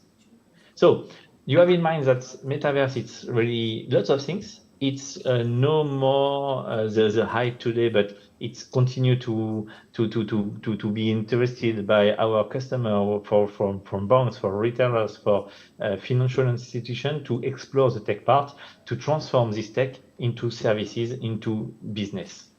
And in this virtual world, for sure, you need to integrate lots of things around solutions, tech solutions, around digital assets payments, focus on cryptocurrency. We are working on public DLT also to create new decentralized application connected with decentralized identity and payment, for example. We are working on NFT and DLT exploration to combine tech and use case to create value for merchants. We are working on Decentraland, for example. It's a concrete example of virtual world where you can create new services, new online services and immersive experience. And I will zoom on it just after. We are also working on augmented reality, on virtual reality, what we call extended reality immersive payment. I will zoom on the how we can manage the payment integrated into this universe, because you have to keep in mind that when you start an immersive experience, what is really important is to stay in this immersive experience also for the payment part. And the last thing is we are also working on VR and gaming, because virtual reality and VR headset already exist in gaming, and we have lots of business in gaming, and we integrate a new generation of strong authentication in this kind of headset. Based on continuous behavioral authentication. I will say two words on it without zoom on for today. So now I can zoom on what we are doing in Decentraland and a virtual showroom. We have a virtual showroom and a virtual mall. I have, and the idea is to suggest to our customer, for merchants, for banks, for lots of our customers that want to try to experiment what we are able to create in 3 dimensions in this kind of immersive world, immersive and decentralized world, because Decentraland is based on blockchain, how we have to manage the cryptocurrency, how we manage the crypto wallet for authentication, for identification. And it's something that is really simple. In fact, it's just a shopping mall where you can enter, where you can open the discussion with some customer, where you can sell some product, of course, put forward some new product, suggest some rewards if you want, or voucher. Here are some examples of customers that have buy a part of the mall to present some product. For sure, some products are real, some of them are virtual based on NFT, and at the end and the middle of the presentation, you will see also. Sorry, I have to jump. I will show you on the slide. It's easier. You can see here the example of merchants or store. You have also some banks like consource banks that try to be here to put forward some product, to have speech, to interact with end users. As I said, we can sell some product. Here we have an example of Woody, Worldline Woody, to make a link between a real product and a virtual one. When you buy it and you scan the QR code, you can buy it, and if you buy it, you have it in reality and in virtual reality in Decentraland.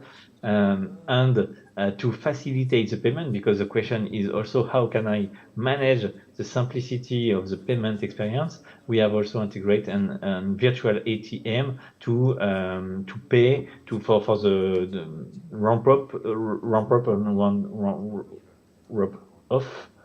At the same time, we integrate a partner for that. Here, it's an example of that what we are doing in virtual showroom in Decentraland. It's a way to explore it. It's a way to test it, to identify what we need to create this kind of universe, how we can manage the interaction, how we can manage a virtual assistant inside, how can I manage a lot of people that are in the same place to have an interaction, to have an event. It's exploration, but you keep in mind that this exploration is really useful also for banks, for financial institutions, for merchants. The second zoom that I have to share with you today is the immersive payment experience in XR commerce, in virtual reality commerce. What you have to keep in mind is that when you put the headset, it's not the same thing what I will share with you, because you will see a video. It's a real proof of concept that we have developed to test and to explore it with some merchants, where you want to pay something. And this question of payments is really crucial. How can I manage the payment, the immersive payment experience? I don't want to use my mobile when I put the headset in front of my eyes. I just want to stay immersive. I just want to stay immersive. I want something that is really efficient for the end users. Efficient because it's simple, it's quick, and it's something that I can understood. And for that, we created a pin on palm to validate the payment. We are using also voice biometry when we want. If you use a voice biometry, you just have to say a unique passphrase that is created for this transaction. You just have to use your voice, and the voice is unique. We are working with the partners for that. And we integrate also new generation of biometry, and especially for gaming, we use a behavioral. How you manage the controller, how you manage the sensors, how you manage the interaction. It's a way to authenticate the end users, to be sure that it's you, that you want to buy something, you want to validate a transaction based on a wallet. It's really simple, you just have to play the game. So now I will show you a demonstration on Pin on Palm. It's an example. I will stop the sound. Sorry. It's an example of VR headset. You just have to put it on in front of your eyes, and as you can see, here you are in the virtual world. Here it's to show you that it's real size. In fact, you are in front of some product. You can select some product. You will see some product to take into your hand. And now you can see what is seen in front of inside the headset. Here you have some product. The product is very small. You can get information about this product. But if you put on the left on the table, you can see the product in the real size. And it's something that is really interesting to add value for e-commerce, for VR commerce. You can take this and this. You can show that the right size. You add value in addition of images, ultra high definition, and so on. But now I will show you how we can manage the payment experience. So the product is okay, it's the right size, it's interesting. I put it in the basket, and now I will push the button, the pay button. And when I have to pay, I just have to tap my PIN code directly in my hand. And it's really interesting to have this kind of experience because it's really easy. It's the PIN code of your wallet. You already enrolled your payment solution inside the services. You just have to tap your PIN code. And you use your hand to have a tangible feedback of your finger directly in your hand.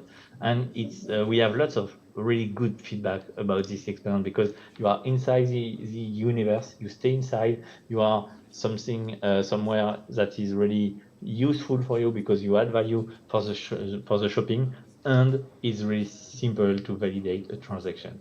I just have to tap my PIN code, my wallet PIN code, the payment is accepted, and that's all. It's really quick and efficient. And we are working on this kind of experience to demonstrate, to explore how in this kind of metaverse we can have new payment experience.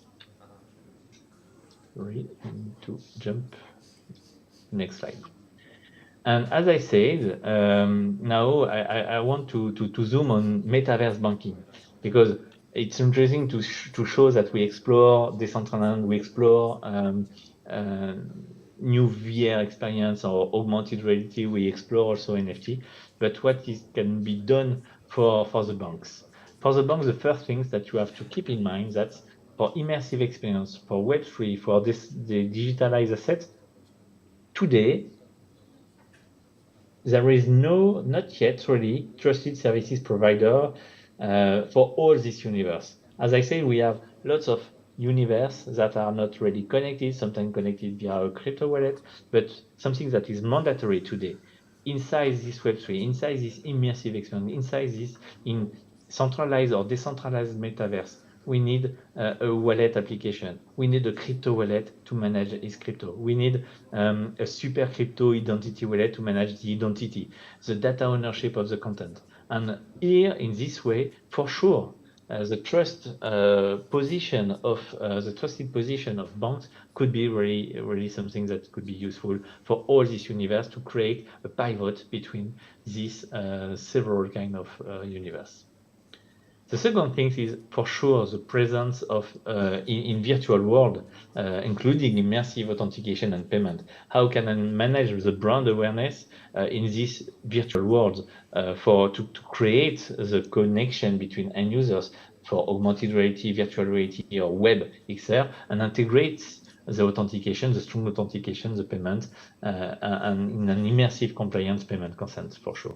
And the last but not least concern the exploration of immersive digital banking, exploration via artificial intelligence, via generative artificial intelligence and virtual assistant, or trusted interaction between end users and banks. And to conclude, just one thing. Here it's an images of all the generation of people since the beginning of internet, with internet native, with social media video native, and now we have the Gen Alpha that are arriving on the market with teenagers, where they know how they don't know why we have a PIN code on a payment card, because you have your mobile, you just have to tap with NFC and you have a crypto wallet. And what you have to keep in mind is that in 2030, we will have 45% of the workforce that's come from Gen Z and Gen Alpha.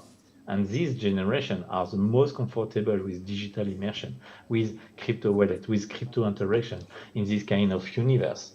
And it could be, I have no crystal ball, but it could be something that is really important to take into account now, to explore now, to prepare the future of the future digital life. So thank you for your attention, and I hope it was useful for you to have this big picture and concrete examples that we are doing in metaverse, and especially in technology behind metaverse for payment experience. Thank you very much, Mr. Guillaume. Thank you. Fantastic. All right, to keep things moving along quickly, I'd like to introduce the next speaker onto the stage. We're going on to big players now. So please welcome Mr. Artem Fedorov from Visa. He will be talking about how the crypto payments will touch upon the global and European trends and the role and vision that Visa will play within this emerging ecosystem. Thank you very much. Thank you, Stefan. Best of luck. Thanks.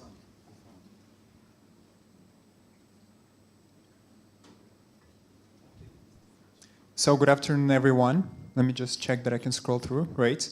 I hope everyone is refreshed after the lunch break. Nobody's craving afternoon power nap. It seems so based on some people. Anyway, thanks everyone for very insightful information shared in this forum already today, and super excited to see what's yet to come in the evening program. My name is Artem, as mentioned earlier. I'm here on behalf of Visa, more particularly Visa Consulting and Analytics, which is the strategic advisory branch of Visa.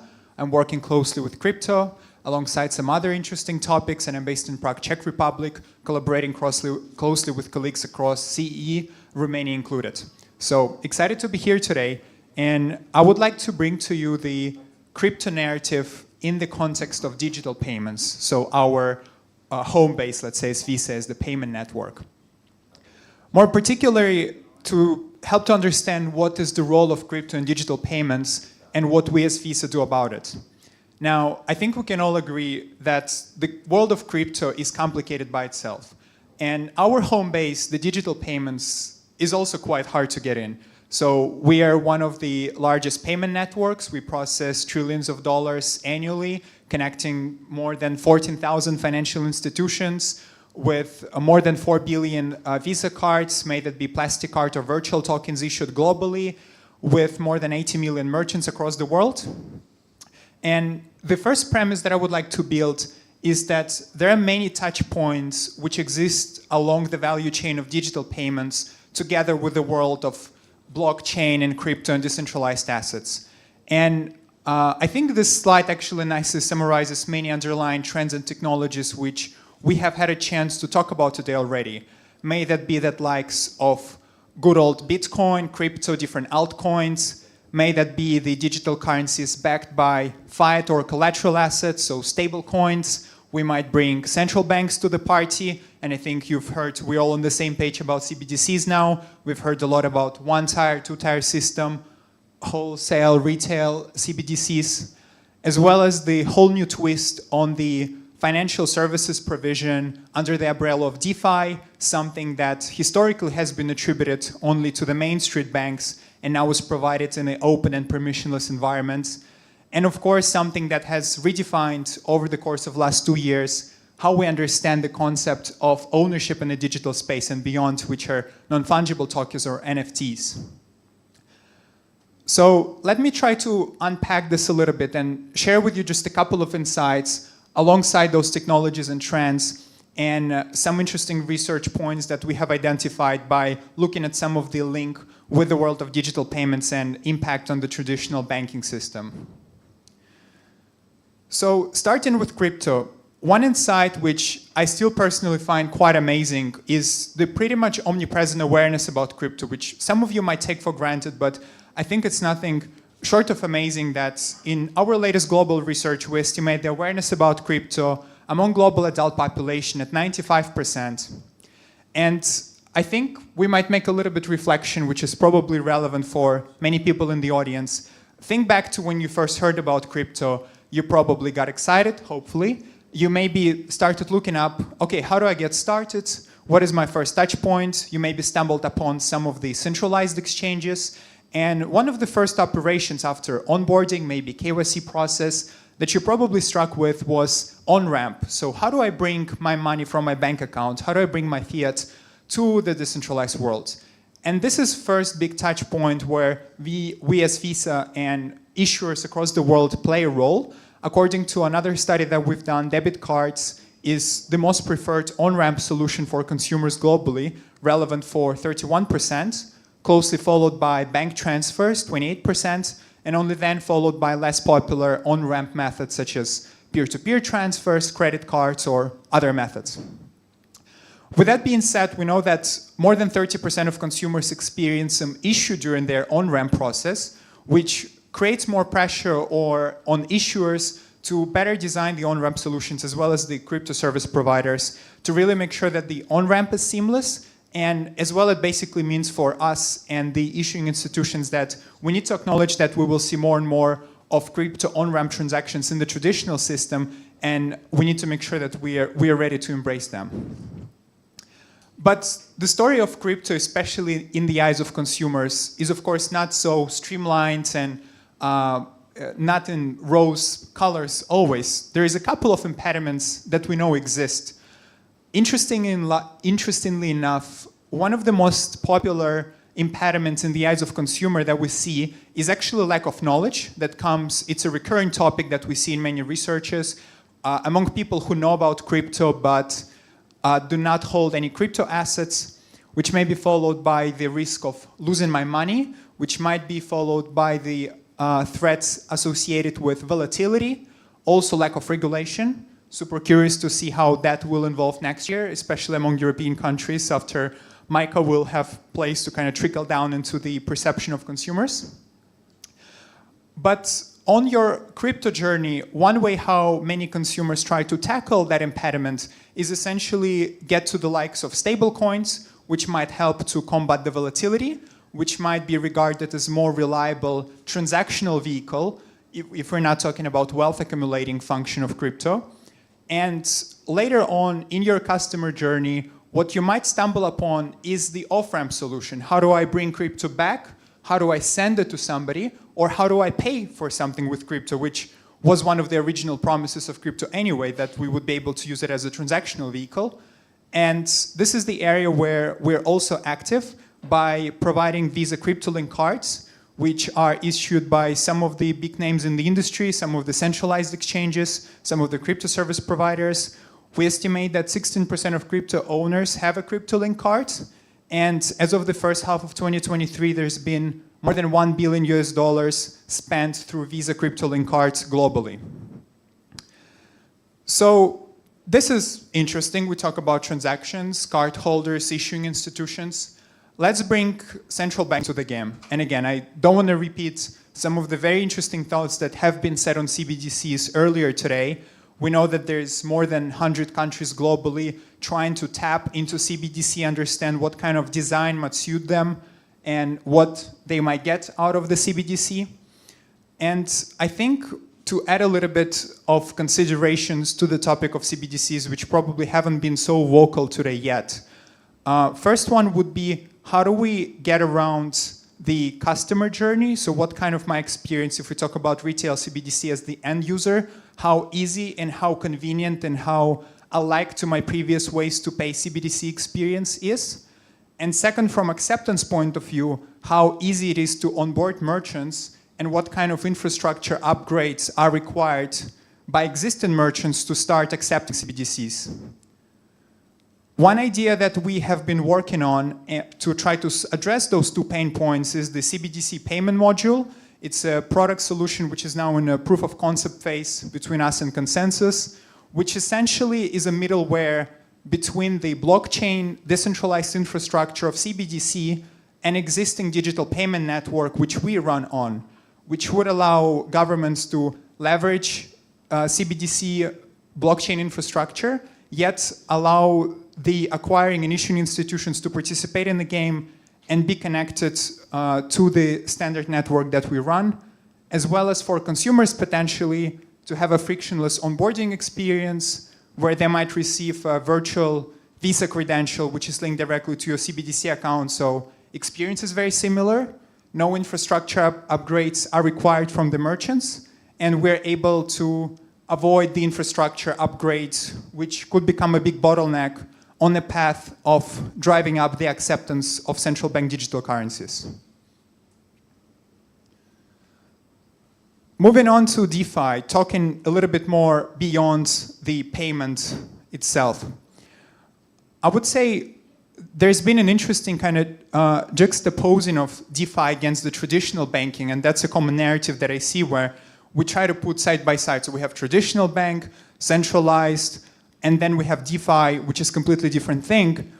And I think many traditional institutions historically might have some proclivity towards ignoring DeFi because, well, it's not such a big elephant in the room anyway.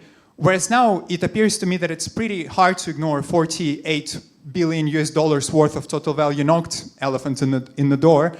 And it's interesting to see how the traditional finance service provision will evolve over time next to DeFi, especially in the context that we know that crypto consumers who are aware about crypto but are not interacting with crypto might have a proclivity towards regarding the traditional banks of being important middlemen that they want to somehow step into the game to maybe legitimize the industry a little bit.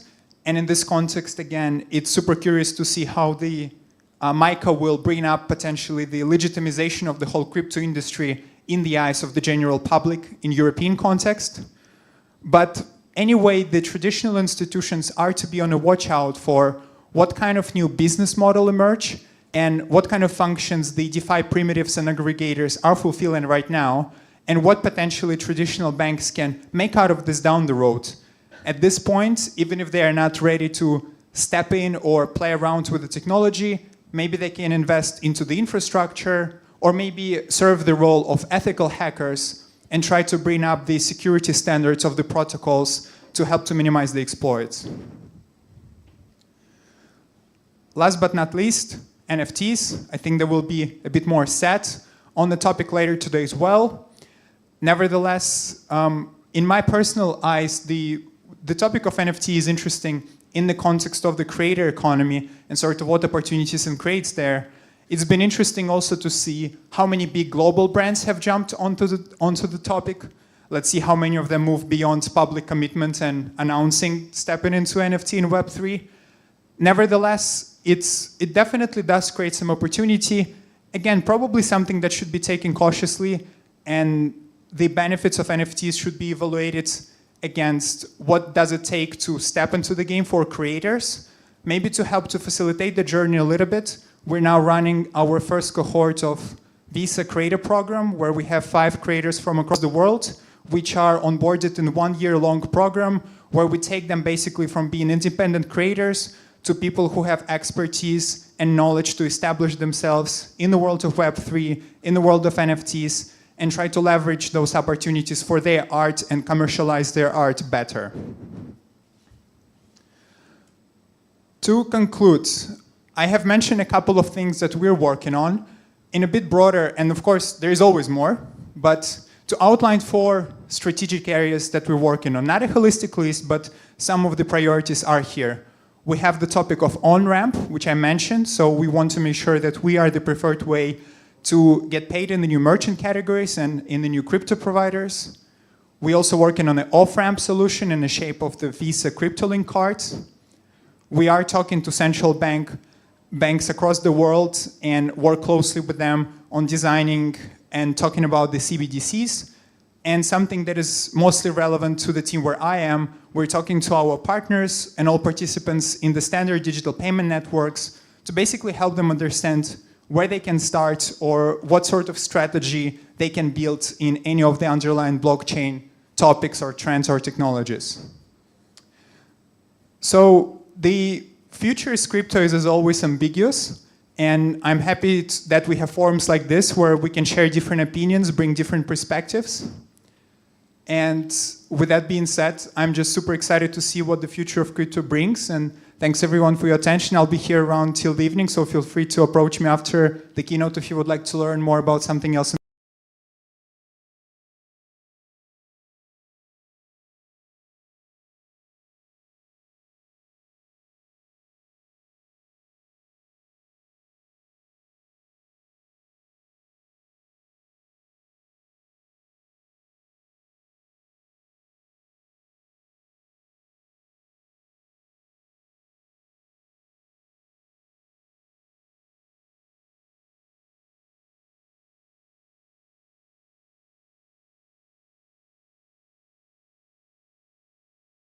Thank you very much. I'm just going to share the screen as well. So,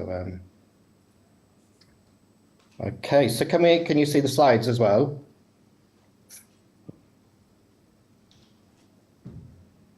Sorry, no, not yet. Just one moment. Okay. Well, let me know.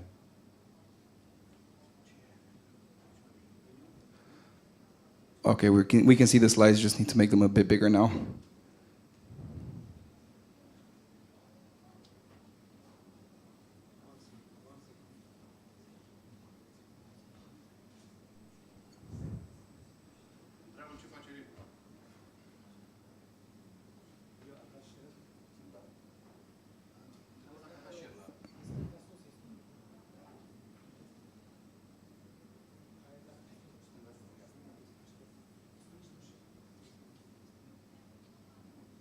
Just one moment for the technical difficulties. But it's kind of like the news, you know, before the guy starts talking.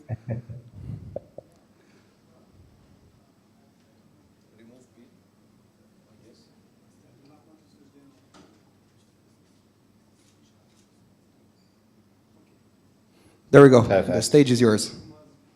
Excellent. Thank you very much. Thank you. So it's a pleasure to be here. Thank you, everyone, for attending the event. I was there in person last year, and I wish I could be there this year, but unfortunately not for this year. So I hope it's as good as last year, because I know last year was a fantastic, really, really good event. So we've actually released some news recently, so I'm going to give you one of the first sort of updates on what we've been doing with our CBDC platform. So first of all, quick introduction. So I'm Anthony Welfare, I'm Senior Advisor at CBDC. So I've been working around 8 years in the enterprise space in many of the different chains, Ethereum, Hyperledger, and obviously working now with Ripple and the XRP ledger. And also the author of Commercializing Blockchain, Strategic Applications in the Real World, which is actually about 3 years old, but it's still very relevant about what blockchain can do. Ripple has grown massively. I mean, a year ago, this slide, I think it said 350 or 400 people and 8 global offices. We're now 800 people in 15 offices. And I think that's just a testament to what's happening in crypto in general. Real world crypto, let's say, and sort of the blockchain world. So our business has grown significantly, even though obviously we're in a crypto winter and things are a little bit challenging around regulation, you know, especially in the US and places like that. We're sort of a two-in-one company, the way we look at it. So we have a RippleNet, which is our global enterprise-grade payment network. So we're paying, millions of transactions, billions of dollars of value around the world in different currencies, cross-border. And then the other part of it, we underpinned by the XRP ledger. So XRP ledger is a full permissionless public blockchain, and you can build, what you need to on that, mainly around payments. So we use the XRP, the digital asset, to move value around the world. We've built sort of previously things like NFTs and DeFi are sort of some of the areas that's growing. So it's not just about payments, but where I look after is really around CBDCs and stable coins, which is a highly interesting area. As I mentioned, we've been really busy over the last few weeks. I mean, the CBDC team actually started 3 years ago. So a lot of this has been, work in progress for a long time. And just in the last week or so, week and a half, we announced our new CBDC platform, basically upgraded CBDC platform for issuing CBDCs and let's call them regulated or government stable coins.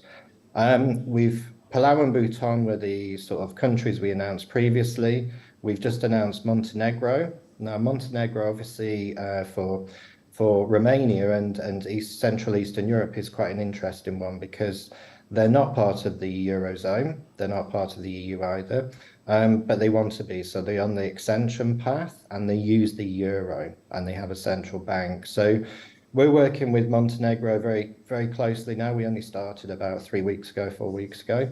Got some good work there. And I think it's quite interesting because within the Eurozone, it's very difficult to build a digital euro at this stage because it's 26 countries, 26 central banks. So obviously, there's some really good work going on by the ECB and other parties around that. But what we see, things like this, opportunity in Montenegro is to actually test a stable coin, a euro stable coin for a country, which inherently is a digital euro. So that's very exciting and very relevant and local to obviously the area where we're talking about. And then finally, I think we announced this Thursday, just last week, and I'll talk about this at the end of the session. We're focusing on real use cases of a CBDC and stablecoin. And this is our first real use case that we're announcing, and it's around real estate. And I'll talk you through that project with the Hong Kong Monetary Authority just at the end. In terms of where Ripple is now, this is one of the first research pieces around the CBDC players. And it's good to see that we're at the top. So we were ranked number 1 because of our existing cross-border. We have a multi-billion-dollar business processing transactions globally. And obviously, we've been doing this for 3 years in the CBDC world. So, we just announced, obviously, 2 last week, and we've got plenty more that we're working on. So, we're in a really strong position after 3 years' work. Always good to start to get everyone on the same page. What is the CBDC? It's CBDC is the government, the central bank issued coin directly. The name says it all. But we see a world of digital currencies coming up. So it's not going to be just a CBDC or just a stable coin or just XYZ. We see these 3 sort of working together. So cryptocurrencies, obviously we all know the cryptocurrencies, Bitcoin, Ethereum, XRP, etc. They still have a purpose and they still will be used in a certain extent in countries. Now, you've obviously got countries where Bitcoin is being used a lot, through to countries that it's hardly used in the slightest. And we don't see that changing that much. Cryptocurrencies are innovative. They are first mover, they're quite interesting, and they do different things. So you're always going to have the innovation part at the sort of left-hand side of the presentation.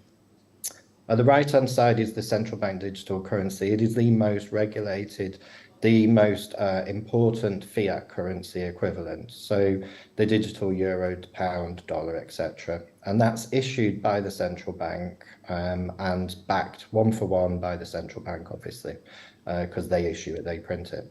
The middle bit is the interesting part.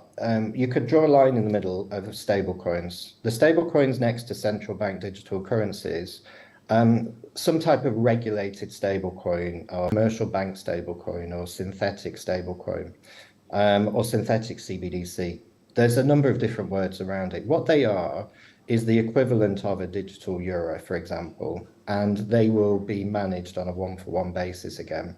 So it could be, you know, one of the commercial banks in Romania or wherever issue a stable coin, which is regulated, and therefore it's the same value as a central bank digital currency. It's just where it's held and how it's managed. And we still see the other part of stable coins nearer to cryptocurrencies like USDC, USDT, EuroC, etc. We still need to see those playing a part, probably not as big as it is today, but it will move outside of crypto into normal life, let's call it. So we see this mix of different types of coins, digital currencies coming up over the next few years.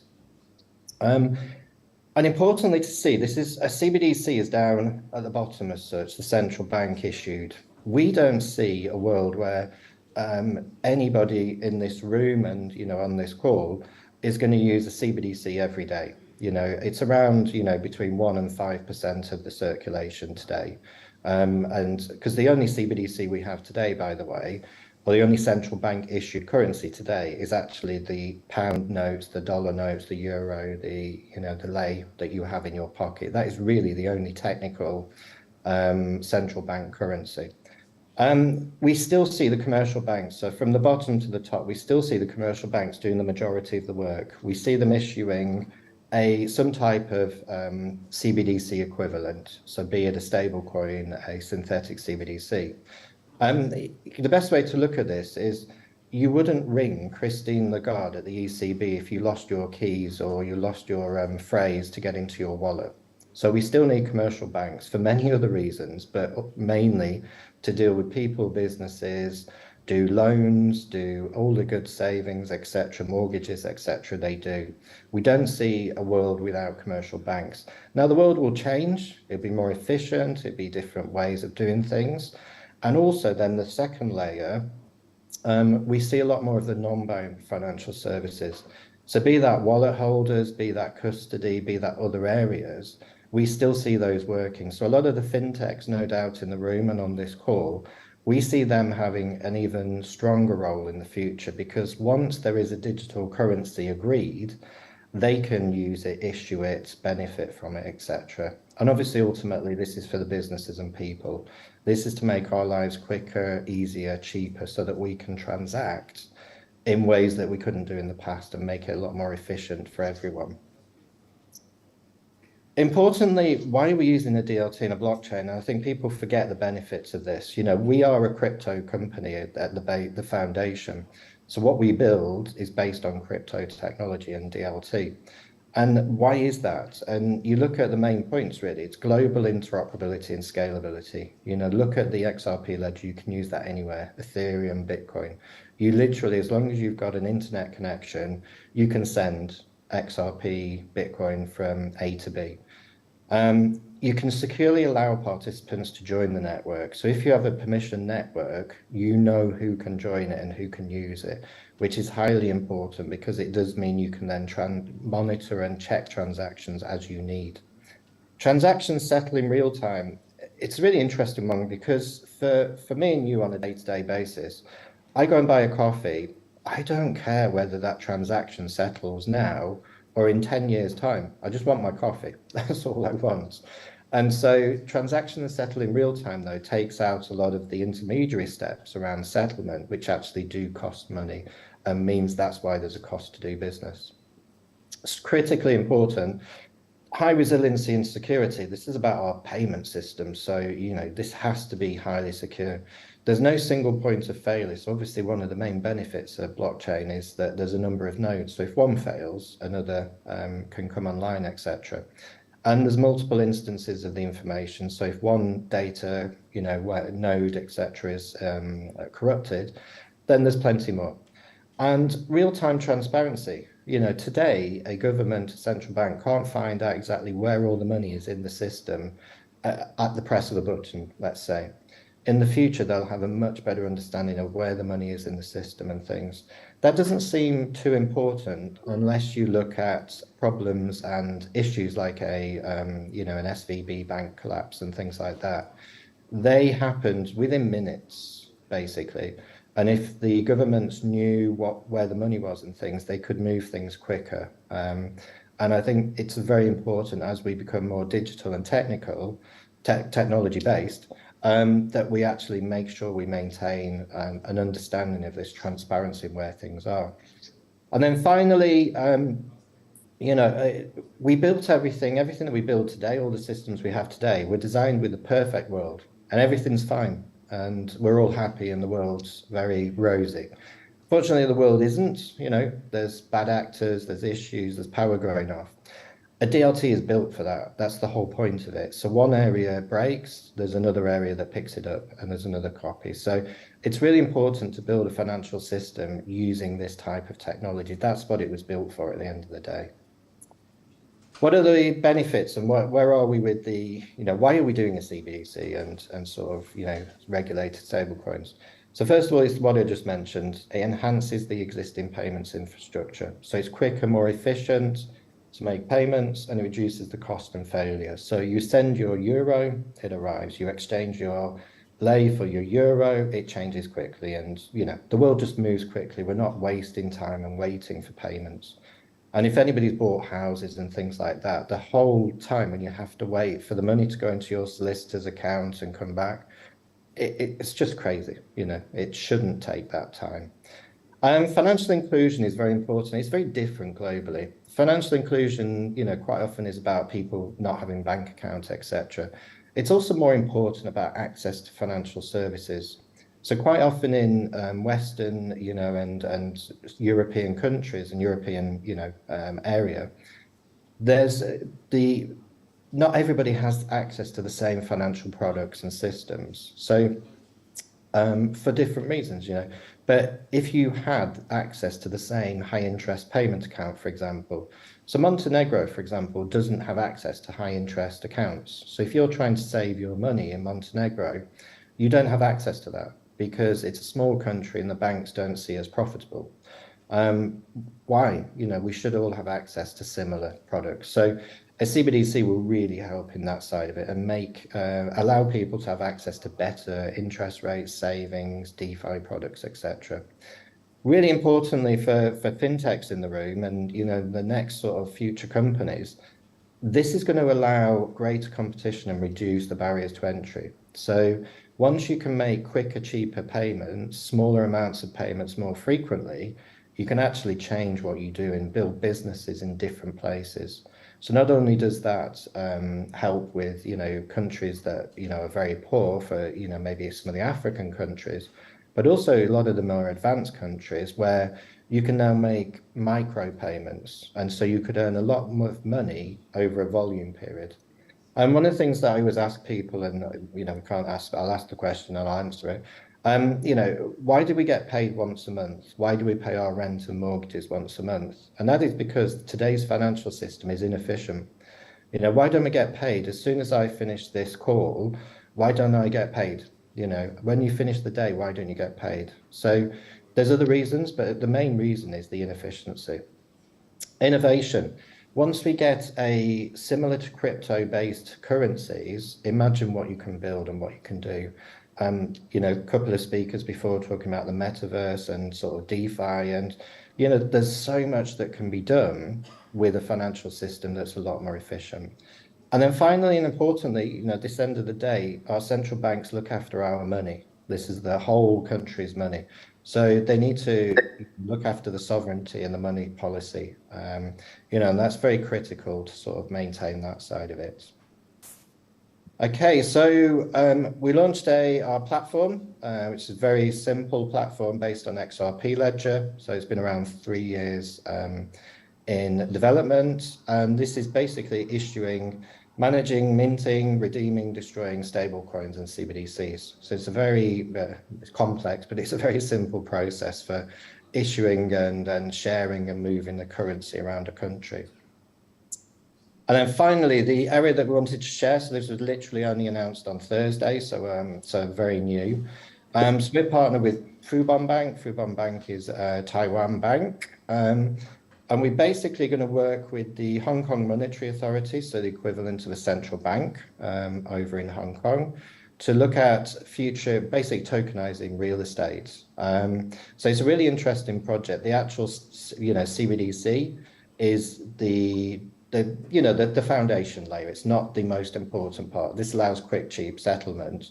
The interesting part with this, the real use case, is allowing the property real estate companies, people, etc., to actually tokenize the real estate for loans, for example, or to release equity, etc. And the benefits are massive. If anyone's, in the sort of real estate industry, we're opening up a number of sort of innovations here. So, for example, decentralization of finance. So this opens up the whole world in Hong Kong to actually participate and use, the HKD, the Hong Kong dollar, to do different things with around the DeFi world. Obviously, speed to value. If you think of a property, it's a very, the asset's tied for a long time, and to get money out to move it, we all know real estate takes a long, long time to actually, buy, sell, etc. Using the collateral for loans, so you've got equity in your house, you've got, whatever it be in your house, it's very hard to borrow against it and to use it. And normally you pay really ridiculous interest rates. Again, if you tokenize the real estate, you'd be able to look at that.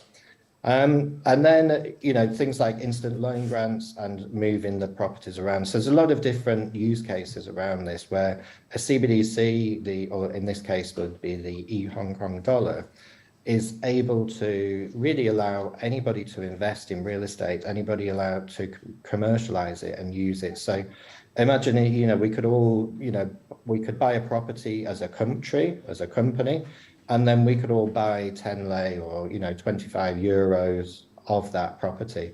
Whereas at the moment, property prices are crazy around the world. You would have to sort of, buy a lot of money. So it's sort of democratizing real estate, but it's allowing different things to be done. So you could just lend, equity for part of your property and really, use that money for whatever you need to in other places. So so we're really excited about this. Project's only just starting, so it's very brand new.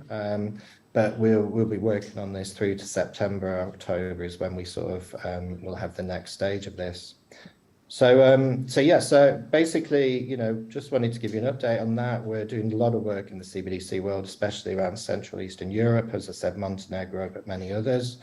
And we're proven now, we're scaling this, we're growing this, and we're in a very exciting period. I think CBDCs and these related stablecoins are going to unlock a lot of value and a lot of innovation. And I think, fintechs and sort of startups and entrepreneurs in the room should be really excited about how we can use this over the next few years and how this new technology and quicker, cheaper payments will allow you to do better business in the future. So on that, I wish you thank you very much. It's a pleasure to be here virtually, and I hope you enjoy the rest of the conference. Fantastic. Thank you very much, Mr. Anthony. Thank you. All right, cool. So heading back into real life, I'd now like to introduce the next panel, which is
decided to have this today, this conference today, 13 years after the 10,000 Bitcoins sold on pizza.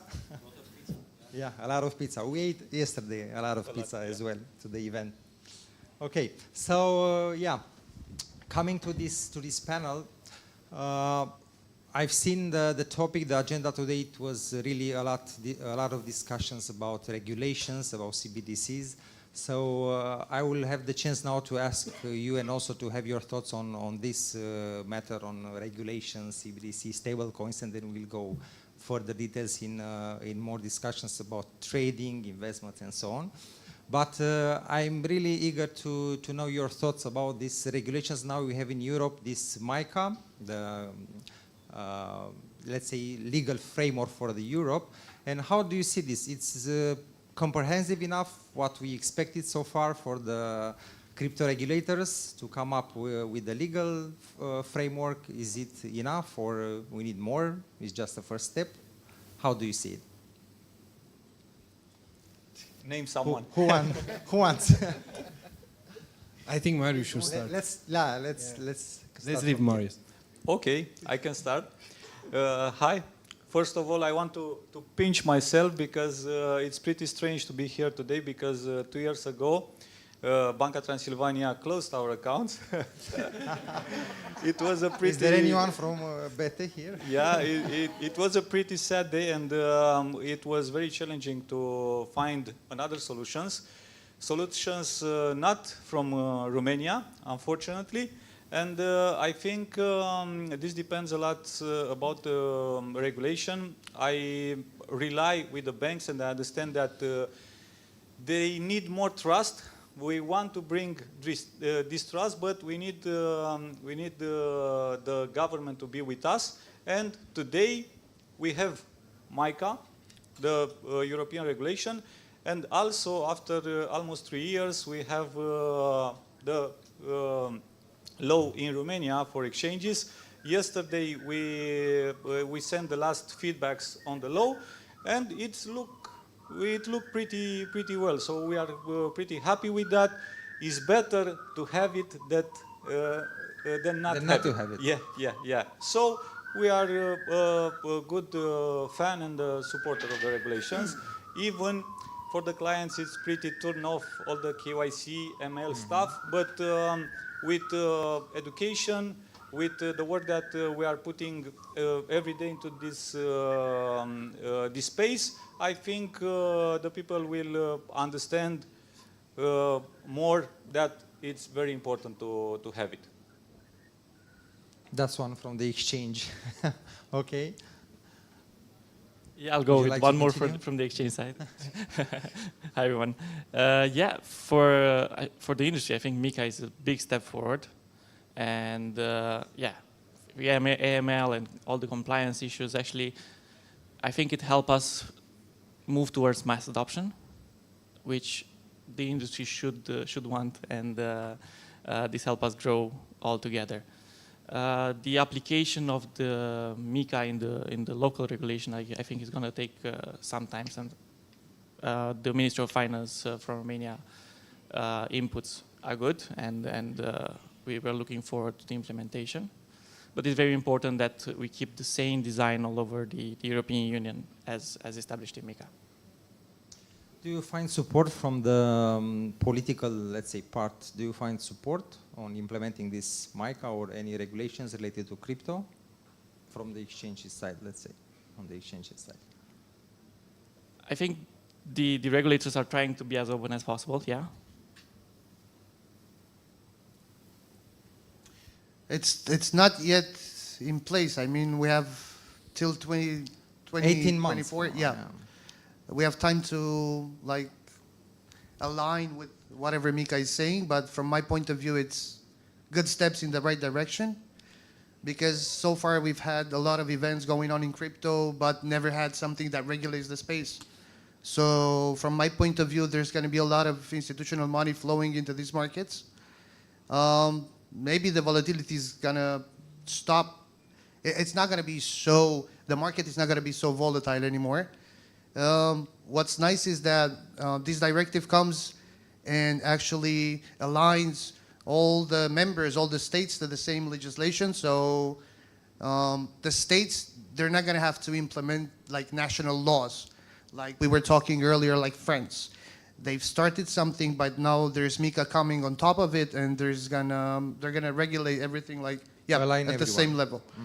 So yeah, as I said, it's good steps in the right direction. It's the first time that we finally have maybe not a legal framework. We just have the base of this legal framework. Of course, there's a lot of things to be optimized and whatsoever, because we know NFTs are not in it. DeFi is not covered. DeFi is not in it. Securities, they're not in it. So there's still a lot of place to grow, and but it's just a start. the first step. No, it's a start. So it's start. good. It's good. Yeah. I don't know, Konstantinos, do you hear us? You're online with us. I cannot see you. So I can hear you very well. Thank you. Input on this? So I think it's very important to say that participants in the market are going to be able to benefit from passporting. That is one of the key advantages that MiCA gives players in this space. So they will be able to obtain a license in their home state by their home regulator, and then passport in all 27 EU member states.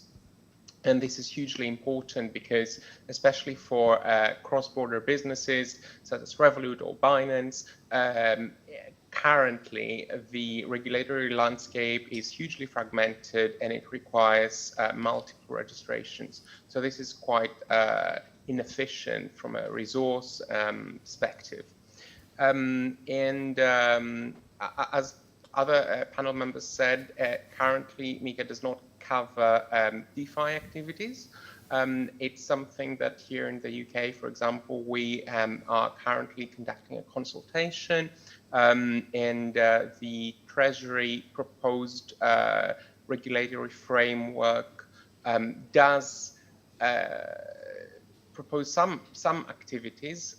Obviously, we know that the Commission is also looking to bring MiCA 1.5 or MiCA 2, which will presumably cover DeFi, but this is going to be outside of the mandate of the current Commission, which ends on 2024. One point I wanted to make is specifically in relation to crypto securities. These wouldn't be already covered under the existing MiFID framework, Markets in Financial Instruments Directive. So I don't think we are going to see securities in the crypto space ever falling within the scope of MiCA or a future regulatory framework around crypto, because I think that the view from the Commission is that it's already, the existing framework is already fit for purpose. Yeah, but it was not updated for a long time, so we are still expecting there's some updates as well on security side. One thing that was interesting, and for many they were caught by surprise, that the EU came first and to have this MiCA in place, comparing with the US, which, I don't know, maybe in 2021, all of us were expecting that the US will lead the place here and will have regulations in place. But we've seen now that the US is cracking down on crypto these days. So why do you see this difference, US that is cracking down on crypto these days and comparing with what is happening here in Europe? I want to add something on the top of the last discussion. I always said that I wanted Romania to be a trendsetter and not a follower. And I think, unfortunately, we lose that potential advantage because when we have, in the first row, we have the project for the law. It takes too long to be implemented, and I see that nobody wanted to I don't know, to be the hero of the country, to be like, I don't know, Estonia, Lithuania, now France. We are always a follower, and we had the chance, no? We had the chance, but right now I see that Europe have this chance, and it's pretty obvious that they are doing that instead of US, and it's pretty surprising for me because we know what is happening there. But the perception for us as a fintech that maybe US can be a good country to go with our services, we are pretty afraid about all these changes about the regulation. And from the first day, we, Tokero, didn't accept US citizens, and I think we'll keep these policies. So I think it's good that now Europe is in the first row of implementing that. Okay, anyone else for the second topic? US, what is happening now in US comparing with the EU?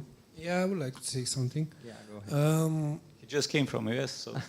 Yeah, I stayed there for only 1 month, but I learned a lot. European has always been conservatory compared with US regarding laws in different aspects of life. Let's say cars.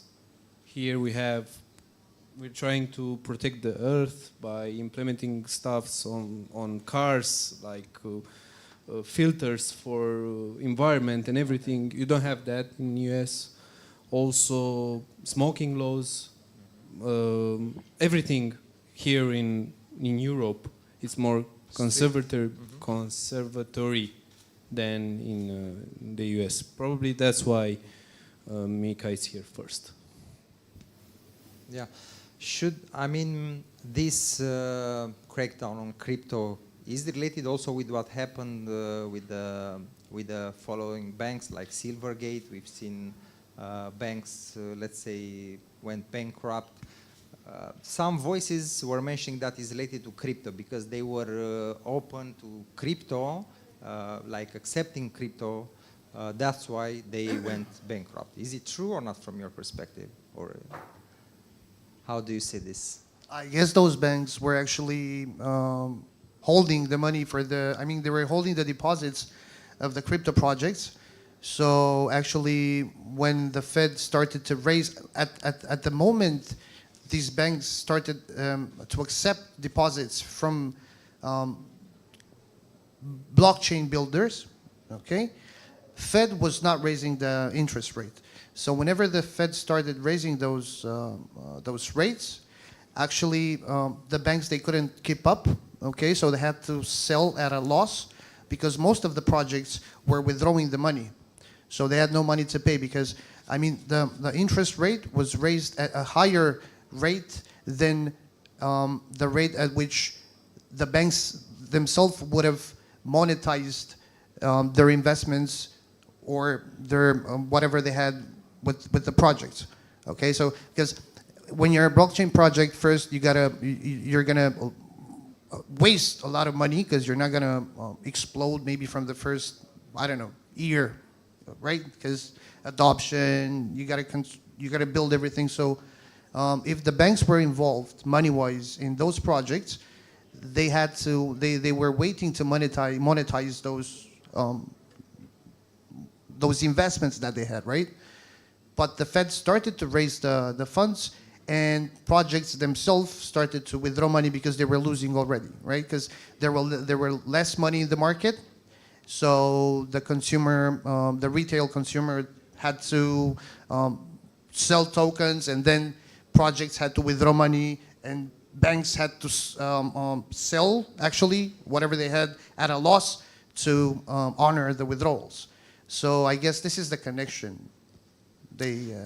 Partially, I guess, because the story is much. This is just a point of view. Just on the crypto related, because it's also related with T-bills and bonds, and they had to cash in the loss. Let's say it's just the part where the crypto was involved in it. So yeah, guys. So long story short, not bad clients from the crypto space, just bad management. You could say like this, bad management. Yeah, that was the question, if it was really, this was the trigger that, I don't know, US decided to crack down crypto because due to these falling banks. Could be. On some side, they were fighting inflation. That's right, because it's easy to understand that once you actually raise the interest rate, the banks are going to get money. It's a more expensive credit, right?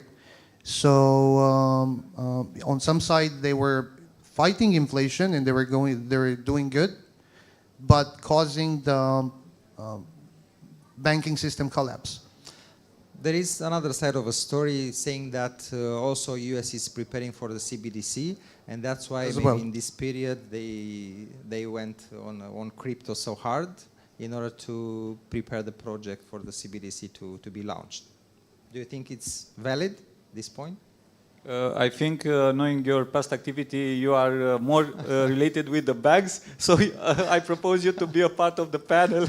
So if you have better explanation than us, please be my guest. Let's say if also Konstantinos is here with us and maybe have some inputs on this.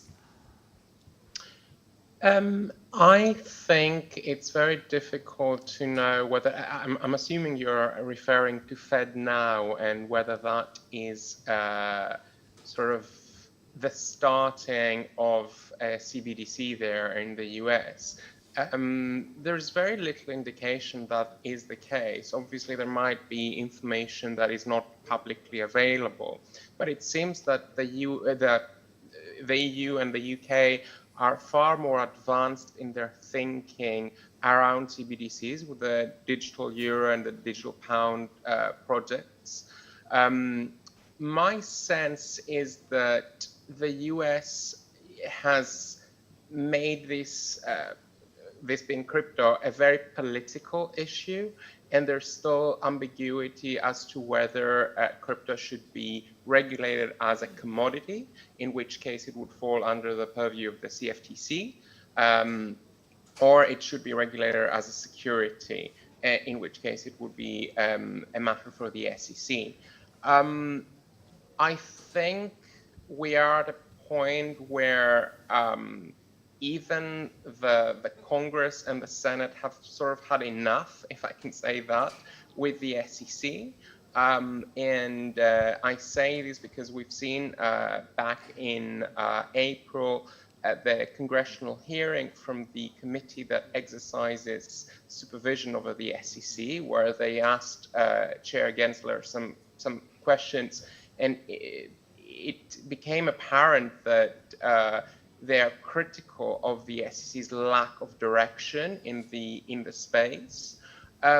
So I think we will see in the near future more activity in that space, and we will see an unblocking. Thank you, Konstantinos. Speaking about CBDCs, we had also earlier the presentation from Ripple talking about CBDCs and how marvelous it is, only advantages. What's your thoughts on CBDCs? Has only advantages? Is there any drawbacks in implementing CBDCs? Or not even my comparing line with of stable expertise, coins? so not my line of expertise. I can say neither do I. We are using only USDT.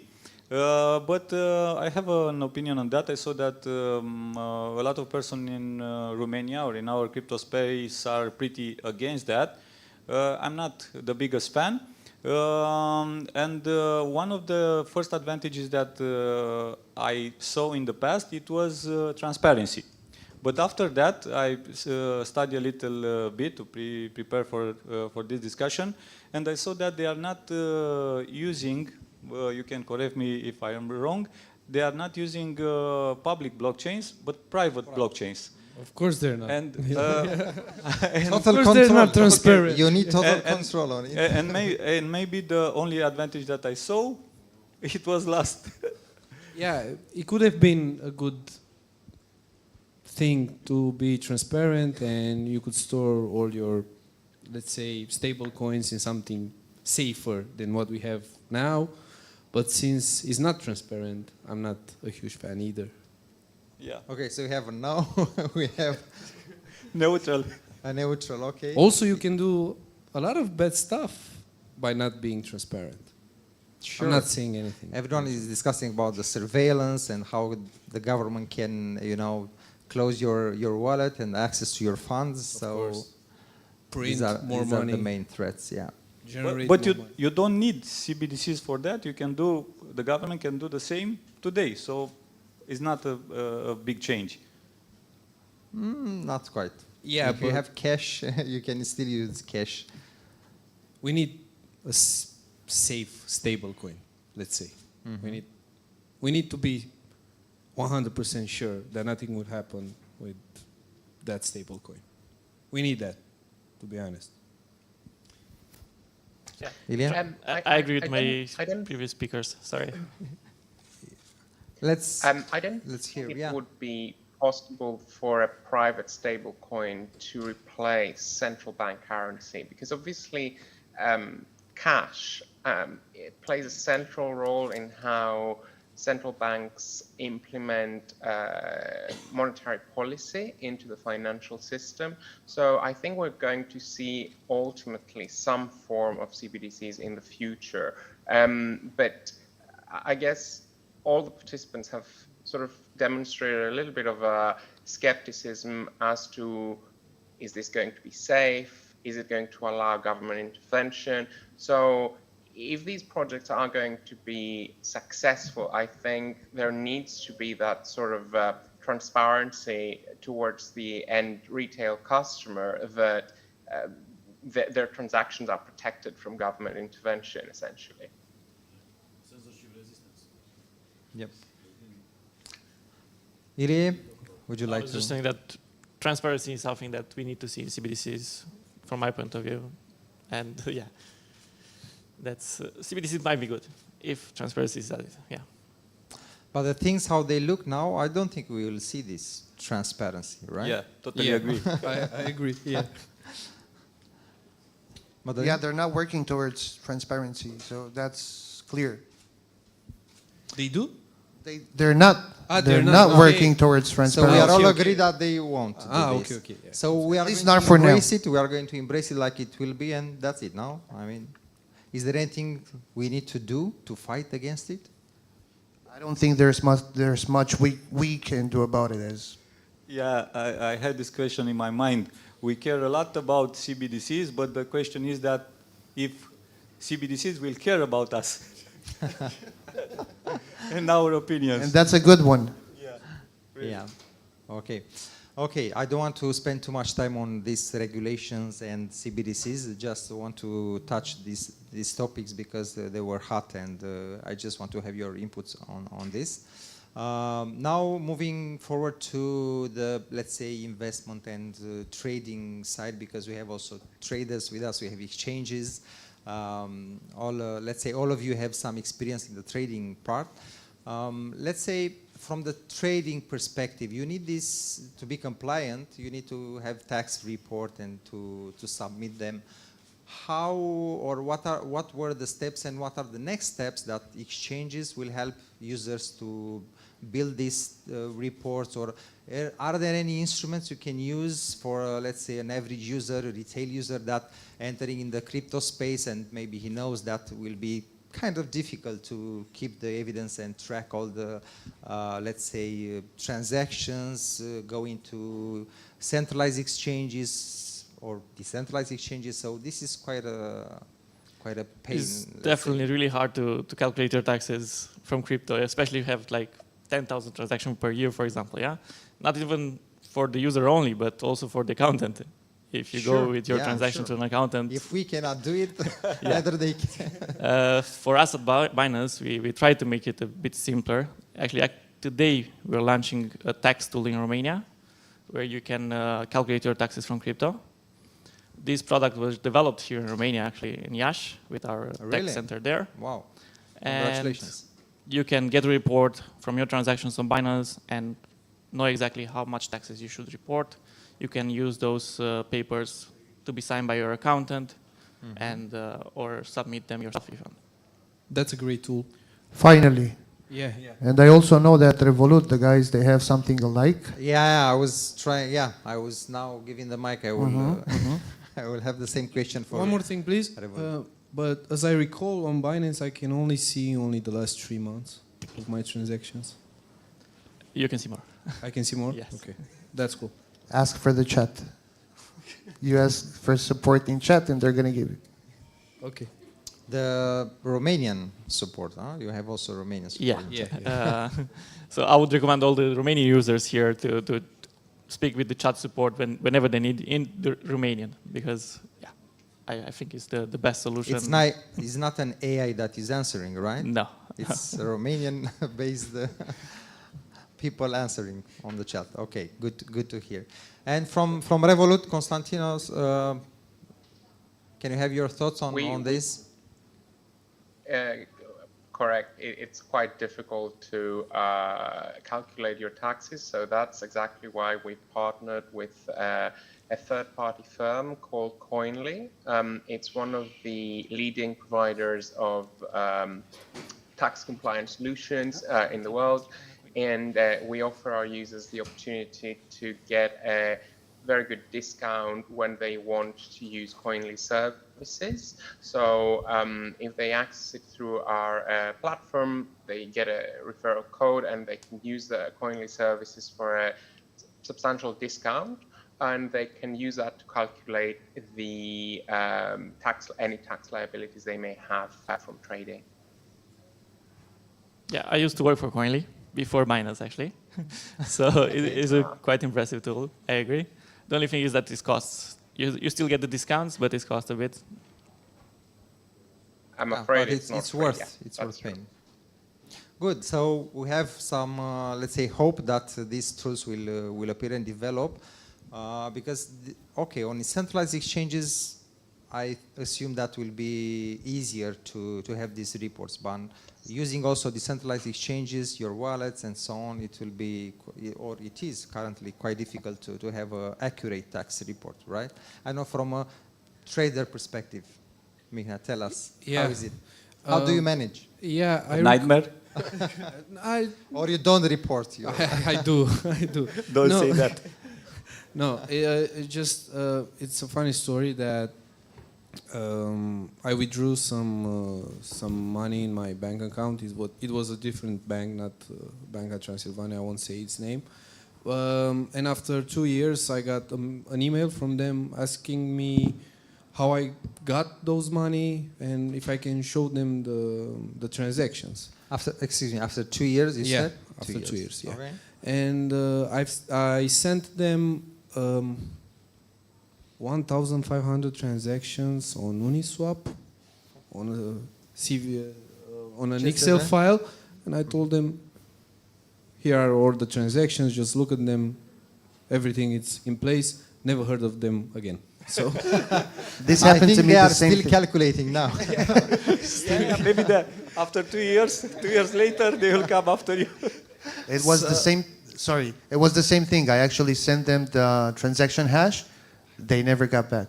Yeah. Okay, so we have a solution here. So this might be a solution, huh? only- Just send them a bunch of files, Excel files with transactions. The only solution is that you need to be straight and fair. Just calculate all your, let's say, what the input and the output, and just calculate and say. Like manually? Manually, yeah. Write them on a piece of paper, huh? Yeah, I just calculate them based on date. I just starting from 1st of January until 31st of. And end of the month? Yeah, and so on. Manually. If I remember correctly, there were some on Dexys. I mean, there were some projects here in Romania trying to solve this and making a report, trying to Yes, I want recall to add that Maybe. we are working with declarațiaunică.ro with Eduard, that was it. and they were doing pretty good work, and we keep updated with our IT team the bank statements format, the statements from our platform, the formats, and it's working pretty good. It's a very good tool, and I strongly recommend it. So yeah, this is one of a tool that we You can can use. add, for the ones that don't know maybe their application, you can add all your statements from Tokero, from Binance, from all the other centralized exchanges, and they calculate it for you, and with very good rates. Nice, good. Okay, so we are approaching the end now. We have only 3 minutes left, I guess. So let's say for an investor or trader who wants to enter in this space, what would be your advice? But don't give that like Not cliche, financial well advice. known.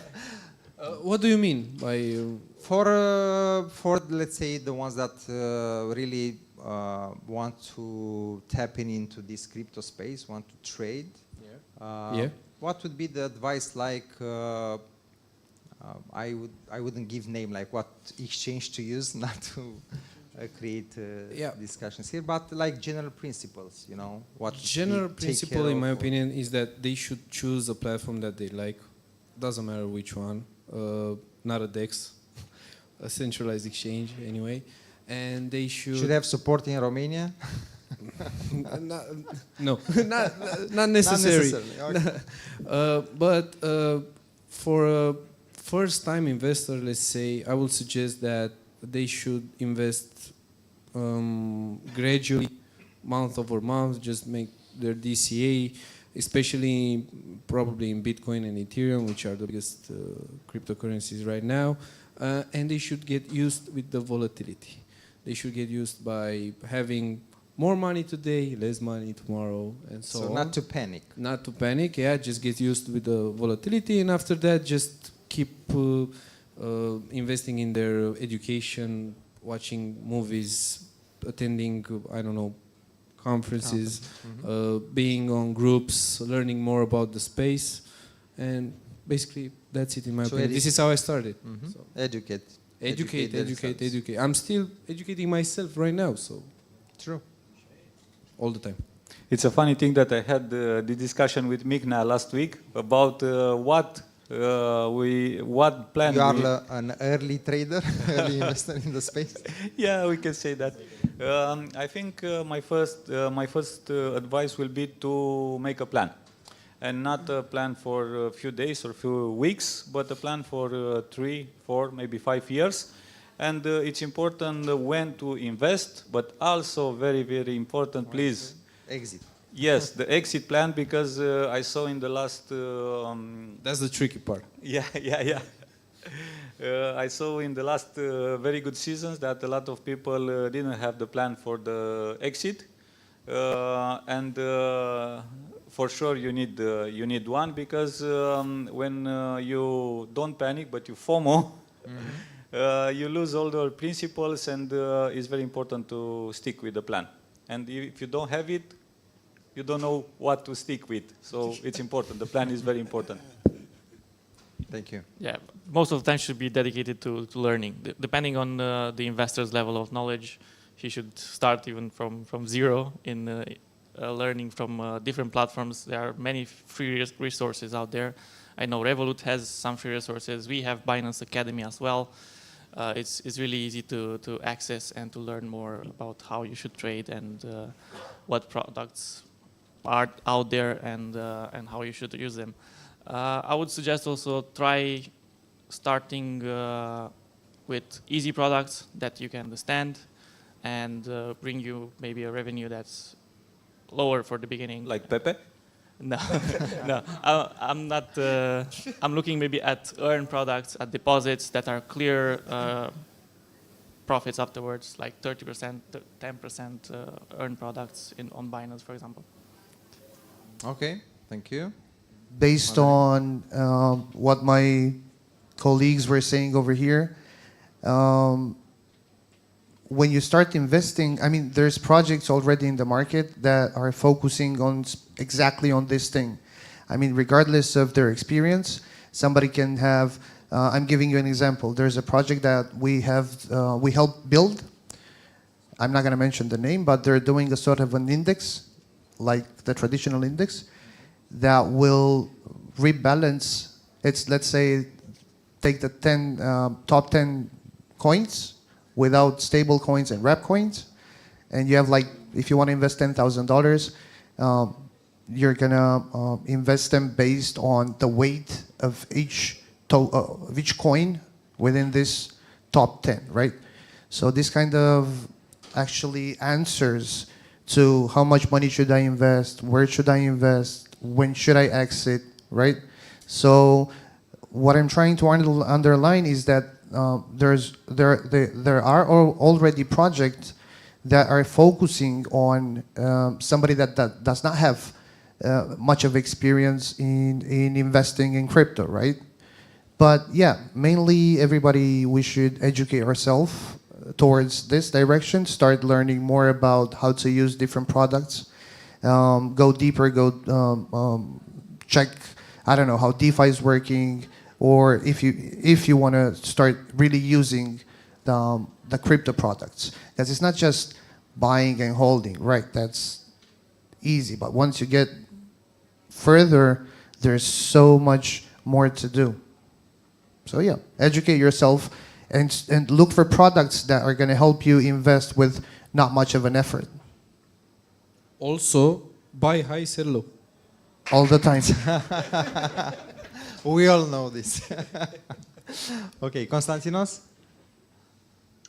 Yeah, I mean, obviously, I think everybody has emphasized education, so I'm not going to repeat that. And I think one of the best ways to learn about crypto is by actually participating and buying some crypto.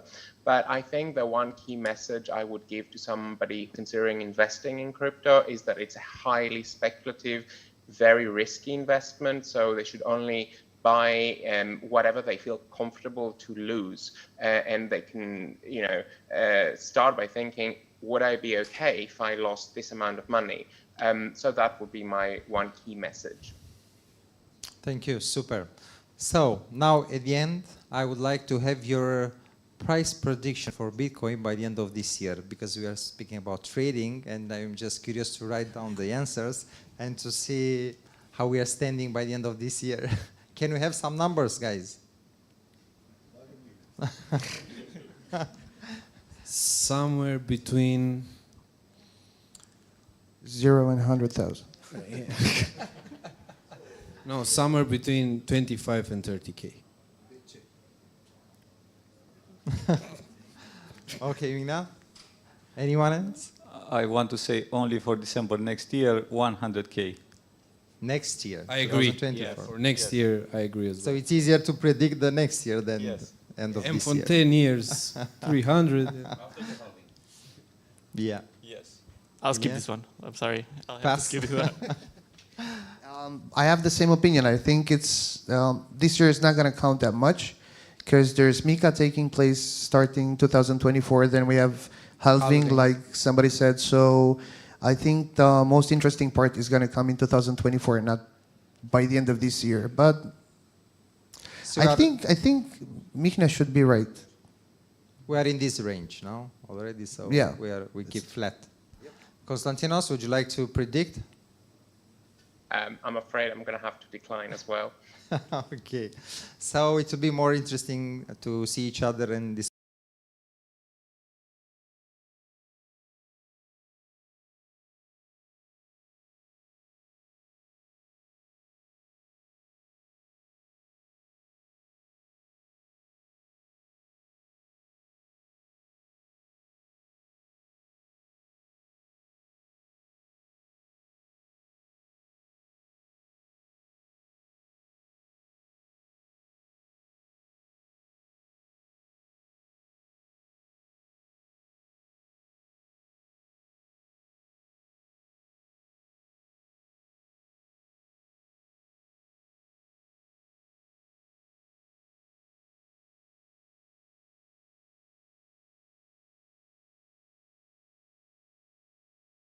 Good try. Thank you.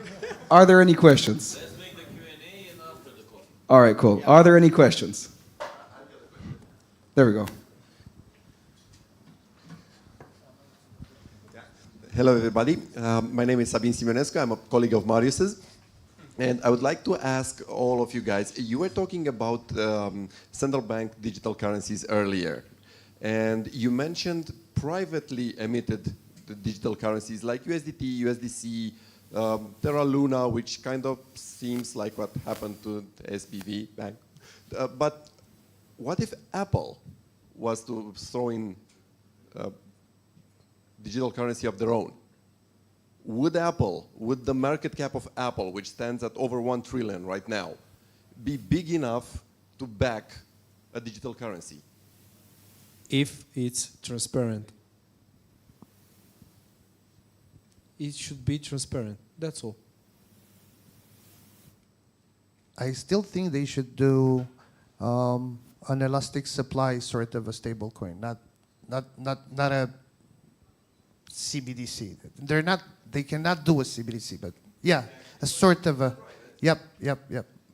I think they should be doing like an elastic supply stable coin, not backing it with their 1 trillion market cap, whatever, or a part of it. Okay. For me, usually I work in the team, and if I would receive this question from somebody else, maybe I will ask Sabine, Sabine, what is your opinion about that? So he throwed you the ball. Yeah. He asked, what's your opinion? You can say your opinion about that. Well, in my opinion, it would be the start of what would be the biggest corporation move they ever made. Meta tried this, but they practically got crucified in the media. They tried launching their own coin, Libra. Right. I think we're all old enough to remember that. Libra, Telegram, they also. But none of those worked because they weren't big enough. Yes, I think they could pull it off. And if they mix it with the virtual reality they're kind of working on right now, it would be the next evolution.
cred că ar fi un moment potrivit. E o plăcere să ne aflăm în interiorul Băncii Transilvania, în inimă, în stup, cum se spune, și să vorbim despre NFTs, unde de multe ori ni se spune că suntem niște nebuni pasionați de poze care pot fi copiate și fără să fie NFT-uri. O să povestim astăzi dacă e adevărat, ne bucurăm să-l avem și pe Mihai de la distanță. Eu mă bucur tare mult să vă fi cunoscut pe toți de dinainte de a avea acest panel și sunt recunoscător că sunt oameni mulți care contribuie cumva la adopție, iar împreună cred că se pune câte o cărămidă cu fiecare întâlnire nouă care există în acest moment. Și aș vrea să începem cu domnul Vevera să povestim puțin despre un moment pe care nu îl considerăm, ci este istoric. O premieră la nivel european, se spune, eu n-am întâlnit altele și cred că e o premieră la nivel mondial. În urmă cu câteva săptămâni, ICI București a fost prima instituție guvernamentală care a lansat un marketplace propriu pentru NFTs, ajutând alte instituții să intre în acest ecosistem. Și dacă noi scriem destul de des despre lucrurile astea, care se întâmplă în afară de obicei, faptul că România a fost ceată și pomenită de foarte multe ori în industrie e un reflector care ne face să ne simțim mândri. Apropo de ce spuneau colegii de mai devreme din panel, că noi copiem lucruri, uite că putem să le facem și primii. Și vreau să vă întrebăm cât de mult a durat procesul de la idee la implementare și cât de greu a fost să puneți la masă extrem, extrem de mulți actori până să se ajungă la semnătura primului ministru, monitor oficial. În primul rând, mulțumesc pentru invitație. E o premieră pentru mine să mă aflu într-un spațiu de acest gen de lucru colaborativ și de discuție. Ca să îți răspund, și mie îmi pare bine că am apucat și ne-am cunoscut înainte, ne-am cunoscut cu ocazia evenimentului de la Parlament, unde s-a și făcut lansarea marketplace-ului.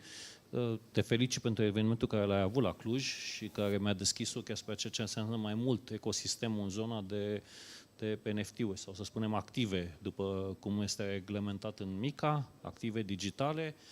Și pornind așa o prezentare, să spunem, optimistă, acum că au trecut și suntem deja cu ele funcționale, parcă nu mai pare așa de grele. La momentul la care ne-am apucat, n-am crezut tot timpul că le vom duce la capăt, am reușit.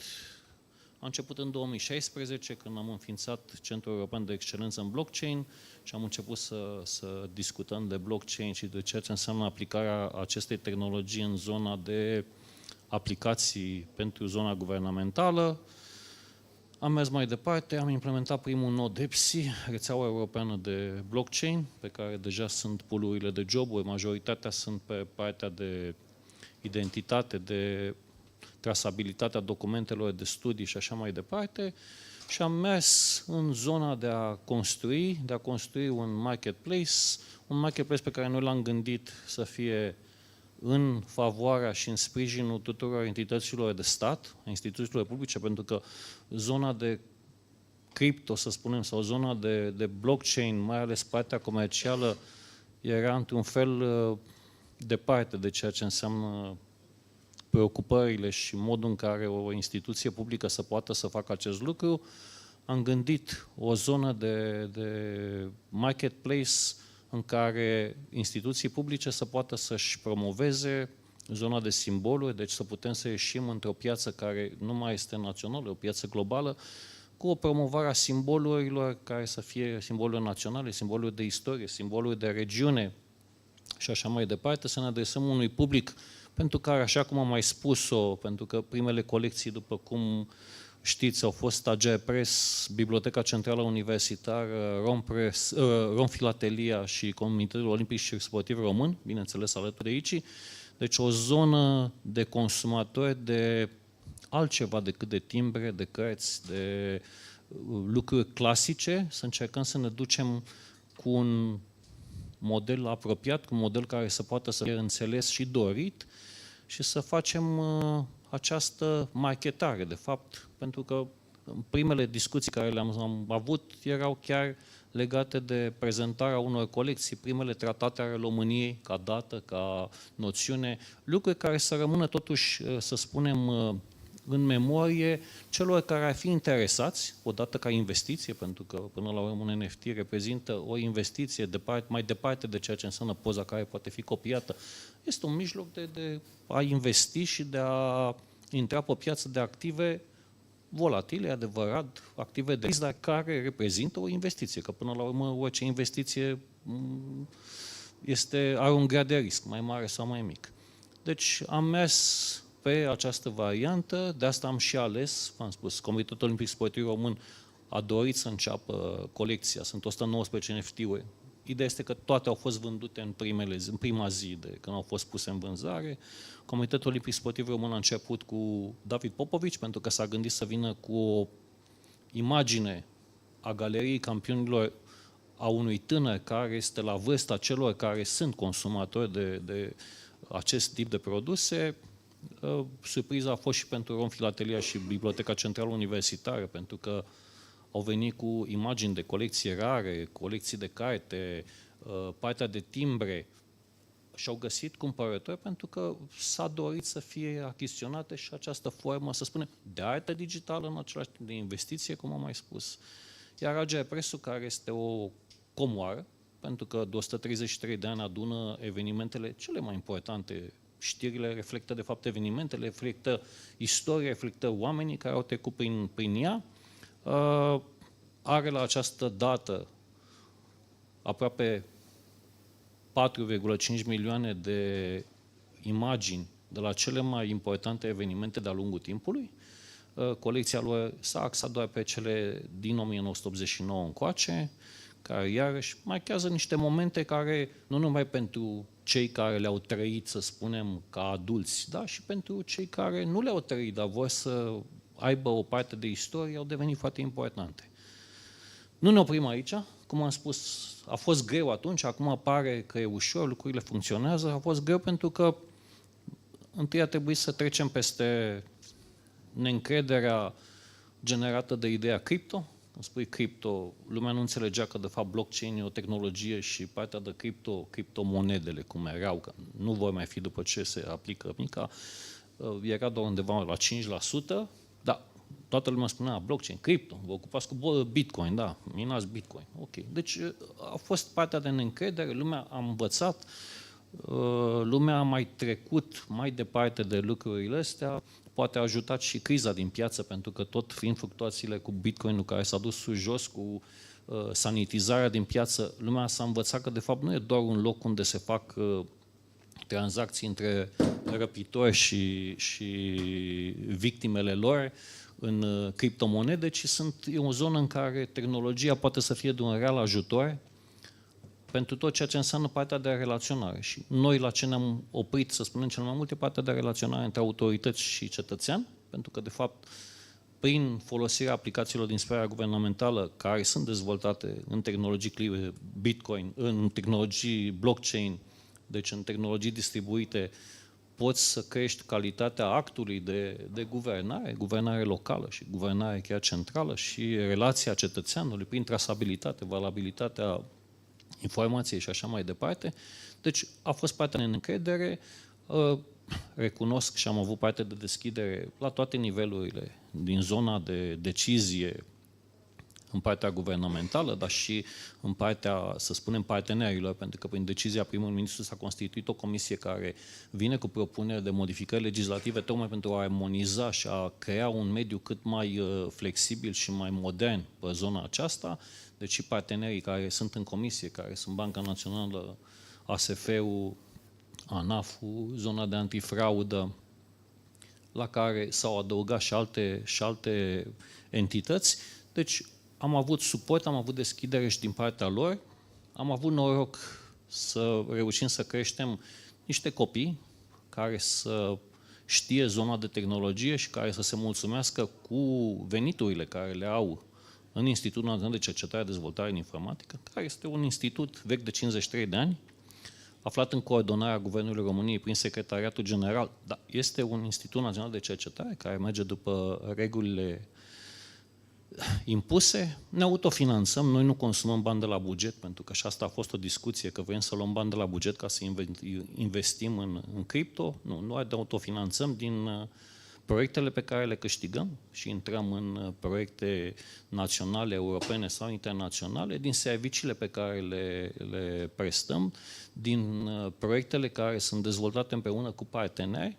Deci am reușit să-i convingem și să fie mulțumiți să fie parte într-un proiect de acest gen și atunci am găsit, să spunem, formula de succes în care să ne mișcăm ca un antreprenor, dar pe de altă parte să putem să respectăm tot ceea ce înseamnă partea care ține de o zonă de instituționalitate, păstrând, să spunem, agilitatea de a putea fi aici pe piață și implicați și într-un ecosistem de acest gen, dar pe de altă parte și la masă. Tocmai am venit de la Comitetul de Guvernare, care s-a ținut la guvern, adică încercând să fim acel lian și acea garanție pentru tot ce înseamnă partea administrativă, instituțională, către zona de tehnologii distribuite și partea antreprenorială de ecosistem în zona acestui tip de marketplace.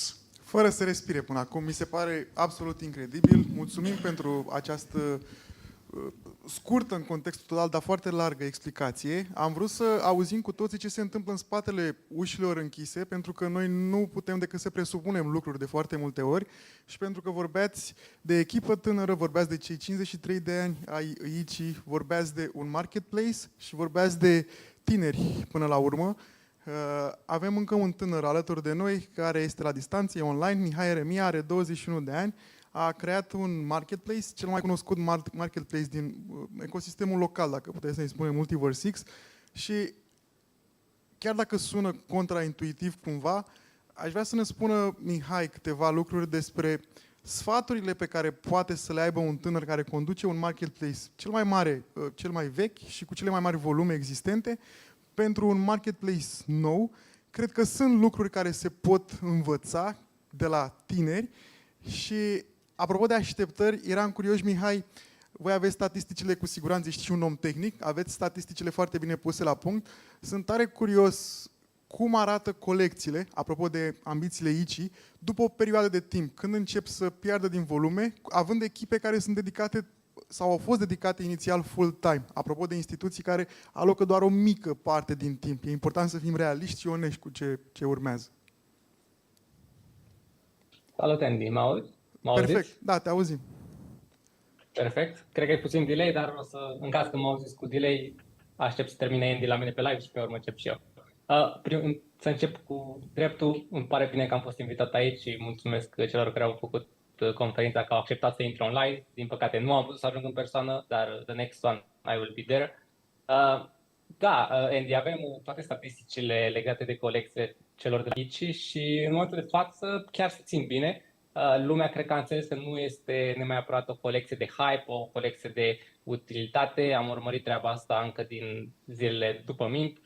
Lumea le-au luat ca și collectors. Câțiva au încercat să facă mici flipuri, dar unii chiar au făcut, alții le-au pus la licitație ca un fel de second licitation, deoarece unele NFT-uri au fost la licitație pentru a fi cumpărate.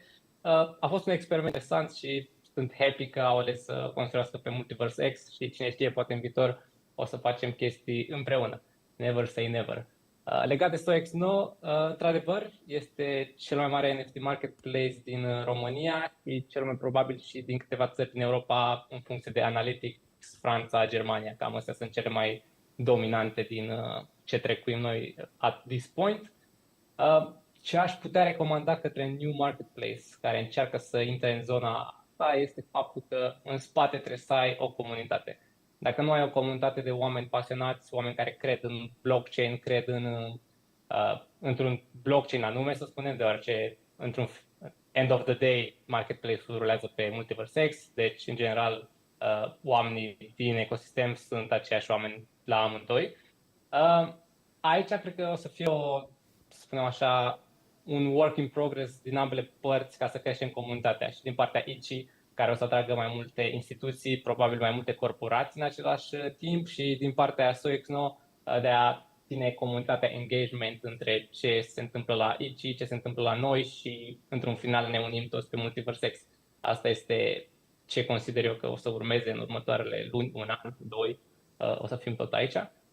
Dar în momentul de față, cred că cel puțin pe ce ne construim noi acum, noi sperăm că o să avem o platformă în care lumea din web poate interacționeze cu EC NFTs, cu PSOX NFTs, cu oricine de NFTs pe Multiverse X, fără să știe cripto, cum a spus și domnul director. Cred că lumea în general ar trebui să fie puțin distantă de treaba cu blockchain. Nu toată lumea poate vrea să înțeleagă blockchain, nu toată lumea poate vrea să cumpere o monedă gen cripto. Poate sunt interesați doar să cumpere un NFT, să facă parte din treaba asta, să aibă o utilitate din spatele NFT-ului, dar fără să interacționeze cu domeniul de cripto.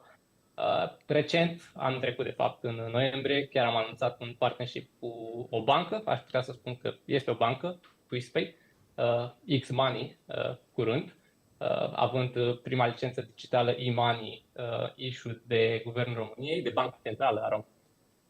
Și asta a fost primul nostru step în direcția de care am povestit mai devreme, să facem onboarding la oameni de rând, oameni care cunosc cripto în ecosistemul nostru de NFT-uri, poate și în viitor pe marketplace-ul de la ICI, când o să se deschidă cu fiat payments, o să fie aceeași integrare. Să dau niște statistice din partea asta de la începutul anului ăsta până în prezent, peste $110.000 au fost cheltuiți pe NFT-uri. Asta incluzând minturi și secondary trading, ceea ce, în opinia mea, având în vedere că anul acesta este un bear market, piața este foarte scăzută, cum a spus și domnul director, cred că este o valoare foarte bună, mai ales că în mare parte suntem decât în România și puțin în Europa, cum am specificat. Mulțumim. Deci estimările mele pentru viitor sunt că o să explodeze în acest sens. Sună bine, într-adevăr, pentru un bear market în care suntem. Mulțumim pentru insights, o să revenim mai târziu. Ai ridicat o minge foarte interesantă la fileu, apropo de comunități și apropo de adopția pe care, dacă vrem să o vedem, e nevoie să nu mai fie fricțiunea asta existentă între user și tehnologie, să fie totul cât mai seamless și cât mai ușor de folosit.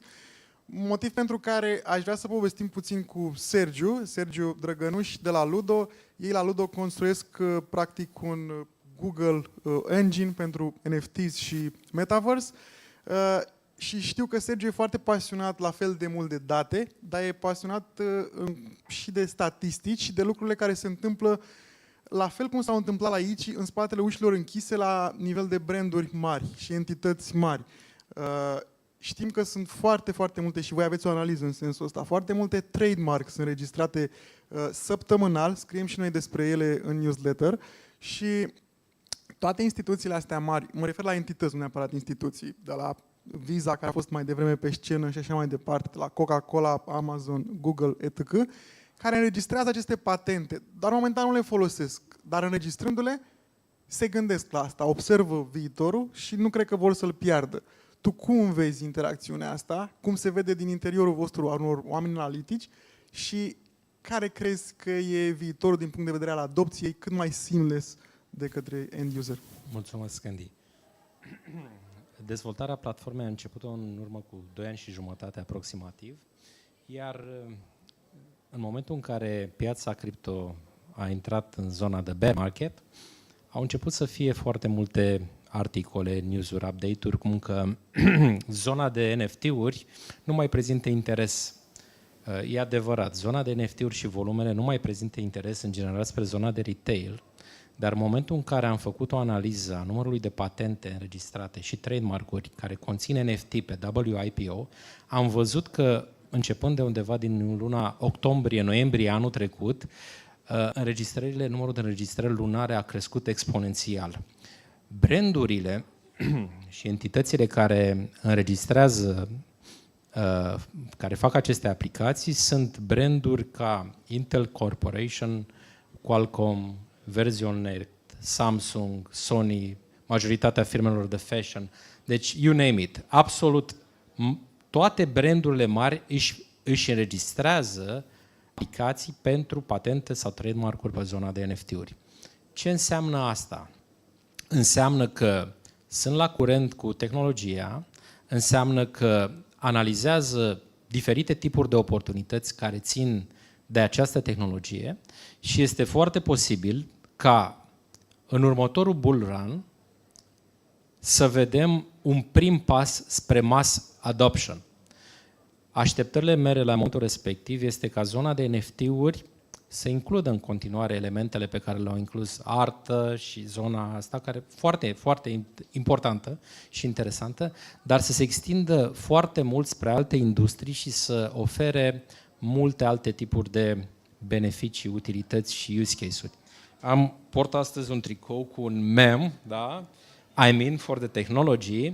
Vreau să spun că primii pași, interesul meu mi-a fost stârnit spre zona de cripto, în momentul în care am auzit că Bitcoin e $9 și la câteva săptămâni după era $40, $50 și cu câteva săptămâni înainte fusese $2. E clar că elementul speculativ poate ne-a atras atenția multora dintre noi și ăsta este elementul care creează hype în ecosistem. De asta am zis că probabil în următorul bull run vom vedea niște mișcări interesante și probabil multe branduri vor alege ca în momentul respectiv să-și lanseze produsele. Dar ce mă aștept să vedem este o migrare a use case-urilor în zona de NFT-uri spre use case-uri cu beneficii reale, începând de la use case-uri de genul decentralized identities, da? De care toți avem nevoie. Practic asta este ceea ce ne lipsește în telefonul mobil. Avem carduri, avem bănci, avem fotografii, de ori nu avem încă actele în format digital și continuând cu, nu știu, acces la platforme online, continuând cu chei de mașină, continuând cu acces la, nu știu, o cameră de hotel, Airbnb și așa mai departe. Sunt extrem de multe use case-uri, fiecare industrie în parte își autodescoperă use case-urile care au sens pentru ei și sunt de părere din experiența personală că și zona de retail, fiecare utilizator în parte, nu va putea cu ușurință să fie convins de un third party să folosească NFT-ul, ci se va autoconvinge în momentul în care va simți beneficiul pe care acel NFT îl oferă. Asta a fost experiența mea. În urmă cu câțiva ani am organizat un summit, mi-a fost oferită posibilitatea să ofer mai departe tuturor speakerilor NFT-uri gratuite și eu, în urmă cu 3 ani și jumătate, am refuzat și am zis că invitațiile organizat sunt invitați serioși și care nu au timp să piardă cu pisicuțe și cățeluși și așa mai departe.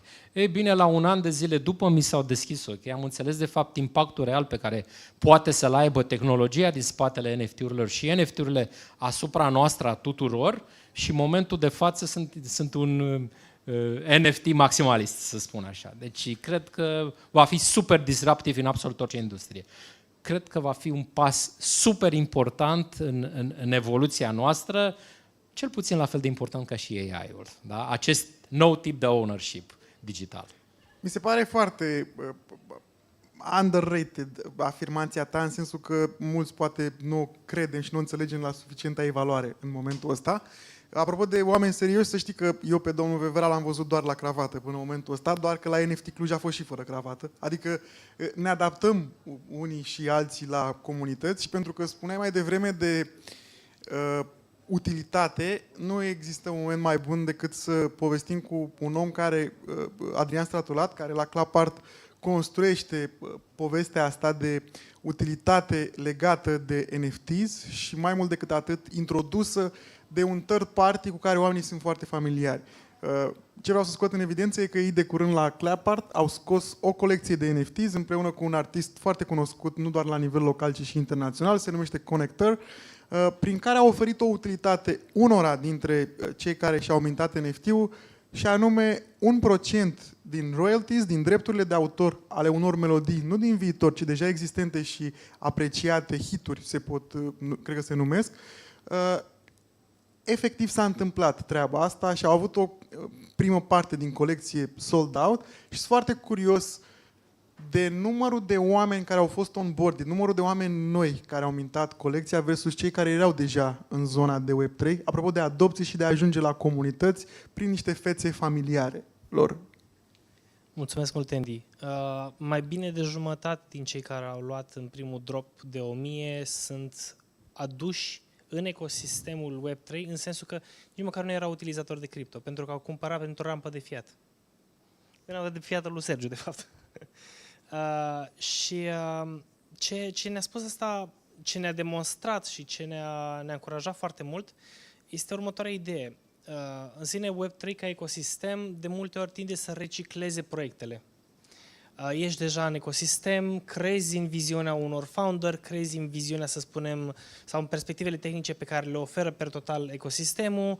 Dacă vine cineva în care deja ai încredere, vine cu o nouă colecție, poate lichidezi o poziție, intri în altă poziție. Și asta, să spunem, mai mult sau mai puțin, un nivel de stagnare se poate vedea în anumite rețele, pentru că vezi că este o decuplare de felul în care merge piața.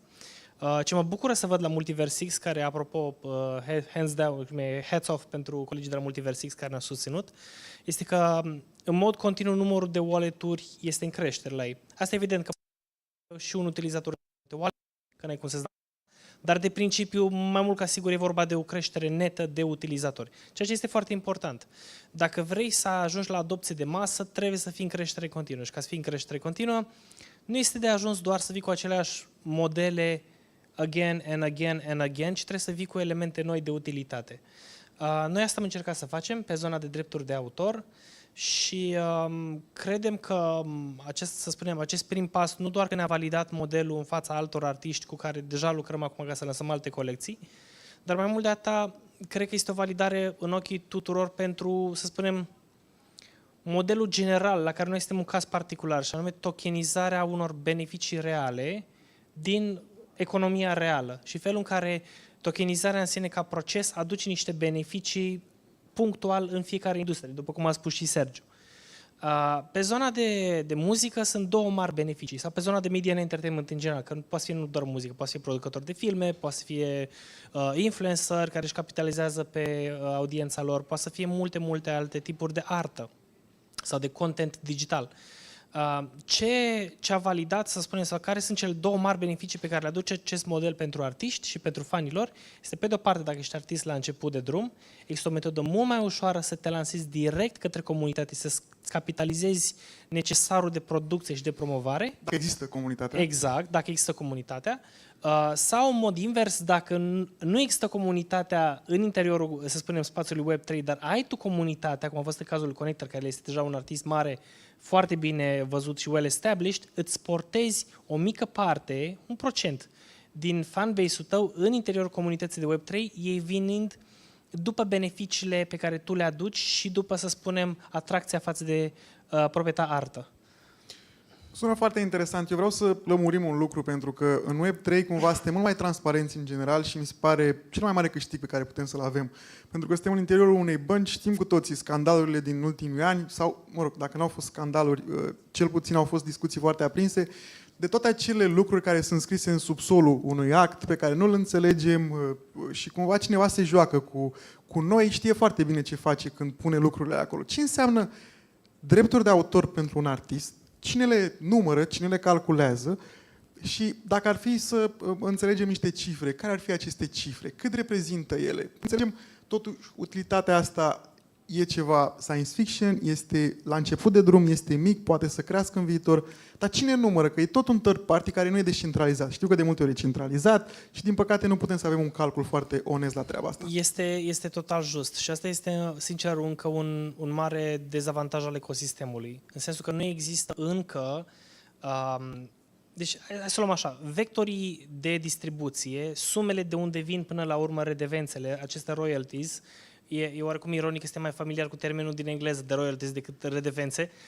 Redevențele provin până la urmă din două medii, din zona de publishing și din zona de digital streaming.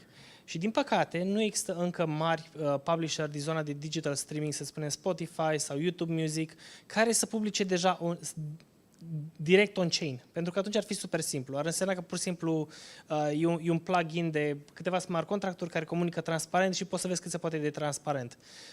Nu există și atunci ce trebuie să faci este să emulezi un sistem centralizat care după aia să distribuie în măsura în care este posibil, dezirabil de către artist, să transparentizeze procesul. Cu alte cuvinte, ce facem noi? Preluăm de la artist și există 3 layere de verificare. Există un layer legal, adică își asumă să closure, Există un layer, să spunem, mai semitehnic în sensul de, în anumite cazuri, dacă sunt artiști pe care chiar îi manageriem, avem direct acces la respectivele date și evident este layerul de reputație, pentru că dacă cumva se dovedește că un artist și-a faultat ecosistemul, nu cred că își dorește nimeni asta, nici inclusiv artistul. Adică e mult prea mult în miza imaginii sale să riște un asemenea scandal. Și cu aceste, să spunem, leere de protecție, e adevărat, imperfecte, nu perfecte cum ne-am dorit să fie, dar care din păcate în momentan nu se poate, după aia preiei respectivele sume și le distribui într-un mod transparent prin dropuri către cei care dețin la momentul respectiv NFT-ul. Noi vrem să mergem mai departe de atât, să creăm un sistem care să fie bazat nu pe NFT-uri, ci pe un protocol la care noi am lucrat și l-am dezvoltat, Royalty Share Token, și acolo lucrurile sunt un pas mai transparente, dar din nou există această limitare intrinsecă a faptului că sursa originală a redevenței nu este încă perfect transparentă. Deci ne trebuie foarte mult descentralizare în zona asta, nu de alta, că poate nu ne pricepem tot să o trecuim și să o înțelegem, dar având încredere, că vorbeai de încredere mai devreme, în anumite entități și în anumiți oameni, s-ar putea să ne fie mult mai ușor să adoptăm tehnologia, să fie parte din viața noastră. Am o întrebare care vreau să fie comună pentru toți și vreau să răspundem cât de onest se poate. Oare noi suntem într-o bulă în care tot povestim și tot spunem despre NFT-uri, cum vor impacta viața omului de rând în viața tehnologiei? Eu sunt ferm convins și susțin asta întotdeauna. Din punctul meu de vedere, nefiind un om tehnic, pentru mine NFT-urile sunt modul cel mai ușor de acces la tehnologia blockchain al unui om care încă nu e familiarizat și nu poate să deslușească lucrurile astea. Ne îmbătăm cu apă rece sau credem mai mulți din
entertaining panel today because I think that this kind of meetings should be also not only learn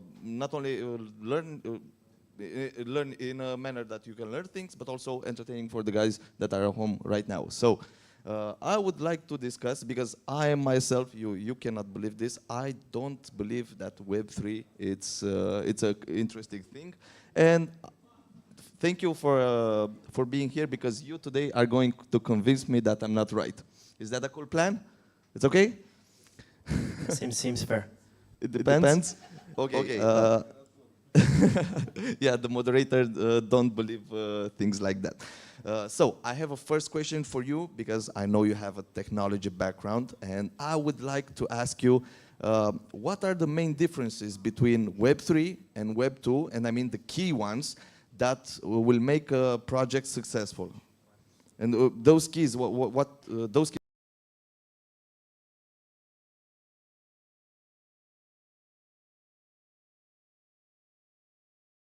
is, how can those be used in order to make the project or a potential project successful? When it comes to the difference, Her microphone, does it work? when it comes to the difference between Web 2 and Web 3, and if a project is successful or not, there are a few key factors. One, how do you define success? Because even though Web3 is growing in popularity, especially in the past 2 years, and the development of new products has been deeply simplified compared to 7 years ago, we need to define success, and the access to an audience familiar with Web3 is significantly smaller than Web2. We are more familiar with social media, which defines basically Web2, than with decentralization. So apart from having, of course, a great technical team, which is key in any product, not just in a Web3 product, you also need to make sure that you tap into the right audience, because there are multiple ways to integrate Web3 product, and integrating Web3, first of all, doesn't make your product a Web3 product, but rather a product that uses blockchain technology, but it's more of how you manage to offer value to the user. The success of a product does not inherently sit in its technology stack as much as it sits in how it interacts with the user. As an example, Reddit implemented NFTs and nobody noticed, right? But if you're using Reddit, there are high chances that you already own an NFT and you never knew that. While if you're trying to use apps like Wirex or Ledger, etc., you need some knowledge. So the entry barrier is higher. Therefore, it really depends on who you build it for, which is knowledgeable audiences who know how to interact with crypto, or the general audience who doesn't know. And then it depends on how you tackle each audience. One of them will want to hold private keys and manage wallets. The other one will not care. They'll be just like, I want to push the button and the button must work. Yeah, that's true. That's true. And beside your answer, I would like to address you a question, because I know you have a nice, interesting history with Tron, right? Working with Tron. Yeah, I have been a Tron DAO advisor. That's great, and I think you can answer my question. We know that Web2 projects have a lot of security issues. Do you think Web3 projects can solve this, and how can users really believe that you solved it? First, I want to remember, I advise a startup now since 15 years, Web2, and now since 7 years, Web3. And I used to remember to builders, the co-founder, the teams, that first, it's a business. Web2, Web3, it's the same, it's a business. What does it mean? At the end of the day, you should be profitable, sustainable. One of the main mistake, I think, actually, and a point of not working till now really hard, it's about the real sustainability of project. We make a huge mistake thinking that a token will solve everything.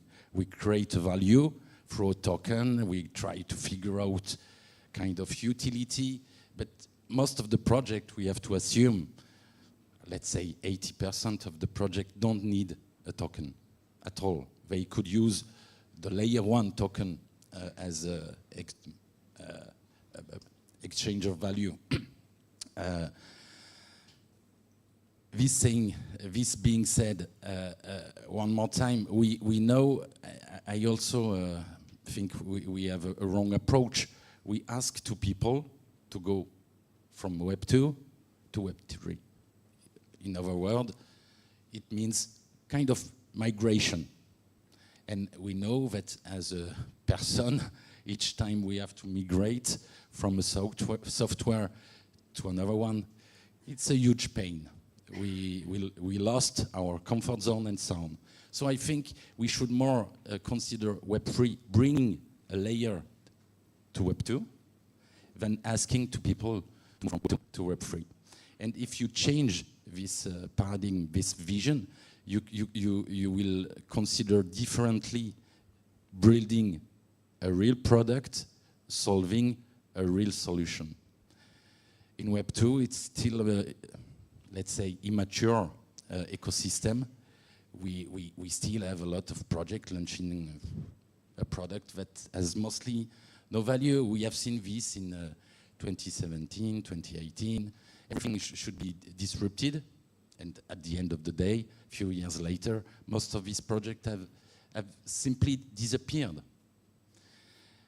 So one more time, it's not just being able to last the time of a bull market, but it's about the long run. So first, it's about the value you bring concretely, the problem you solve, the team. The team is really something critical. We often totally misunderestimate this aspect. A lot of Web3 founders are really young, with mostly no entrepreneur experience, skills, and they should, I think, not only work with Web3 people, but with people who have a strong background in developing business. So, to come back to your question, security, the first problem in security, it's the person.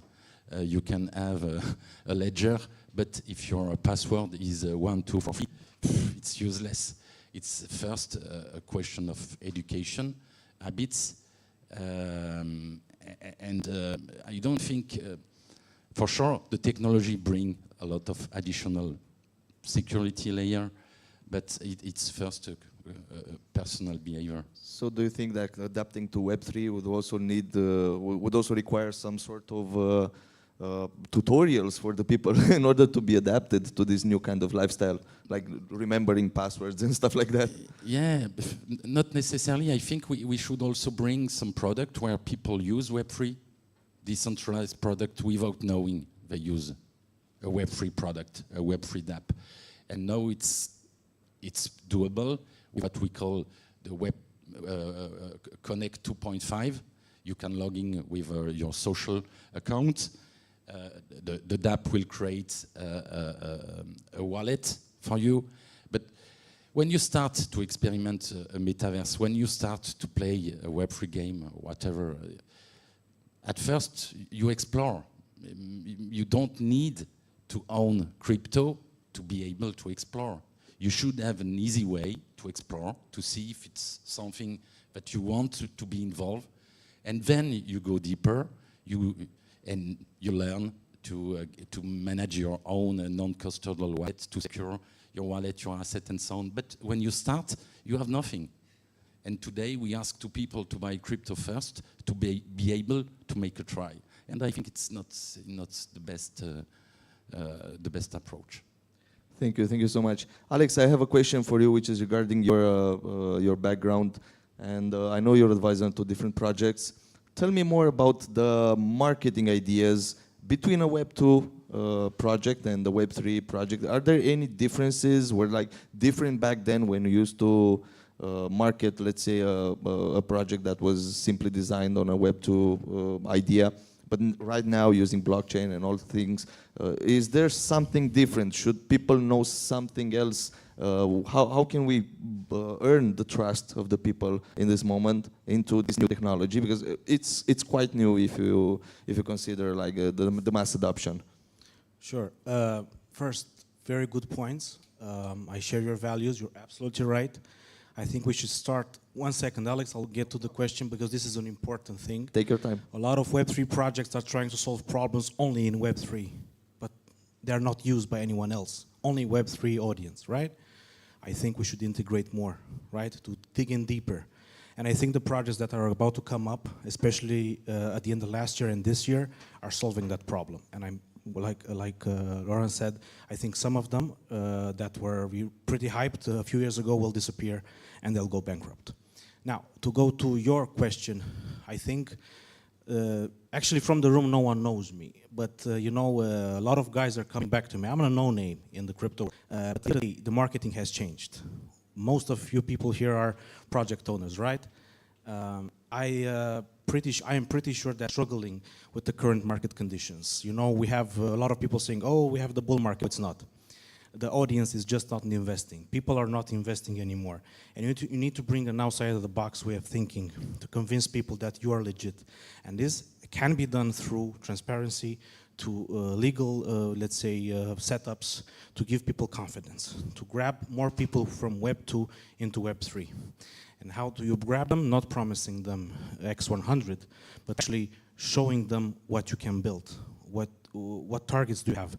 And another fact, now the marketing cost per user in Web 3, it's higher than Web 2. At this moment. So you need more money for the marketing? Yes, that's correct. So I was on my phone a few minutes ago at my, let's say, at my project, Banksters. I'm working with this project, sorry. I just talked with our team from Turkey, and we're starting a Turkish campaign, really big. And, you know, influencers asking, actually, I'm going to say this, you know, a lot of money. That's because it's bear market and crypto traders don't do. I mean, it's out of this world. It's out of this world. I could easily buy a slot in a tier 1, let's say, news channel here in Romania. It will cost me the same thing, and I'll get 10 more people than this Turkish guy will bring me. So the cost per user in Web3 is going nuts, is going crazy, and us as products and project team, we need to, you know, to lower the costs down. No one is buying anymore. So I see that's a huge unbalance over here, because like the cost is really high in this moment. I assume the fact that including the cost of the programmers is really high, and the cost of the marketing also high, and still, as you said earlier, it seems that the investments into projects, particularly in this part of the bear market, are quite low. So is there something that can be done over here? Do you think? In my perspective, anyone who launches a project, like in the past 6 months and in the future 6 months, they need to spend their own dollars. Storytelling projects are done. This is, again, you're going to hate me, I'm going to say this. Storytelling projects, oh, I have this cool idea, I'm going to build this, I'm going to build, no. Okay, you need to put the money where your mouth is, build the product, have the team, have the strategy, launch it, give people confidence, and then raise money. So what you suggest is just coming back to the old business idea, exactly, where you had the money for the investment, develop the project, and then maybe, fortunately, sell the project further to some sort of investors, and not like we used to do in the bull market, where like everyone was just promising and not delivering. 100% right. I mean, it's just not me, but this is how things are. Right? I'm checking every project. The only projects that are storytelling are the meme coins. If you guys check Pixel and Gempad, I'm pretty sure you have seen a lot of meme coins raising thousands of BNBs, thousands of Ethereum. Those are fake Ethereum. Those are fake BNBs. The team actually buying those pre-sales do not get scammed. That is a storytelling project. You need a product, you need a good team, a good experience, a business plan. Like Mr. Perello said, a strategy to, you know, to go to Web 2, to show people, look guys, I spent $2 million to have this product, you like it, good, then you can invest. If not, that's it. Thank you. Yeah, that's an interesting perspective. Paige, I would like to ask you, am I spelling correctly? Is that? Yes, it's Paige. Okay. Yeah. I know you have a psychological background, am I right? Yeah. So I would like to ask you, how do you feel about the market from a psychological perspective of an actual investor in our days right now? Do you think the perspective of an investor does change from the bear market to bull market? Are they more eager to invest in this moment because the prices are low, or are they like more reserved and just staying back and not doing anything, especially when we talk about the Web3 projects? Yeah, I mean, that's a good question. I want to jump into what you two were talking about before I get to that question. And I agree with the Web 2.5 transition, especially if we look at my doctorate dissertation is actually on the psychology of technological mass adoption from a cognitive standpoint and a psychological standpoint. And then I also draw from my psychology background as well. But essentially, there's three factors that need to, according to the research, there's three things that need to happen in order for mass adoption to occur.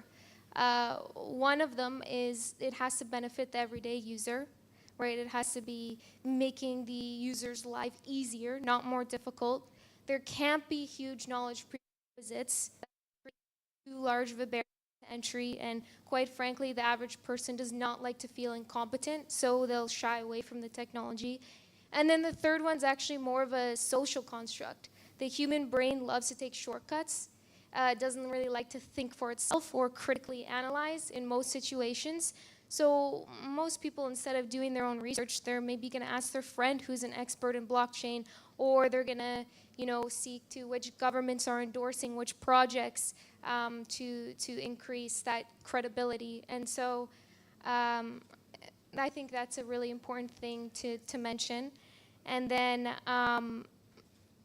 in terms of identifying a successful Web3 project from a psychological standpoint, business strategy, forte important, da. However, the team is something that's crucial. In fact, what the evidence and the studies tell us is that 70% of startups fail not because of their business strategy, but because of team management. Wow. And in fact, the capital they did a study where they compared psychological capital to startup capital, so actually money, and startup capital, so the money that a project received, only attributed for 8.5% of that project's success. And when investors actually took into account the psychological profile of the team, which can be actually psychometrically quantified, their success rates at identifying solid projects increased by 300%. And so it's very important to look for things like mental resiliency, cognitive flexibility, and in fact, the two strongest predictors of a successful entrepreneur. This is quite interesting. So the strongest predictor is something called dispositional optimism. And that's when the founder has this insane ability to remain hopeful and faithful, even when everything rational is against them. They just keep going. And that accounted for, it had a 0.4 effect size, which in statistics is really, really high, with a 0.001 significance level. And then what they did in this study is they measured these people with an fMRI, neuroimaging, and found that in the dorsolateral prefrontal cortex, the ventral medial parts of the brain were extremely active, and these ones were responsible for emotional regulation. The nucleus accumbens, which is in the reward center of the brain, was extremely active, and the amygdala was underactive compared to the average person. And this is the area of the brain that's responsible for threat and risk-taking and fear. And so those who had less fear were more successful. That's an interesting fact. Thank you so much, because I'm very fearful, and it seems I'm not very good for business. Yeah, that's why I'm a trader, not a businessman. Alex, would you like to complete, because she had an interesting point of view regarding the owners of the projects, and I know you have a project, and also I would like to introduce some sort of idea about the sustainability and the funds of the project. How do you feel that in this market does it matter to be like financially stable, and how would people pick, how would they choose a company that is also financially stable to bypass this bear market, let's say, because this bear market killed a lot of companies. And from your perspective, because you're the owner of the business, right? No, that's not correct. That's not you're not the owner, you're the CEO. CMO. Okay. So in this moment, what would you advise people when they choose to invest in Web3 projects from a financial and sustainability point of view? Sure. So I'll do some cherry picking. Thank you for having me, guys. Of what the other people just mentioned, because I'm in line with that. And I will start with your question right away. Can you hear me? It's okay. Can you share his mic? Perfect. Thank you. Thank you. So I'll just start by answering your question right away, because it ties into what everybody else has been talking about. So from a financial standpoint, like a Web3 startup or project is still a business. So a business needs to be profitable, and in order to be profitable, it needs to provide value, right? No matter how they do that. So what I'm seeing, and basically what I'm looking at, is like this large inflow of people who don't have entrepreneurial background or don't know how to build teams, which rush to the market with the go-to market strategy being to launching their tokens without and raising money without having the product market fit to do that, and then they either end up failing to deliver on the promises, and the initial community that gathers around the project is basically formed out of token holders, people who just believe the hype and they want to get rich. So then in the end, for the team, it doesn't add up as valuable, because they are not able to collect any insights and feedback, because they either don't have a product, or people are not focused on using their product. They are just focused on monetizing on that product. So definitely when looking I know, from an investor perspective at what to invest in, and a thing that's going to do well in the bear market, I think the same things apply for bull market as well, if the project and the fundamentals are strong. So it's easier, in my opinion, to find out good projects in the bear market, because there's not too much noise, and you can really see the real metrics of those companies.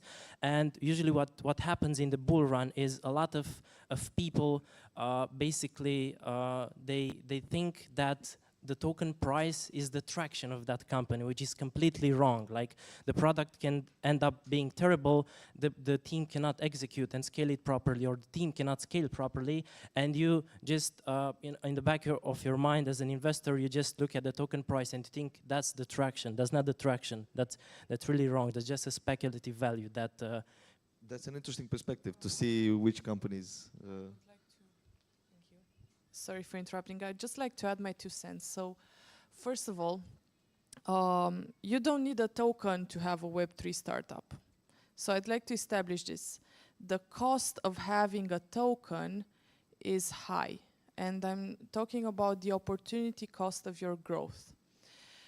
As you know, most Web3 companies start with a token sale. But the way I look at things, and I've been managing development and investment in this industry for 7 years now, is that most of the times a token becomes an expense.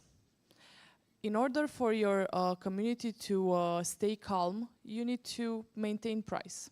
Because as Alex said, the community grows impatient when the price is not going up, right? So you start spending money on market making, you start spending money on getting listed on exchanges, and the average cost of maintaining this, if you raise between 8 and 12 million euros or dollars, is at around 50K a month.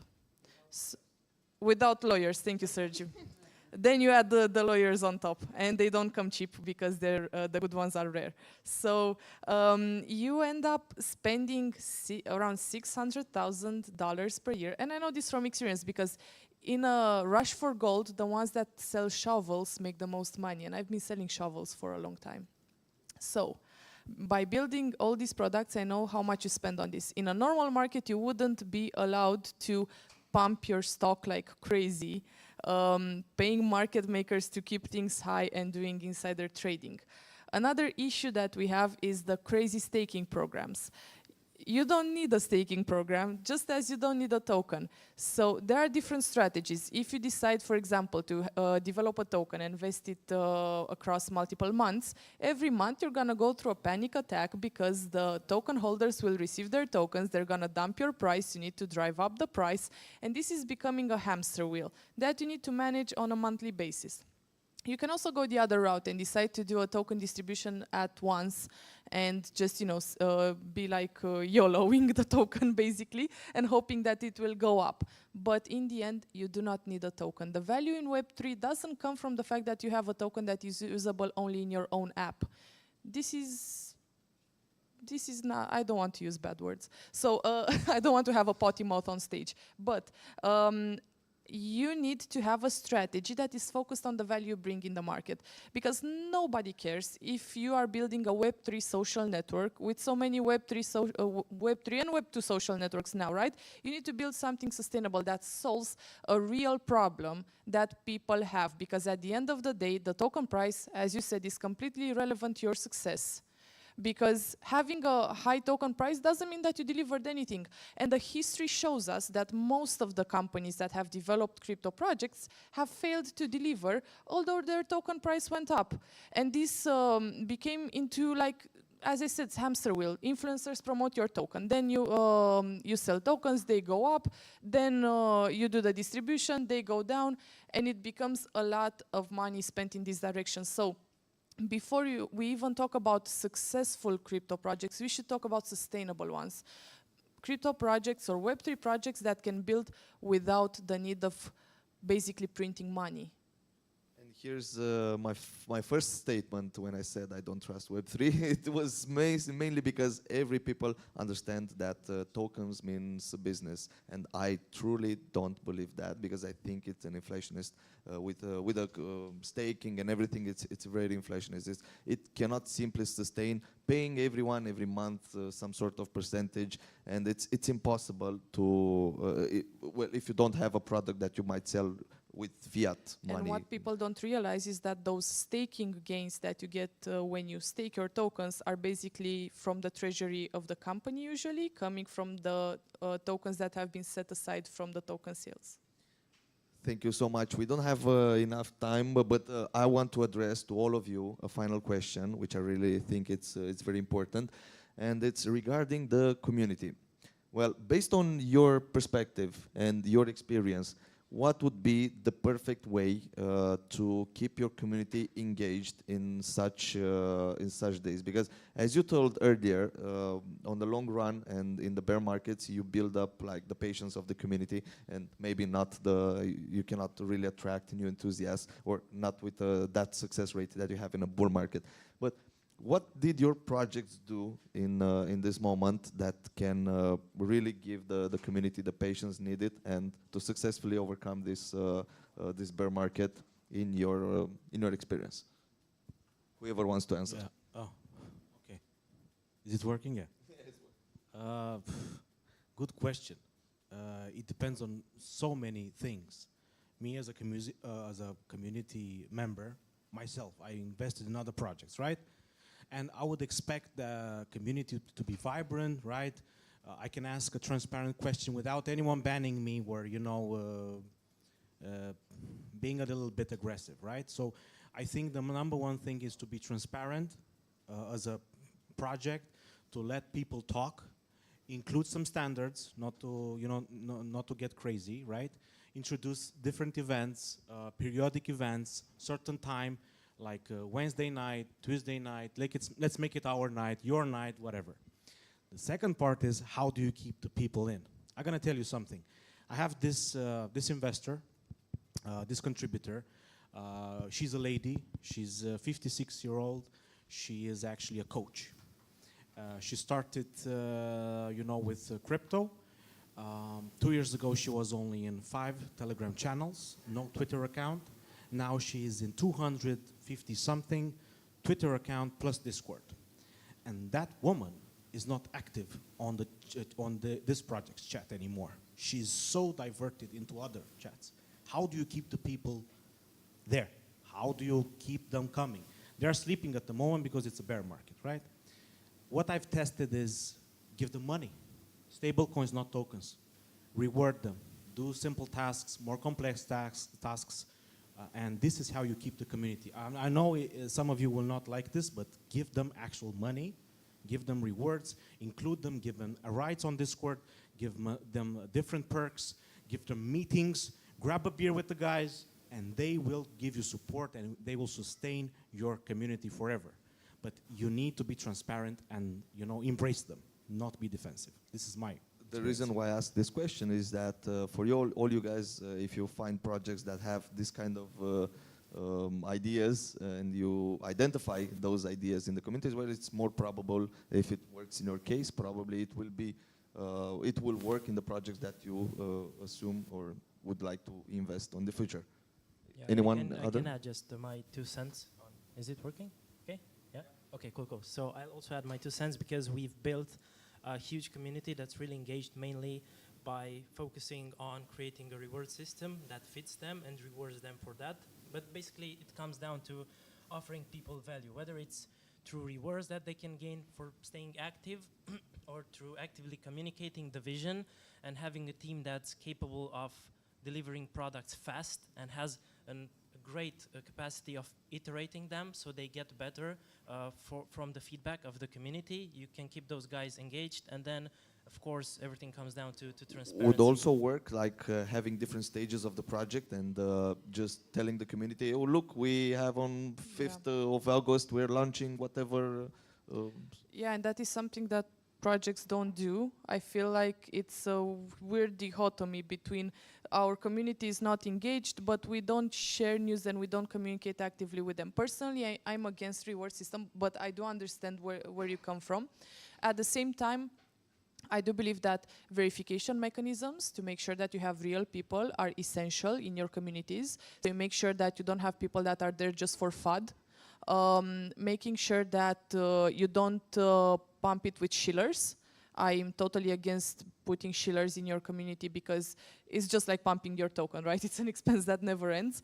And sharing glimpses of your development process. So if your product is not yet live, sharing glimpses of your development and product building process will keep people engaged because they will be curious to find out how you're doing and how you're developing. And if your product is live, try to make sure that support requests don't end up being desperate cries on your Telegram groups because people don't get support on time. And that also brings a lot of FUD. So verification, making sure that you don't bring shillers, making sure that you don't spread FUD, and also bringing value. Writing blogs that only promote your company and then putting them on Telegram or stuff like that is definitely not sustainable. And also, reward system work up to a point, depending on your treasury and your limits. But there are also groups where you actually pay being in, and I pay for being in some groups, especially signal groups and stuff like that, where people discuss trading, because I know the value that they bring to me. And one last thing, just kick out lurkers. You don't need lurkers. You need real people involved to create quality conversations. Yeah. That's great. Paige, would you like to add anything? Or Perello? I just want 1 second to second what she just said. Do you actually use the community as a vanity metric, as a number that you brag about to investors or other people, or is it actually a useful community which provides insights and feedback and is there? Because in the end, it's quality over quantity. So if the team can benefit from the community and it's not an expense and it's just there to be a vanity metric, it's definitely let it grow organically and don't force things. Don't force people in places where they don't belong or projects. Yeah, and if you get a team that's doing it for the mission and the vision and not for out of self-interest, then that will come with. And in terms of community, it's just what any community needs to thrive, and that's trust. And how is trust developed psychologically? It happens when there's a congruency between what you say and how you act. And that's when we saw that breakdown of trust, not just in the Web3 space, but even amongst politicians and governments. There's no trust because it's just talk, talk, talk, talk, talk. Okay, yeah, but are you going to have the action to back it up? And that's my 2 cents, is say what you mean. That's a great idea. We should follow. Yeah, I do agree. I would say first your personal behavior, who you are, will determine who you attract. If you are a greedy person, you will attract greedy people. If you are you have a long-term vision and you explain, you share your long-term vision, you will attract similar people. Exact. I used to say, and now since years I'm an entrepreneur now since 28 years. Say, do, prove. You know, basically, in our as a citizen, we face with scam talk. You know, this scam promise. If we implement the same in the most innovating ecosystem, Web3, we miss the point. We have to change our behavior. We have to rethink doing business, not for the short flip-flop, but really for the long run, bringing a sustainable, tangible value for each one and everyone. I love the idea. Few people. I love the idea because you also get into some energical point of view, like you attract what you are. So it's nice. If you want to add something, we only have like 1 minute left. Sorry, Alex. What Alex said, and that is very good. Try to grow organically rather than fake. But to be honest with you, this has to change in the industry as well. As we speak, there are top 6 launchpads that are forcing projects to have thousands and thousands of followers on Twitter. Those numbers are fake. Everyone knows it here. For me to get 100K people, followers on Twitter, that will cost me between 0.5 up to $1 million organically. And no one wants to buy that. Another thing which is very important, and Alex, coming back to your first question, community, I know some people might think it's nonsense, but community moderation. We need to bring Web 2 moderation, customer experience into Web 3. I'm sick and tired of seeing a bunch of idiots being moderators, not speaking correct English, not even Romanian. You know what I'm talking about, right? And they're moderators. They are the first point of contact. I have 10 years experience with Trading 2 and 2 as a staff mentor. And those guys were highly trained for 3 months. You cannot leave a guy with not even a high school diploma taking care of your chat. You need a person who knows the psychological part, the technical part, and how to include strategy as well as transparency. Absolutely. This is what I have to say. Thank you. That's great, great. Thank you so much, guys, for the discussion. It was wonderful. And I think everyone over here, take their advices, and if you find their advices or whatever they told over here in some sort of projects, just maybe it will really help you pick you up your next bull runner. Thank you. Mulțumesc.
Jakubovic?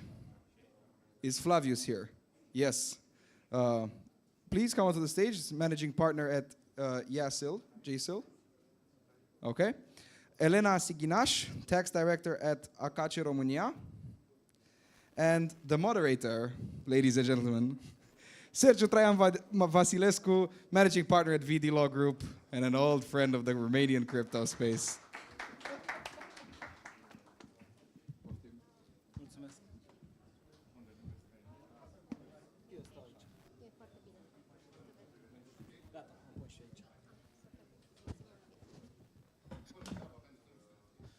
Bună seara!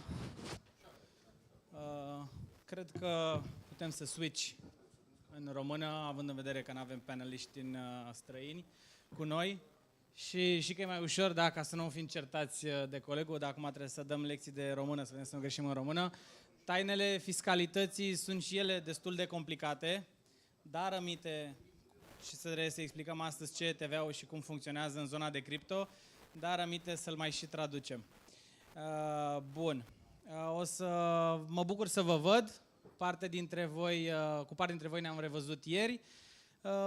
Mă bucur să văd că sunteți interesați de zona de tax și finance. O să-i las pe colegii mei să se prezinte scurt, facem așa o scurtă introducere fiecare și după trecem la întrebări. Mulțumesc frumos. Funcționează? Da. Elena Siginaș este numele meu, sunt director în cadrul Departamentului de Taxe al Acace România. Coordonez departamentul și sunt astăzi aici pentru că în ultima vreme am avut o experiență destul de bogată în zona clienților cripto și chiar zilele trecute am avut cereri cumva mult mai mari decât de obicei, ceea ce m-a bucurat având în vedere evenimentul vostru. Deci cumva lucrurile merg hand in hand. Mulțumesc, Sergiu, pentru invitație și tuturor partenerilor. Sunt bucuroasă să discut astăzi. Sunt convinsă că sunt o grămadă de lucruri care încă nu sunt rezolvate. Așteptăm noi reglementări, de aceea facem aici brainstorming. Nu ne propunem să răspundem la întrebări care nu au răspuns, dar să oferim niște opinii pertinente, zic eu. Super, mulțumim, Elena. Bună ziua tuturor, Flavius Jakubovic, sunt managing partner în cadrul JSIL, Accounting and Business și dacă nu mă laud eu cine, practic împreună cu partenerul meu Sergiu Vasilescu am putea să spunem că suntem campionierii pe zona de cripto și ne-am asumat pentru prima dată, cel puțin pe partea de taxe, niște opinii în zona de NFT și cripto în acest domeniu. Facem lucrul ăsta în perspectivă fiscală de aproape 3 ani de zile. Așa cum a spus și Elena, încercăm să răspundem la niște întrebări, de multe ori nu reușim, dar ideea este ca business-ul să meargă înainte și să încercăm să oferim potențialilor clienți sau pieței în general niște răspunsuri pentru a putea face afaceri. Pentru că dacă am sta după reglementator, ar trebui să ne oprim. Practic asta facem noi împreună cu alți colegi din piață. Mulțumesc! Bine ați venit în cel mai hulit sau probabil ingrat, ca să nu-i spui ingrat, panel. E vorba de taxe, aici trebuie să dai, mai puțin să iei. O să mergem un pic istoric în spate și avem primul Bitcoin în 2009, un an mai târziu celebrul nostru prieten a cumpărat 2 pizza cu 10.000 de Bitcoin, 13 ani mai târziu, adică fix ieri, România a intrat în cartea recordurilor, echipa națională de Bitcoin a României a intrat în cartea recordurilor și am arătat că 13 ani mai târziu am putut cumpăra cu un Bitcoin 10.000 de pizza și mulțumesc încă o dată tuturor celor care ați fost aproape ieri, pentru că România a avut în 4 ore 4 tweet-uri de la Binance, ceea ce e amazing. E clar o evoluție, în zona de preț, e clar o evoluție în zona de adopție. Trecând către sectorul public, Flavius, cum vezi de la începutul activității tale în zona asta de cripto atitudinea și deschiderea autorităților? Și aici vorbesc autoritățile de reglementare sau de execuție fiscală. Sunt dispuse să învețe, sunt dornice sau știu deja? Cu ce se mănâncă metaversul? Acum, când analizăm sau ca să pot să răspund la întrebarea asta, ar trebui să o tratăm din două perspective. Una, cea afirmativă, și ca să fiu cârcotașul de serviciu, cea care se întâmplă real. Este încurajator că în ultimii 3 ani de zile, în mare parte, autoritățile încearcă, au disponibilitate și vor să învețe ce este metavers, ce înseamnă ecosistemul blockchain, ce înseamnă tranzacțiile în cripto, ce înseamnă NFT și cum sunt ele impozitate. În principal, interesul natural al unor autorități, mai ales cele din domeniul fiscal, este să le înțeleagă pentru a putea să le impoziteze și să obțină noi venituri. Mai ales că, așa cum mi-am exprimat niște opinii în cadrul altor intervenții de ale mele, este o piață nouă, virgină, de unde autoritățile, în primul rând, ar trebui să vină și să fie parteneri în cadrul pieței și, firește, să, alături de actori care au oarecum o viteză de dezvoltare și de înțelegere a tehnologiei mult mai rapidă, să vină și să fie parteneri, să înțeleagă, să ne ajute cu cadrul de reglementare și ulterior, firește, cu tot ce înseamnă bază impozabilă. La nivel declarativ și o parte din factorii decidenți din această sferă sunt open. Am avut plăcuta surprindere să observ că instituții importante, și aici aș face și nominalizare, BNR, ASF, ANAF, sunt niște persoane în cadrul acestor instituții care înțeleg fenomenul, știu cu ce se mănâncă, însă din punct de vedere al următorilor pași care ar trebui făcuți, respectiv cei de a reglementa, a transpune într-o lege sau o normă, acolo este nevoie de ceva mai mult, respectiv de o dorință politică, unde și de partea aceasta am văzut cu surprindere anumiți politicieni care încearcă să înțeleagă fenomenul și să facă niște pași într-o direcție pozitivă. Dar, din păcate, așa cum merg lucrurile în România, dar și la nivel european, lucrurile avansează cu o altă viteză decât cea dintr-o economie privată reală. Foarte tare. Trecând de la sectorul public la sectorul privat, am observat faptul că pandemia a accelerat foarte mult adopția instrumentelor financiare. Nu în pandemie toți am devenit prin internetul platformelor de trading asociați cu Elon Musk și Jeff Bezos în companiile lor, că a fost la un click distanță. Totodată platformele de trading au facilitat și o adopție mult mai mare a criptomonedelor. Și aici mă îndrept către Elena și vreau să o întreb care este evoluția din 2016, să luăm până în astăzi, care este evoluția din punct de vedere al atitudinii clienților față de zona de fiscalitate. La început i-am cunoscut cu toții pe acei rodeo, pe acei texani ai Bitcoinului, super ultra maximaliști. Există o tranziție, există o schimbare de atitudine? Eu pot să vorbesc strict din prisma fiscalistului care a interacționat cu clienții pe parcursul dorințelor lor de a deveni cât mai compliant cu legea. Toți avem o poveste de început, cum e doamna Elena de la Cluj, care știm cu toții din presă că a câștigat o anumită sumă și a vrut să o fiscalizeze. Așa l-am avut și eu pe Bogdan în 2017, care a venit la noi cu 1.000.000 de euro, nu la noi ca și cu bani, să-l ajutăm să-și găsească calea din teama de a nu avea probleme cu autoritățile fiscale. Atunci nici măcar nu aveam un cadru fiscal în România, abia ulterior a apărut, l-am declarat ca venituri din alte surse, omul a fost liniștit. Pe parcurs, evoluția a mers în sensul pieței și anume persoanele fizice care au tranzacționat au venit din nou cu aceleași solicitări de a-și declara și de a deveni compliant, deși suntem convinși cu toții că încă mai există o zonă underground. Dar în ultima perioadă am observat o diversificare a portofoliilor care nouă fiscaliștilor ne pune un soi de probleme să ne actualizăm și noi, să devenim cât mai la curent cu ceea ce se întâmplă pe piață. Evident că nu poți să tratezi problema fără să o înțelegi. Asta este clar și vedem clienți care se orientează în zona micro, au solicitări de înființare de companii cu servicii diversificate și anume consultanță pe noile reglementări de autorizare care vor veni, farming, staking, business development pentru alți clienți. Deci cu surprindere vedem că se dorește migrarea către bineînțeles, datorită, de fapt, regimului fiscal favorabil către taxarea către micro-întreprinderi. Pe persoană fizică, într-adevăr, câștigurile mai mici, oamenii doresc în continuare să-și fiscalizeze veniturile.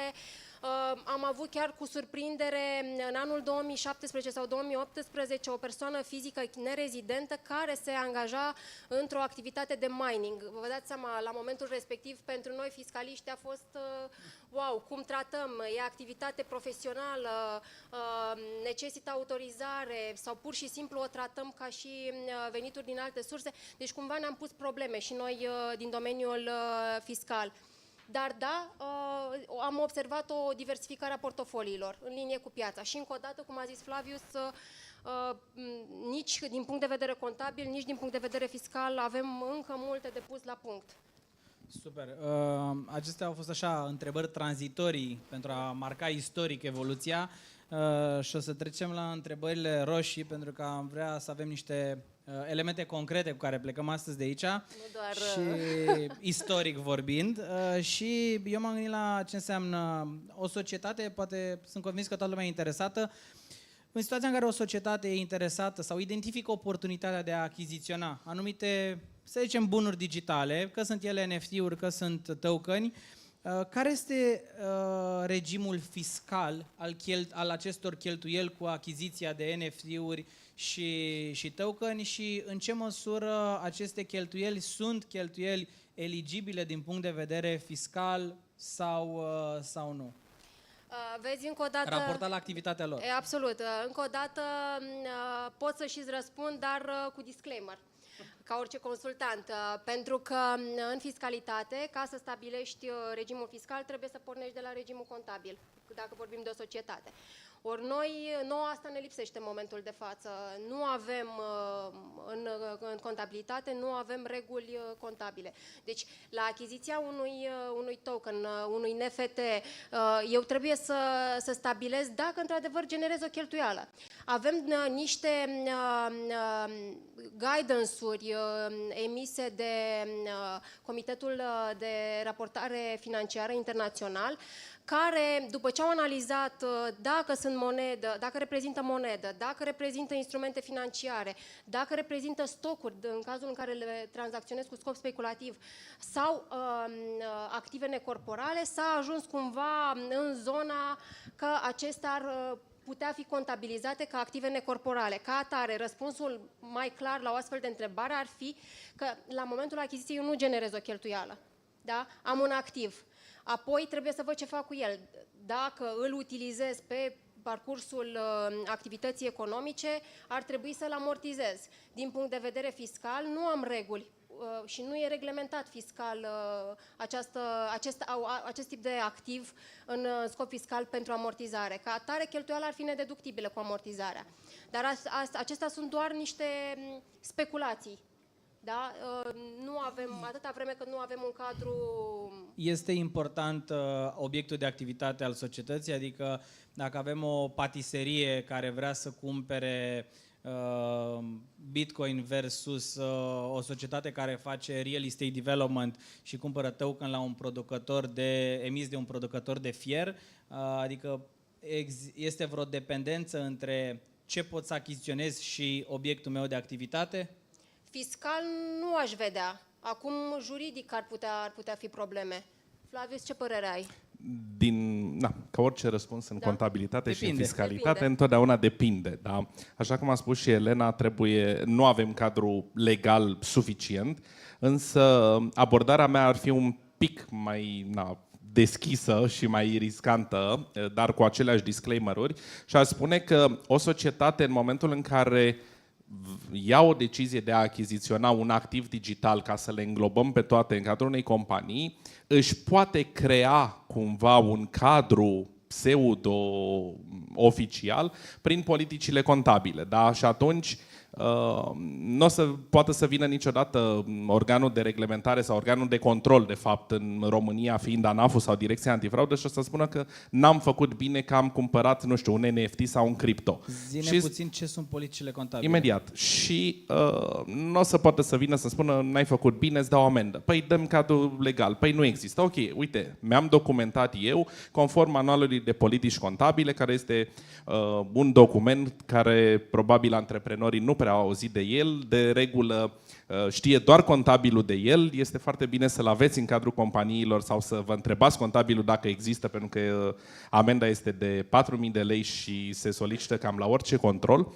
Atunci când o crovrigărie alege să-și achiziționeze un activ digital, aceasta poate să transpună această acțiune în cadrul unor politici, unui extras de politici semnificative pentru această activitate, să o documenteze, să vină cu argumente pro și contra pentru a determina dacă acea cheltuială este deductibilă sau nu.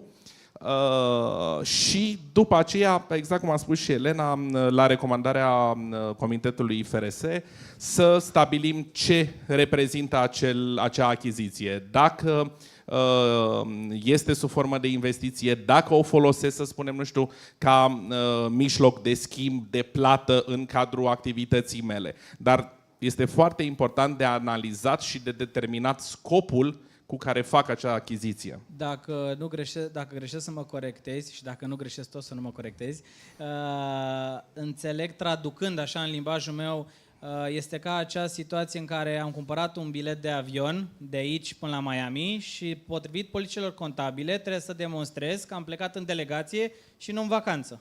Cam așa ceva.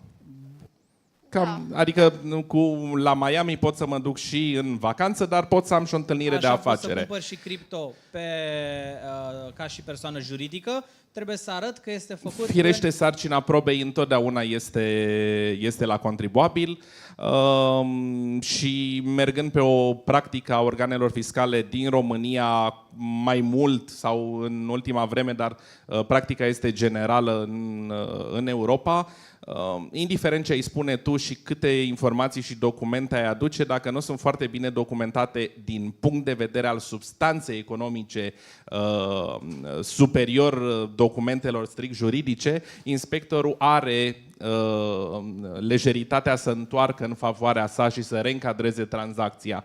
Deci, întotdeauna aici există un disclaimer foarte mare pe care, în momentul de față, noi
persoană fizică și mi-ar solicita o autorizare ca persoană Ca fizică persoană fizică autorizată. autorizată, ok. Bun, nu fac asta, nu mă înregistrez.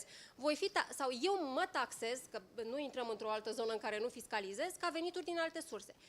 Ori eu nu pot să îmi deduc să-mi admit la deducere cheltuielile, pentru că regula spune veniturile din active digitale, virtuale, se taxează ca 10% din prețul de vânzare minus preț de cumpărare. Eu nu am un preț de cumpărare într-o astfel de situație. Da?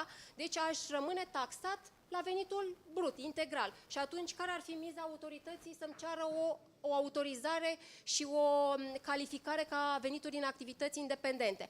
Dar, bineînțeles, există acest risc. În zona de TVA mi se pare mai interesant, nu neapărat la cripto, aici să zicem că avem acel ECJ sau și opinii conform cărora tranzacționarea cripto este scutită de TVA, deci cumva n-am avea o expunere în zona de TVA, însă în zona NFT-urilor Comisia Europeană a emis recent acele guidance-uri și avem multe puncte taxabile în zona NFT-urilor. Ca atare, pe TVA vedem o miză, da? În zona impozitării veniturilor mi-am exprimat opinia că o activitate recurentă în scopul obținerii de profit ar necesita autorizare, dar trebuie să vedem dacă într-adevăr o miză în acest sens. Bun, din punct de vedere legal, văd și inclusiv un risc în ceea ce înseamnă să dezvolți o activitate ca și profesionist, fără să ai o entitate juridică în spate, ca și cum am vinde șervețele în tramvai fără să dăm bon. Tot codul fiscal, scuză-mă, spune foarte clar că desfășurarea sau obținerea de venituri fără a avea autorizare se confiscă, da? Deci putem să ajungem și la nivelul în care obținerea de venituri dintr-o activitate neautorizată pot fi confiscate. Eu cumva mă gândeam la legea 12 care oricum nu mai este în vigoare. Atunci aveam o confiscare. Acum, din ce am văzut opinii și inclusiv la o discuție pe care am avut-o cu autoritățile, confiscarea n-ar mai fi o problemă. Da? În prima fază. Total de acord cu Sergiu că nu putem... Generarea de venituri prin prestarea de servicii ca persoană fizică depășind plafonul de TVA... Dacă este o operațiune taxabilă. Dacă este o operațiune taxabilă, acolo s-ar putea să incentiveze autoritățile să vină și să-mi spună ai prestat servicii ca un profesionist, ca și persoană fizică, îți calculăm și tu trebuia să deduci TVA. Și riscurile sunt cele trei? Și în principal, când vorbim de riscuri, vorbim așa de reîncadrarea activității, de retratarea cheltuielilor după caz și cea mai gravă să nu ajungem în latura penală. Da? Iar din prisma amenzilor sau dobânzilor și penalităților, știu că acolo dobânzile, sunt trei... atunci când vorbim de penalizări și dobânzi, vorbim de două paliere. În principal, penalizările și dobânzile standard sau în cazuri în care se determină o activitate care în mod voit a fost ascunsă, se pot aplica și penalizări de nedeclarare care acelea ajung până la 50%. Deci putem trece și în această sferă. Good. Ce aș dori să menționez aici ar fi că nu are importanță unde realizăm tranzacțiile, unde scoatem cripto sau unde vindem NFT-urile, indiferent în care jurisdicție, că este Dubai, că sunt insulele britanice Virgine sau România, contează foarte mult subiectul impozabil unde are domiciliul fiscal. Dacă eu am domiciliul fiscal în România, eu sunt subiect de drept fiscal în România și chiar dacă mă duc la un bancomat în Dubai și scot cripto, eu am obligația să-mi declar veniturile mondiale consolidate în țara mea de rezidență fiscală, nu rezidență din punerea locuinței efectiv. M-ați dus la ultima... Da, și aici pot să-l completez pe Flavius că în ultima perioadă am avut Greu cu avocații în fiscalitate. Nu, înțeleg foarte bine. Se țin după noi. Foarte multe probleme de clarificare a rezidenței. Români care au plecat fără să-și facă formalitățile de chestionarul de la plecare și viceversa, unde rezidența fiscală este pusă A sub rămas semnul în întrebării. România. Din punctul meu de vedere, dacă nu există o decizie contrară a organului fiscal care să Ei rămân- aprobe mutarea rezidenței fiscale, că haideți să fim sinceri, orice organ fiscal din lume dorește să aibă cât mai mulți contribuabili. De aceea legea este un pic gândită contrar, nu mai ești rezident fiscal decât în baza unei decizii. Că poate mie, ca organ fiscal, în baza dosarului pe care îl fac, consider că nu întrunești toate condițiile necesare pentru a-ți muta rezidența fiscală și încerc să realizezi acest lucru doar în scop de optimizare sau doar să eludezi. Deci, în primul rând, trebuie să existe o decizie a organului fiscal că nu mai ești rezident fiscal. Până atunci plătești în România. Absolut. Și chiar asta vreau să popularizez, pentru că tot aud, deși are legătură cu, n-are legătură cu zona cripto, dar cu taxarea, da, pe veniturile obținute din orice sursă și din România sau din străinătate, există această preconcepție că eu am îndeplinit condițiile de nerezidență, ca să spun așa, dar nu mi-am făcut formalitățile. Atâta vreme cât nu mi-am făcut formalitățile la plecarea din România, eu sunt rezident fiscal în România. Bun. Da? Cu toate Mă duceți către ultima întrebare, dar am una înainte pe care nu vreau să o sar, e un mit. Și l-am auzit de nenumărate ori și de la persoane juridice. Am obținut venituri în cripto, nu plătesc impozit decât când scot în fiat. Nimic mai fals. Nimic mai fals. Eu am auzit-o și de la consultanți. Bun, aici aș vrea să clarificăm. Acolo e grav. Aș vrea să clarificăm puțin și să ne explicați care e povestea cu acel ciclu economic pentru fiecare activitate în parte. Când plătesc taxe ca persoană fizică, când plătesc ca persoană juridică și nu doar raportat ca persoană fizică la final de an, ci raportat la activitatea în sine, că cred că aici e confuzia cea mai mare. Lucrurile sunt total diferite. Total diferite de la persoană fizică la persoană juridică. Voi prelua eu partea de persoană juridică, dacă vrei partea de persoană fizică sau invers. Atunci când vorbim de persoana juridică, când încasăm venituri, da? Sau să zicem că eu prestez servicii de contabilitate și vreau să permit clienților mei să mă plătească cu cripto. Nimic mai simplu. Punctăm că se poate. Punctăm că se poate, categoric. Este doar decizia mea de business, de marketing, cum o fac. Din punct de vedere legal, așa cum este legislația în momentul de față, eu opinez că se poate. Dar, din punct de vedere fiscal, eu voi emite aceeași factură în monedă națională, cu toate că nu văd de ce n-aș emite-o și în cripto, doar respectând singura condiție care este în codul fiscal de a trece contravaloarea TVA-ului și în monedă națională. Da? Deci aș putea să emit o factură în BTC USDT. Pentru prima fază a evoluției, hai să o lăsăm în fiat și doar modalitatea de plată să fie. Bun, deci emit o factură în monedă națională sau, nu știu, într-un fiat, euro, lei, dolar, nu are importanță. Eu doar ca metodă de încasare aleg și decid și stabilesc împreună cu partenerul meu că acesta îmi va plăti în USDT.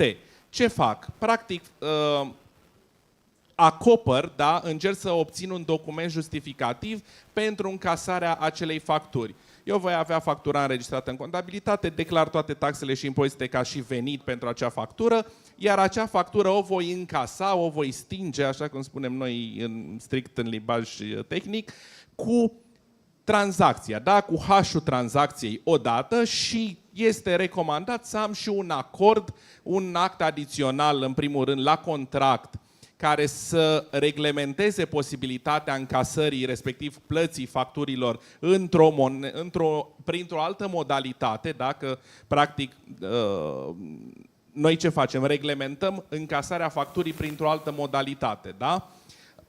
Și știm foarte clar că cripto este un mijloc de plată față de o monedă fiat, care este un mijloc legal de plată. Și reglementez lucrul acesta într-un act adițional, cadru prin care cele două părți decid să plătească, respectiv să încaseze în cripto, fac și o confirmare în baza hash-ului și în acest moment am încasat într-un wallet pe firma mea, care este doar asignat firmei, și înregistrezi după caz acea criptomonedă în contabilitate. Pe un cont de activ sau de stoc, depinde conform reglementărilor interne, conform politicilor contabile. Sunt convins că știi niște avocați buni care să facă manualul de Categoric. procedură. Și să ajung la exigibilitate, practic, faptul că eu am încasat acea factură în cripto, exigibilitatea din punct de vedere al taxei este conform perioadei fiscale pe care o are acea companie, lună sau trimestru. Nu are importanță că eu am schimbat acel cripto în fiat sau nu. Exigibilitatea intervine sau faptul generator la data emiterii facturii. Da? Ceea ce se întâmplă ușor diferit în cazul cripto pe persoană fizică sau NFT pe persoană fizică care are alt tratament. Pe scurt, emit factura pentru bunuri și servicii în lei, accept să încasez în bitcoin, boabe de orez sau pepite de aur, nu contează când le convertez mai departe, plătesc impozit potrivit regimului fiscal al societății noastre. Categoric. Singur.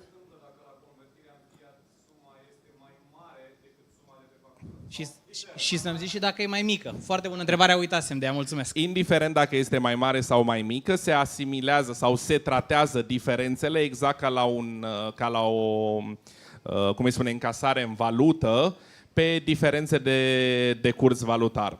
Acum trebuie să intrăm foarte mult cum tratăm acele diferențe, dacă sunt deductibile sau nu și când le recunoaștem ca diferență. Dar ele se înregistrează în contabilitate.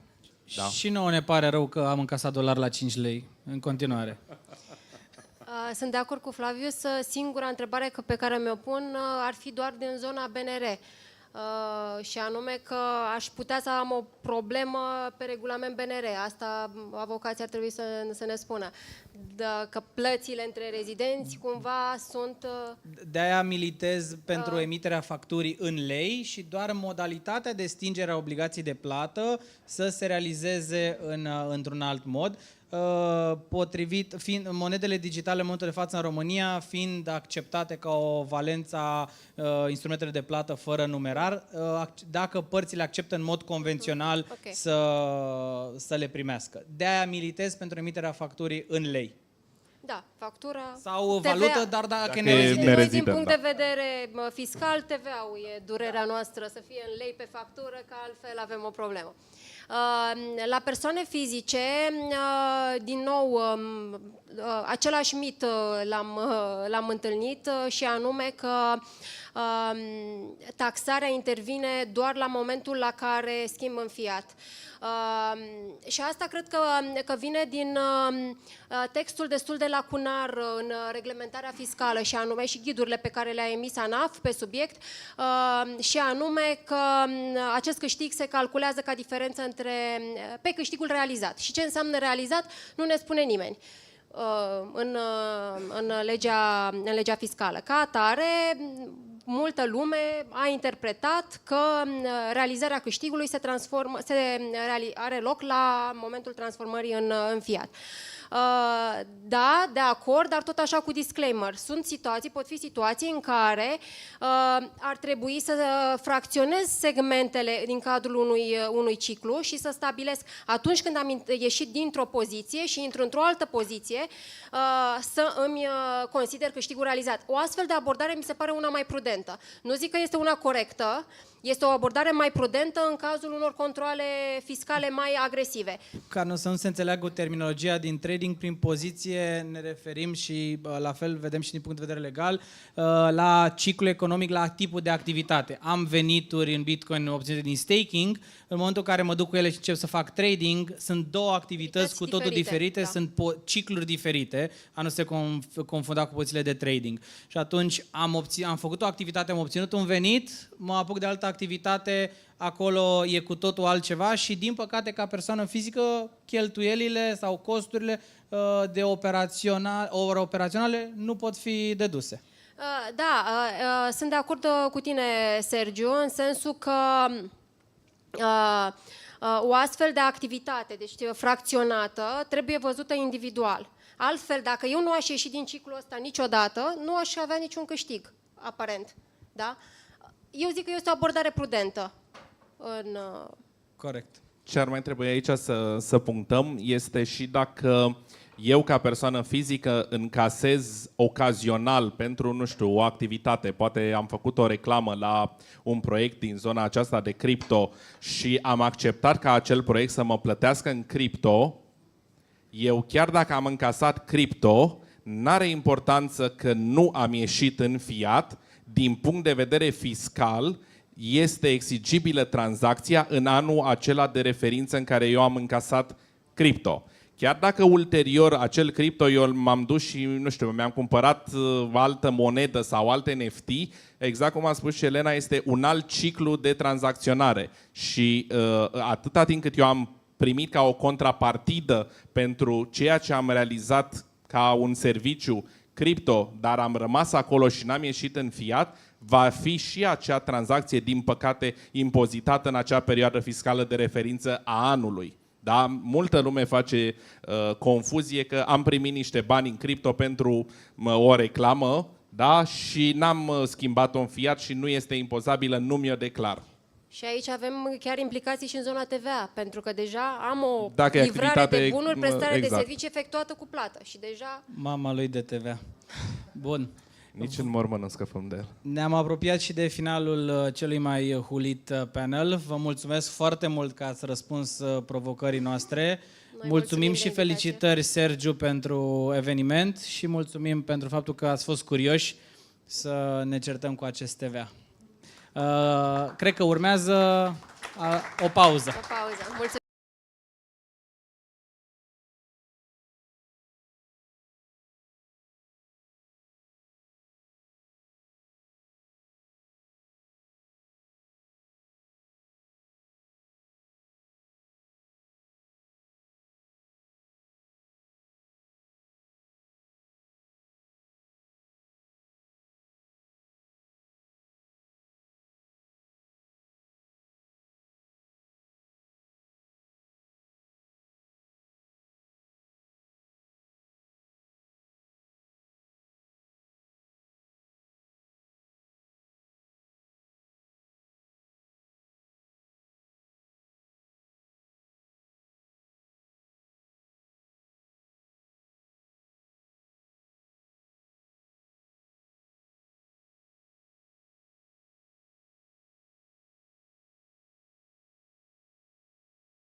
Se aude? Se aude? E ok. E ok. Bun. Okay. Let's wait 30 seconds for everybody to take their seats. English. I have some English.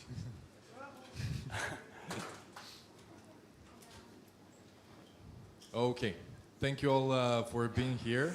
My name is Adrian Paraschivescu. I am the first crypto journalist in Romania, and today I will be your humble host. First of all, I want to introduce the jury. First of all, we have Stoica Bondin, Business Development Director at Cluster Power. Andrei Brătucu, Manager and Crypto Expert at CryptoVineg. Alexandru Stonescu, Partener at SLV Legal. Ionuț Vilceanu, Co-Founder at Consilieri. Perolo Logan, Tron Advisor and Business Development. Elisaveta Palațnic, Markets and Crypto Asset Business Consultant. Artem Fedorov, Visa Consulting and Analytics. Andrei Bux Pânzaru, Partener at Deloitte Legal Romania. And Cristiano Nețiu, Founder and CEO at Unicorp Ventures. First of all, I was watching a Bitcoin conference the other day, and I saw that there were only 15,000 people compared to 35,000 people a year before. And why is that? Because we're in a bear market, and people tend to lose their trust in the crypto market when things go down. But we need to see this as an opportunity, and this is what I want all of you to leave this place with at the end of the conference. I want you to have more trust in your actions and in your choices than you had when you came here. Right now, I want to introduce the first project of the day with $2.5 billion stolen in crypto from bridges in 2022, from a total of $3.3 billion from fraudulent transactions, that says FBI.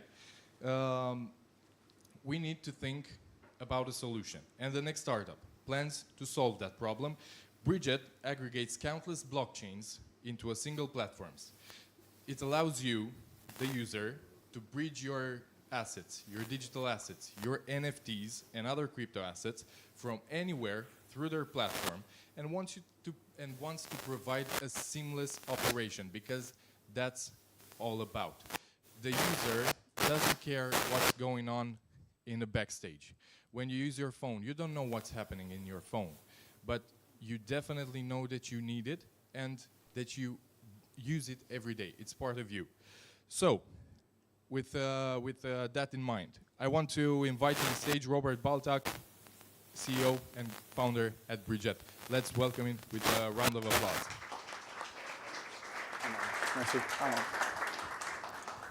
Hello everyone, my name is Robert, and today I'm going to talk about Bridget. I'm the co-founder and CEO.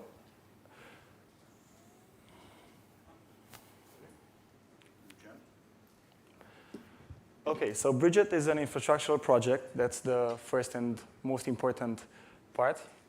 But let's start with a short introduction. What are bridges? Bridges, like in real life, create connections. They create bridges between entities, between societies, between economies, and that applies to the virtual world as well. So blockchain bridges encourage the transfer of digital assets and data between closed-loop ecosystems and enable countless opportunities. Our vision is to become a main pillar in this interoperability and open ecosystem. Now, the Bridget protocol. What is Bridget? Bridget is once a standalone bridge with its own liquidity and features, and the bridge aggregator, which combines your favorite standalone bridges and delivers a one-stop solution and the experience for our users. So instead of hopping in between different providers which only support specific features or specific token and chain pairs, we aggregate all those option pools under one intuitive UI, and we also use artificial intelligence to find the best available teleporting route for our users, and we can think about it in terms of liquidity available, of the best available prices, so lowest cost, and processing speed. Now, the problems, there are several problems with bridges. On a macro level, the lack of synergy and communication between ecosystems and blockchains is the main issue that locks the users into a single network and defies the actual and primordial, let's say, purpose of the technology. Free access to innovation for users worldwide. So on a micro level, we can think about actually, our whole idea started from a frustration of being a day-to-day DeFi user, and also by using several fragmented protocols which only supported specific needs, let's say. So we have a fragmented, a vulnerable, and of course, not seamless and not user-friendly environment at the moment, which all goes to one conclusion: a low user retention and adoption. Now, we have a complex solution to this, but put easy and presented in a very seamless and intuitive way to our users.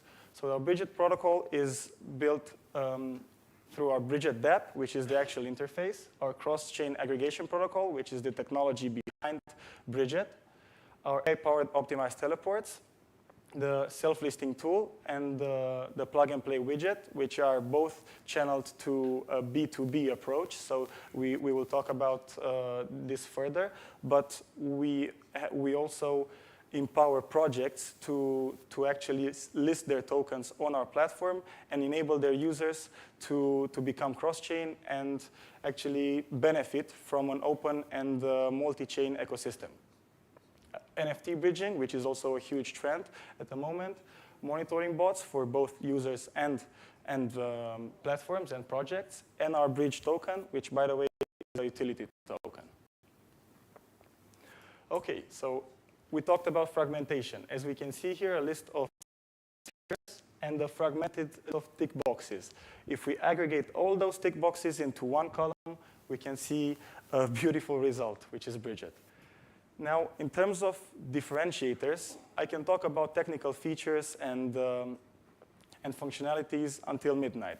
But in terms of vision, we believe that it's equally important to have an inclusive and pragmatic vision. So to first deliver the product, to first gain and grow community, and afterwards start token listing and airdropping strategy, and so on and so forth. So from this perspective, we started Bridget with the end user in mind, and we developed our whole platform around the user needs, but we also take into consideration and empower the projects to empower their users to benefit from a multi-chain ecosystem. Now, in terms of market, there's huge growth potential, but if we only look at the current state of the market, we have solid volumes, we have very, very large new depositors, and in terms of monetization, we have huge and actually uncomparable to other type of blockchain platforms, average daily fees towards bridges.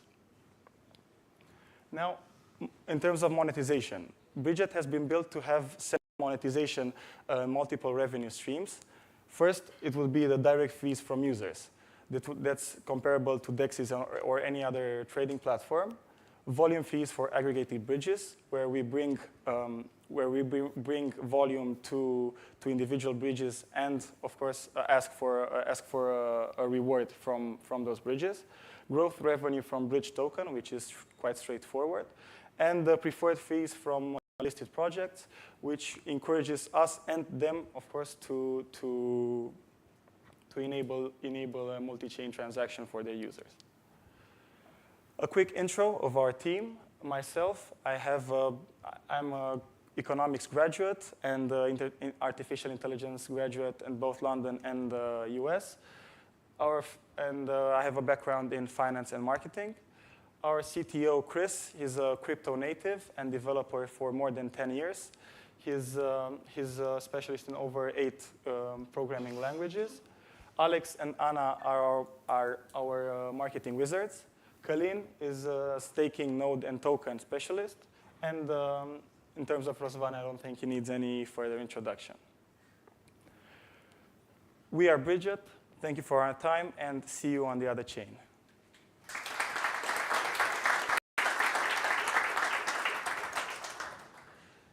I believe we also have some time for Q&A, so. Now we have 3 minutes. If anybody has a question, now is the time. Okay, the question comes from the jury. Is there any project that is onboarded? Yes, we. And how many? You need a microphone. Is there any project that is already onboarded, and how many do you forecast to have in the following? In terms of aggregated bridges or project listed on our Project listed, yes. Project listed, no, not yet, because the self-listing tool is not yet live. We will launch it next month. I mean, it's still in the test net. But on the mainnet, we have the aggregation protocol already live, and there we have 3 of the biggest individual bridges already aggregated, which are multi-chain, hop, and seller bridge. So that covers more than 80 to 90% of the whole bridging market. Hi, I'd like to understand more about the use of artificial intelligence in your project. Like from my basic understanding of bridges and aggregation, how do you use artificial intelligence in aggregation?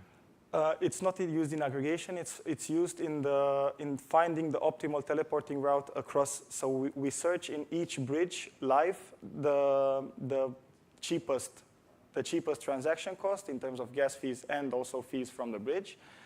In terms of liquidity pool, if it's a larger transaction, we look in each individual bridge where that specific token to chain liquidity pool is available. And in terms of processing speed, also the quickest way to finalize the transaction.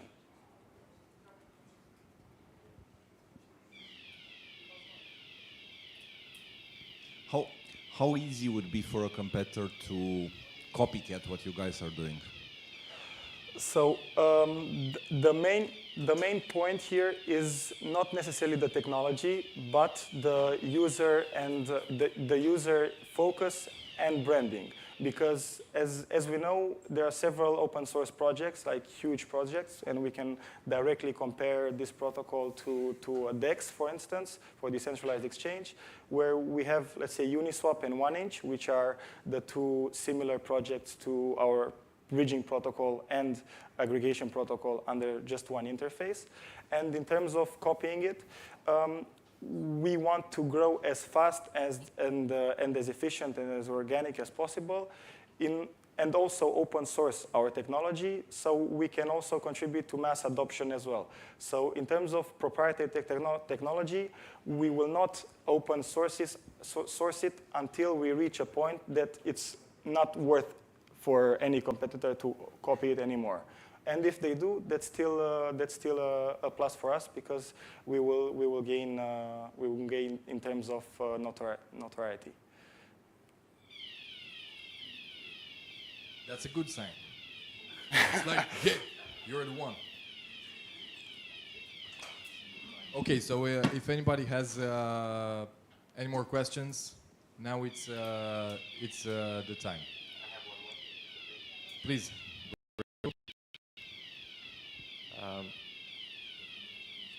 Do I go or do I wait? I I didn't hear not so many things about the token, and some part of your revenue model was basing on the token. What are the incentives for the token, and why would some investor keep the token? I had this, this slide prepared, but I thought it's much more important to discuss it in an open Q&A. So as I said, Bridge will be an utility token, and it will first be a governance token. And in terms of rewards for users and for projects, we have the liquidity mining and staking. And the receive protocol fees is the monetization part where we received fees from projects listed on our platform. And the swap and teleport collateralization is actually, it transforms, let's say, the bridge token into a universal exchange, exchange token where you don't have to pay any gas fees in the initial or destination chain token. And you can pay all the fees and transact everything through our token without having to have gas fee or any other token in your wallet, because that's also quite a UX unfriendly subject we are facing with bridges at the moment. Let's give Robert a huge round of applause because Thank he's you. the icebreaker and Thank he you. deserves it. Okay. Now that's a sign that you can't get out of this room. You need to stay here until the end. Okay? Stop using the doors, please. Exactly. Stop using the doors. So, this event, it's about the speakers, definitely. It's about the experience, but also it's about you, the viewer, and about education, because you need to know how to find an opportunity and how to seize it. So, for the genius in you, the next startup plans to help you improve your passive income, to gain some more passive income, through staking, liquidity providing, farming, and by letting you discover one of their pools. Whether you're new in the crypto field or just looking for something new, Genius Assets implemented delegated locking for a more cost-effective solution. It was founded in 2022, and they shoot for the stars. Let's welcome to the stage Claudio Buda, founder of Genius Assets. Let's give him some applause.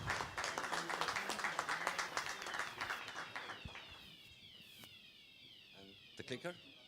Sorry?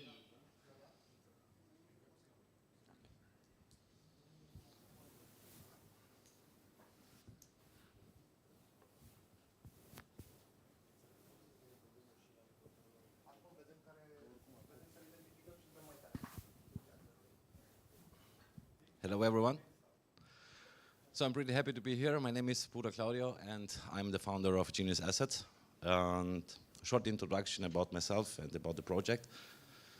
Actually, the main idea I had in 2019, because this was the moment, I think, where a lot of people are starting to think about tokenization and real estate. And this was in June 2019.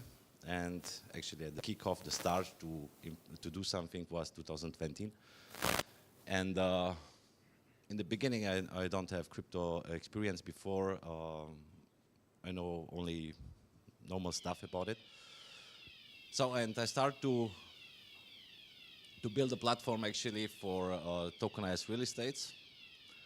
And in the doing, I saw that there are a lot of issues, legal-wise, technical-wise, and also the main product have a little bit of problem because the real estate assets are good, they are amazing, but to have it in a small piece of them, and let's say some investors have 4% yield in a year of $1,000, I think is not the big business, and for the scalability for the business will be a little bit problem, say like this. Because if you want to make real estate tokenization on click worldwide, it will be a little bit hard. And that's why, in the doing, I discovered a lot of things in the crypto world. And in the meantime, we launched our own utility token. This is the IOX token. This a couple of weeks ago, we're starting our Genius Pools, the liquidity mining. And in the second part of the year, we will launch our real-life NFTs. So the idea is very simple. With the Genius Pools, we are able to collect funds The people have amazing rewards in form of our own token, of course, and the people can use our own token in our own ecosystem. That is can be properties, can be we will be shareholding in other companies, and the people can use the token and the NFTs in that field. So actually, we have already one big partner. It's a company from Austria. They have, in that moment, more than 40,000 square feet in under construction. It's a company that is listed on the stock market in Vienna, and we have an exclusive contract with them to be able to use the funds what we are collecting with our pools for the real estate. So, but this is only the beginning, because actually we started the pool size exactly 3 weeks ago. So what was not bad, because we are collecting with the pools around 300,000 in the last couple of weeks, and with the IOX we raised over 4 million in the last 2 years, 2.5 years. So it's not so bad, I think. But the ecosystem is right now a little bit more better in place, and we are ready to scale it up. So our community, we are over 7,000 members in our own platform. We have around 4,000 holders, because this number is a little bit older. Our partners, like I said before, of course, the partners from the crypto area, and of course partners like real estates, it's Aventa and Damak from Dubai. And of course we are listing on two exchanges, one DEX and one JAX. And next month will come another JAX, and we also plan to integrate our pool system in that, to integrate them in their interface from the second part of the year. So actually that will be very interesting, because the people are able on the checks to use our own product and to have amazing rewards, and we can make together a lot of marketing tools on this. So I go forward. I think it's better to make the Q&A in the end. Can I show the video? Sorry. I have right now a video. But I need sound.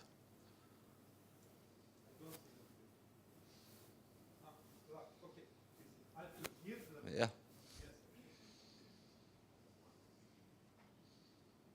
So I go one more time back.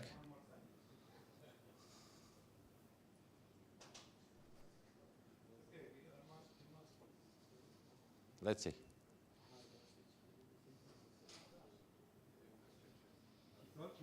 No. Doesn't matter. You jump over. It's only a video. So also, last year in 18th of June, we have the token generation event. This had happened in Istanbul. And also we make some smaller events for our communities, for the best ambassadors like this. And we have 2 events actually, one in Dubai and one in Abu Dhabi last year. And we're looking forward to create another event this year in August in Belgrade. So we must think about countries where all the people can come to them, because our biggest community are in, let's say, in eastern part of the world. So this means Russia, Ukraine, and all the other countries, and we must choose the countries that people can enjoy also the events. So. We are in the team, we are around 20 people, but I have here my key people with me. This is one-time Madeline, Raluca, Alex, and me himself. And the other developers and marketing stuff, yeah, they are also in the back, but they don't want to be too much public. So I have here a small roadmap, what we already did and what is coming up. And when we are looking here, in the 1st August on 2021, we're starting the private sale. It was an amazing experience. No, nothing works, but was funny. Last year, 2022, we started in March, I think, the pre-sale, and on 18th of June, we have the TGE, like I said. And after on, the classic stuff, listing in exchanges, starting the staking program, and in the last year, say like this, to find and define the best way for how the ecosystem can work for the people and also for us. Yeah, and in the next couple of 3 months, we must finish the technical flow to be so easy as possible for everybody to can enjoy it. It doesn't matter if they are all already holders in crypto or stable coins. So actually to make it so easy that like my father can jump in. So this is the idea behind. Another part is to be preparing a very hard campaign in the second part of the year with around 15 to 20 big influencers to create a little bit hype about it. The second, we want to have at least in September, October, at least 2 checks on board where we are listing our product. One is already done. We have the confirmation and we are working on the second one. And of course, the network, what we had in the background, because my story before I start the crypto business was a seller in classic way, in a way, and I have a big team there. So, and that team helps me a lot to bring up this project, and yeah. I think in the next couple of months, that will be very interesting. Thank you.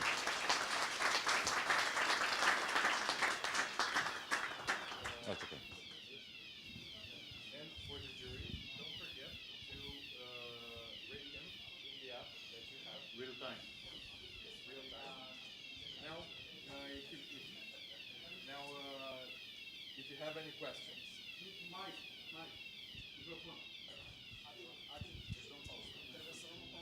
Okay, we will have a short break, like 5 minutes, and then we will come back. After the break, we will have the Q&A as well.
Băi, ieșiți mă afară, că s-a pornit alarma, nu s-a terminat evenimentul. Haideți afară, noroc că v-am văzut cu coada ochiului.